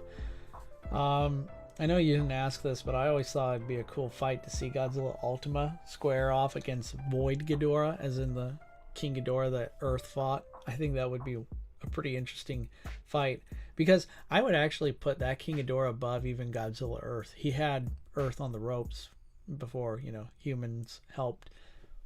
But I actually, even though I rank Earth higher than Ultima, I think Ultima would be better suited to fight that Ghidorah, just due to the higher dimension, eldritch nature of the monsters involved. As for who I think wins, I mean, I think Earth just completely vaporizes Ultima, but then Ultima eventually starts coming back, evolving. I mean, the guy in one of his lesser forms was able to weaponize his blood and turn it into like a projectile tentacle. It was crazy.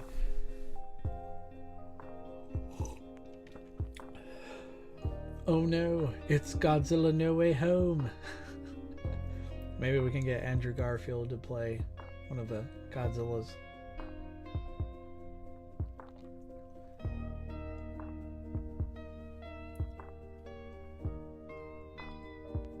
Oh god, 4 hours and 31 minutes. Oh my gosh, we're still here. It's been good though. All right. Throw a couple more at me. I'm kind of. It's a good thing I have coffee. How are you and Tom Holland? We got IDW main timeline versus legendary Goji.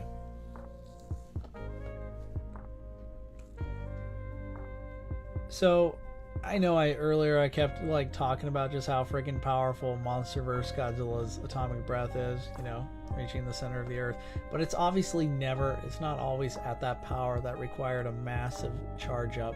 So if he's using his, you know, default atomic breath, this fight's going to be a lot closer. I think IDW Godzilla is a bit more of a tactician, a bit more intelligent, especially in how he fights. And the fact that he was able to still stand up against the mountain, the living mountain that was Megiddo, the trilopod kaiju, queen, master, whatever. I think Monsterverse Godzilla has a major fight on his hands. We're seeing two Godzillas now in the same tier going at it, and it's just a freaking battle that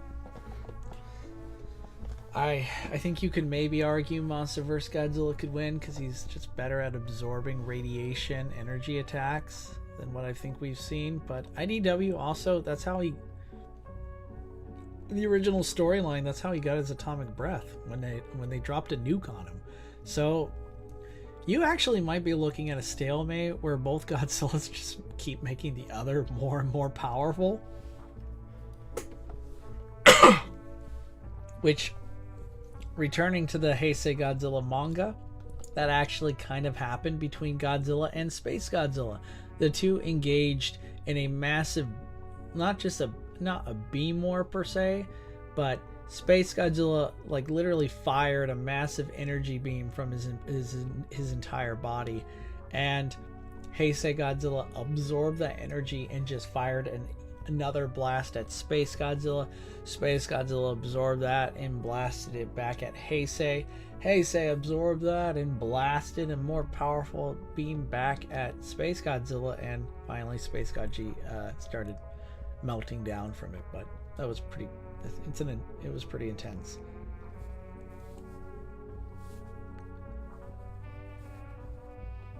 Monsterverse Godzilla versus Composite Optimus Prime. I have no idea. Burning versus 2019.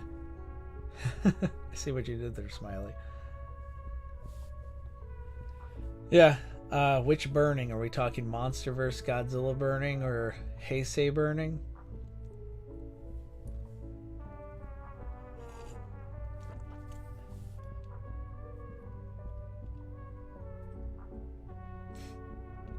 I almost thought for some what I meant earlier is I thought you were saying like burning Godzilla 2019 burning Godzilla versus regular Godzilla. So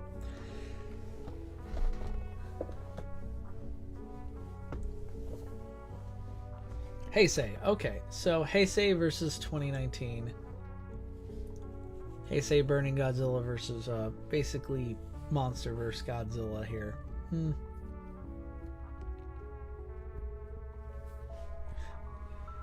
It's kind of a race against time, and honestly, given what a ticking time bomb Burning is, ironically enough, Monsterverse Godzilla might actually, even though you could argue he could absorb that radiation, maybe Burning's energy, that in turn would turn Monsterverse Godzilla into the new ticking time bomb. So that's interesting. Look, I think it's a pretty good fight. Again, barring some insane, center of the earth level atomic blast here, both have pretty powerful energy attacks that are just going to hurt the other severely. I think if this comes down to a close quarters sort of battle, I do strongly favor Monsterverse Godzilla in that, even though Heisei is just as strong, if not stronger. I would say he is stronger. I do think Monsterverse is a better fighter. He's a better, more effective brawler. But man, oh man, I would hate to be on the planet. I would hate to be on that planet if these two went, started fighting.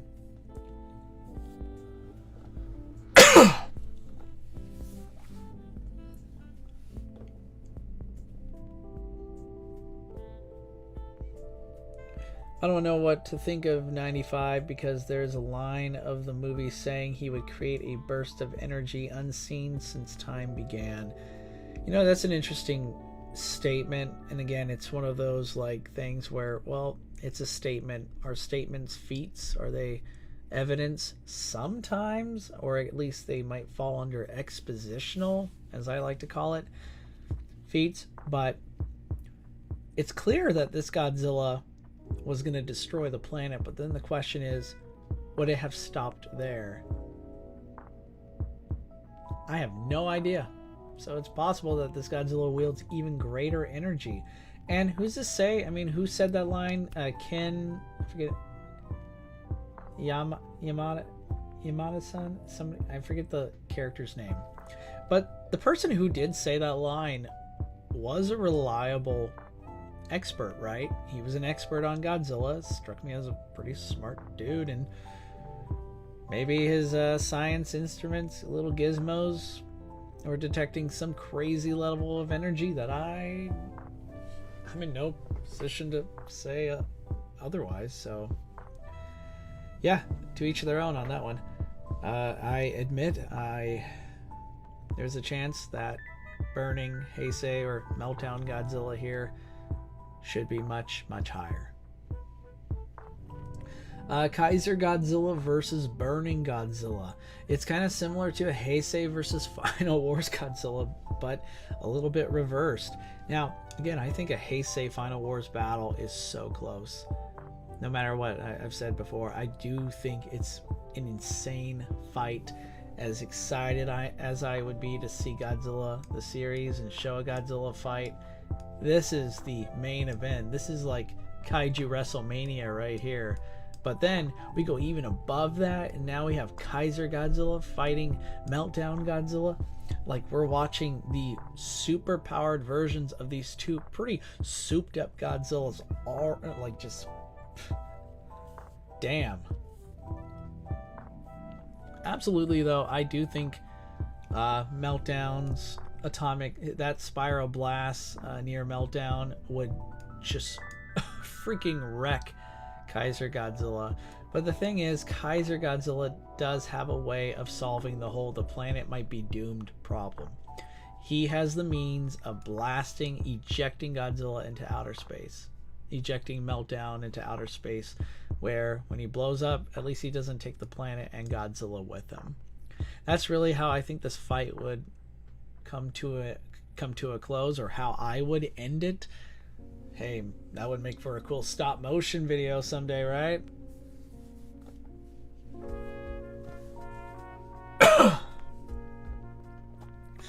But you know what, if you're like, I actually think Heisei Goji here just completely burns or fries Keizer before he can actually use his Hyper Spiral Blast. That's a valid position to take, I think. I'm not going to strongly disagree with it, because again, we're talking now about, on the burning tier, we're talking about energy attacks that are going to really visibly hurt everybody. These like godlike beings already. It's pretty crazy the kind of firepower we're talking.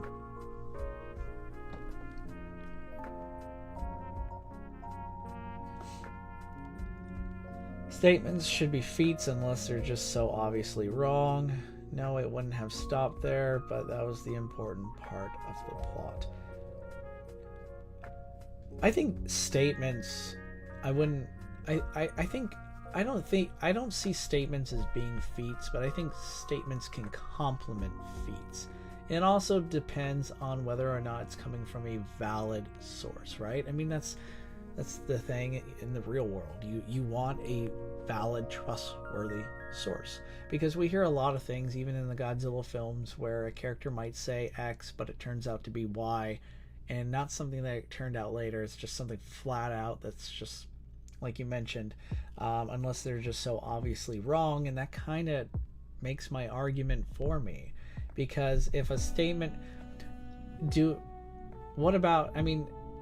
I think statements are far more likely to be obviously wrong than an empirical feat, than an actual action could be.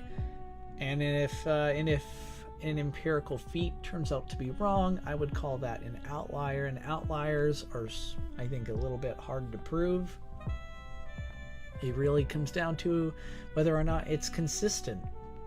Does it happen more often than not? That kind of thing. But really, this is a fun discussion, because obviously we both have complementary methods in determining power, but we also still have, enough differences to make for interesting discussions. Godzilla Monsters and Protectors versus Junior. I'm assuming this is adult Junior, like right here. Yeah, you could also, again, if you want to just say this guy could, if he gets pissed enough, goes into the Avatar state and just starts, ending the world as we know it. Yeah, there's not much a Junior can do to stop it. I think in a straight up physical fight, Monsters and Protectors has the strength to throw Junior around, but Junior is relatively durable enough to handle it. And Monsters and Protectors, Godzilla's biggest weakness here is the fact that, having read the comics that he stars in, his durability feats are not the best. I mean, he really is really strong. Again, he can pick up Biollante and chuck her, and of course might have the power to destroy the planet. But man, I don't recall him actually tanking anything that would suggest that if Godzilla Junior just whips out his hyper, super, whatever we want to call it, atomic breath, I don't think Monsters and Protectors can really take it, or at least it should be enough to incapacitate him, is where I will just leave that with. I think this is where we should end the stream. Hey man, we're getting there. We're almost done. Should I just go to 5 hours? We got like 17 minutes. Oh man. It's a good thing my family is out of town. Otherwise...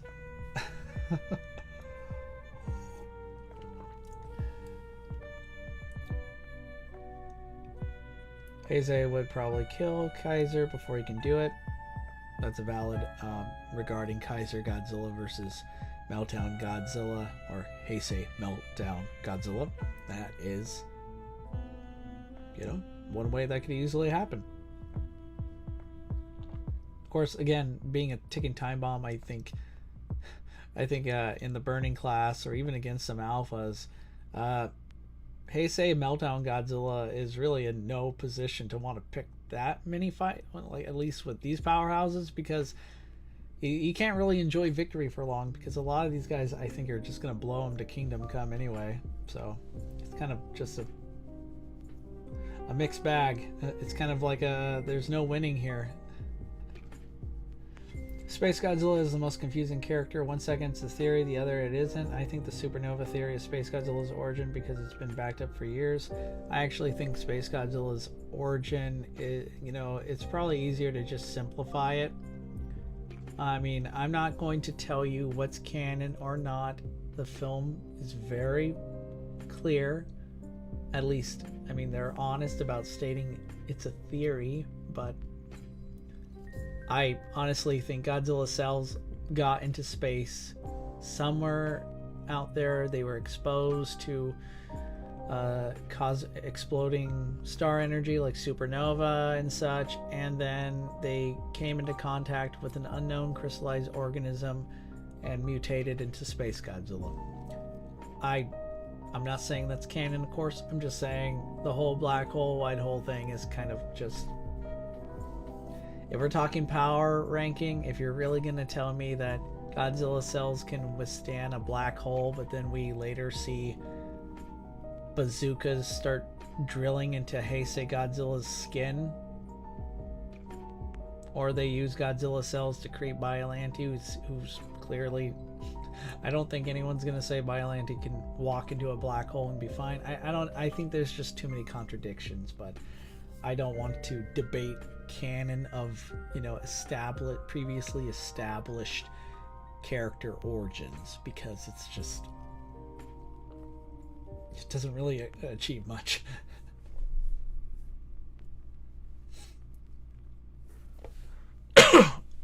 Excuse me. I don't know if you played Ultra Kill, but if you did, who would win, the Leviathan or Amanda? I have not played Ultra Kill, so I don't know. The issue with Keizer Final is he only has one good shot in him. His base breath is strong, but we actually don't know how much stronger than his base because Keizer chopped his own head off. Oh yeah, you mean when Keizer Ghidorah actually decapitated his own head. It's so funny, isn't it? I always think it's funny how when we see something like that happen, because wait, if Keizer Ghidorah's beams could cut off his own head, why doesn't he instantly decapitate himself when he fires his gravity beams? All right, it's a movie, but it's still funny. It's funny to just laugh about, at least. I do think Keizer does have one good shot, but I think he would use it. I think he can actually close that distance. I think he has enough strength to not be pushed over or overpowered by his Heisei Meltdown counterpart. And he could charge up that hyper spiral blast rather quickly, and I think he can get it done. But yep. Zilla Battle Royale, all of them. Yeah, as much as it breaks my heart that cartoon Godzilla or Godzilla the series didn't make it to Titan tier, I do think IDW Titan is just... the IDW Zilla is just a freak. Like, this guy is like a killing machine. I can't tell you how many times he overpowered trilopod kaiju hybrids and just started ripping them to pieces. I honestly think it really would come down between Zilla versus Godzilla the series, so Toon Godzilla versus IDW Zilla, and Comic Zilla here just wins. I mean, it could be a decent fight, but I honestly think it would be about as one-sided as when Cartoon Godzilla fought Cyber-Godzilla. I mean, that fight in itself kind of shows just how I think most of these tiers would go, most of these battles, to be quite honest with you. Cyber-Godzilla got some good looks in, or looked like he was hanging there, but it was clear watching that fight that Toon Godzilla was the superior beast, right? The superior kaiju, and I think something similar would happen here. GMK Goji versus Kiryu Goji, and then Zilla Junior versus Shin. Okay, so GMK Goji and Kiryu Goji, it's an interesting fight, namely due to the fact that while I think, you know, relatively speaking, they're about as strong. So if they were somehow, if they started off close and just got in a slapping match, it would be very entertaining. But man, I really don't think GMK is gonna, his atomic breath is gonna do much to Kiryu, whereas I think Kiryu is gonna really bring the pain here. GMK's best shot, honestly, is to just start absorbing Kiryu Godzilla's power, but he doesn't really do that, and it's not something he does automatically. It seems to be something that he has to make an active choice to do, as demonstrated when he didn't always absorb GMK Ghidorah's electrical beams. He only started doing that near the end, and waiting so long to do that, I think especially against Kiryu Godzilla, is going to cost him dearly in this fight. So I think Kiryu Goji wins that fight. It might take an hour or two, but I think it ends in his favor. And of course, Zilla Junior, I'm assuming Toon Godzilla you mean, but yeah, Zilla Junior versus Shin. I mean, it's kind of, you might remember earlier when I speculated, I think, you know, comic Zilla could possibly, there's a scenario here where he could beat Shin Godzilla, and I think the same kind of applies to Toon here, but Toon has way more to lose. He cannot afford to get hit by a single Shin atomic beam, because that's going to seriously hurt him. And no matter how durable I think Toon Godzilla is, no matter how much you guys refuse to accept the empirical reality that this Godzilla is tough as nails, even I admit Shin is going to overpower him, just bombard him, and basically, long story short, Toon Godzilla cannot afford to make a single mistake, whereas Shin can make as many mistakes he wants. He just has to just unleash, just fire off everything he's got, and he just needs to get one shot, and it pretty much wins it. He take home the bacon for that. We're now about 8 minutes away, so before I finally bring this stream to an end, thank you again for joining me, guys. You've been with me for, some of you have been here since the beginning, so this must be I bet you guys are getting tired listening to my voice. But again, I appreciate you all. Thank you so much. Unicron versus King Ghidorah Showa. Who wins? I'm not too familiar with Unicron, aside from the fact that he's like a planet-eating force of nature from Transformers, kind of like Galactus. But I mean, I would probably guess Unicron, but I don't know enough to really give a definitive answer.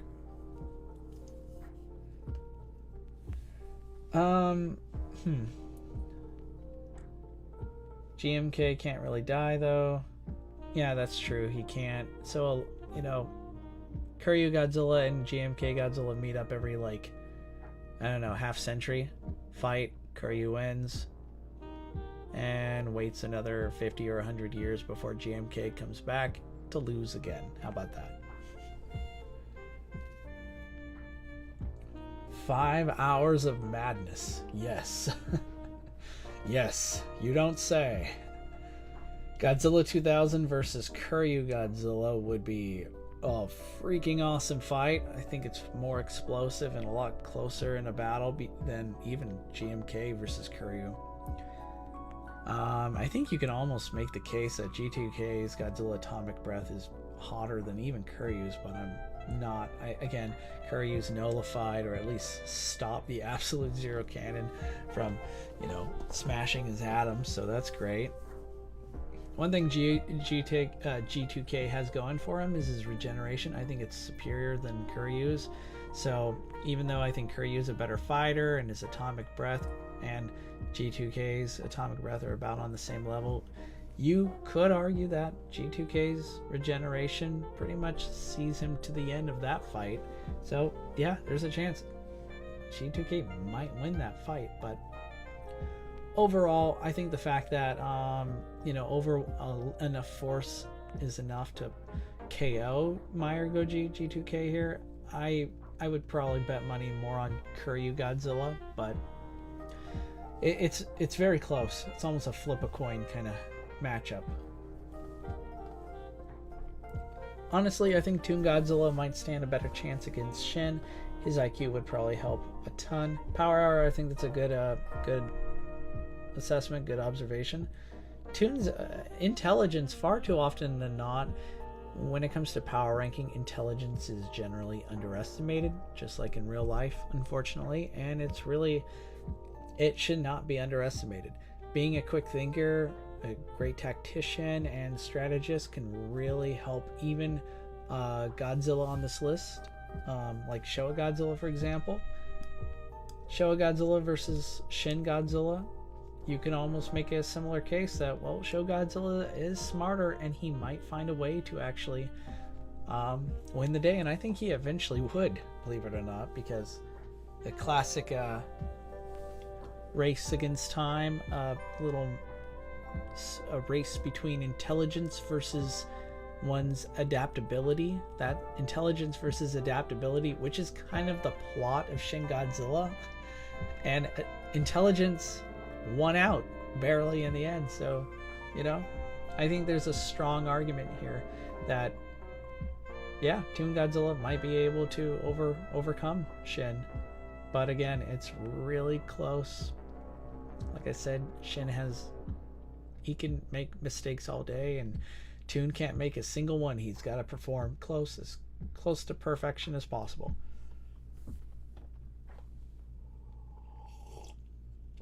But yeah, he might be able to dig fast enough to just wait it out. If I were Toon Godzilla, I would dig immediately and dig as deep as I can and just wait for Shin to run out of energy and go back to the surface and kick him when he's down.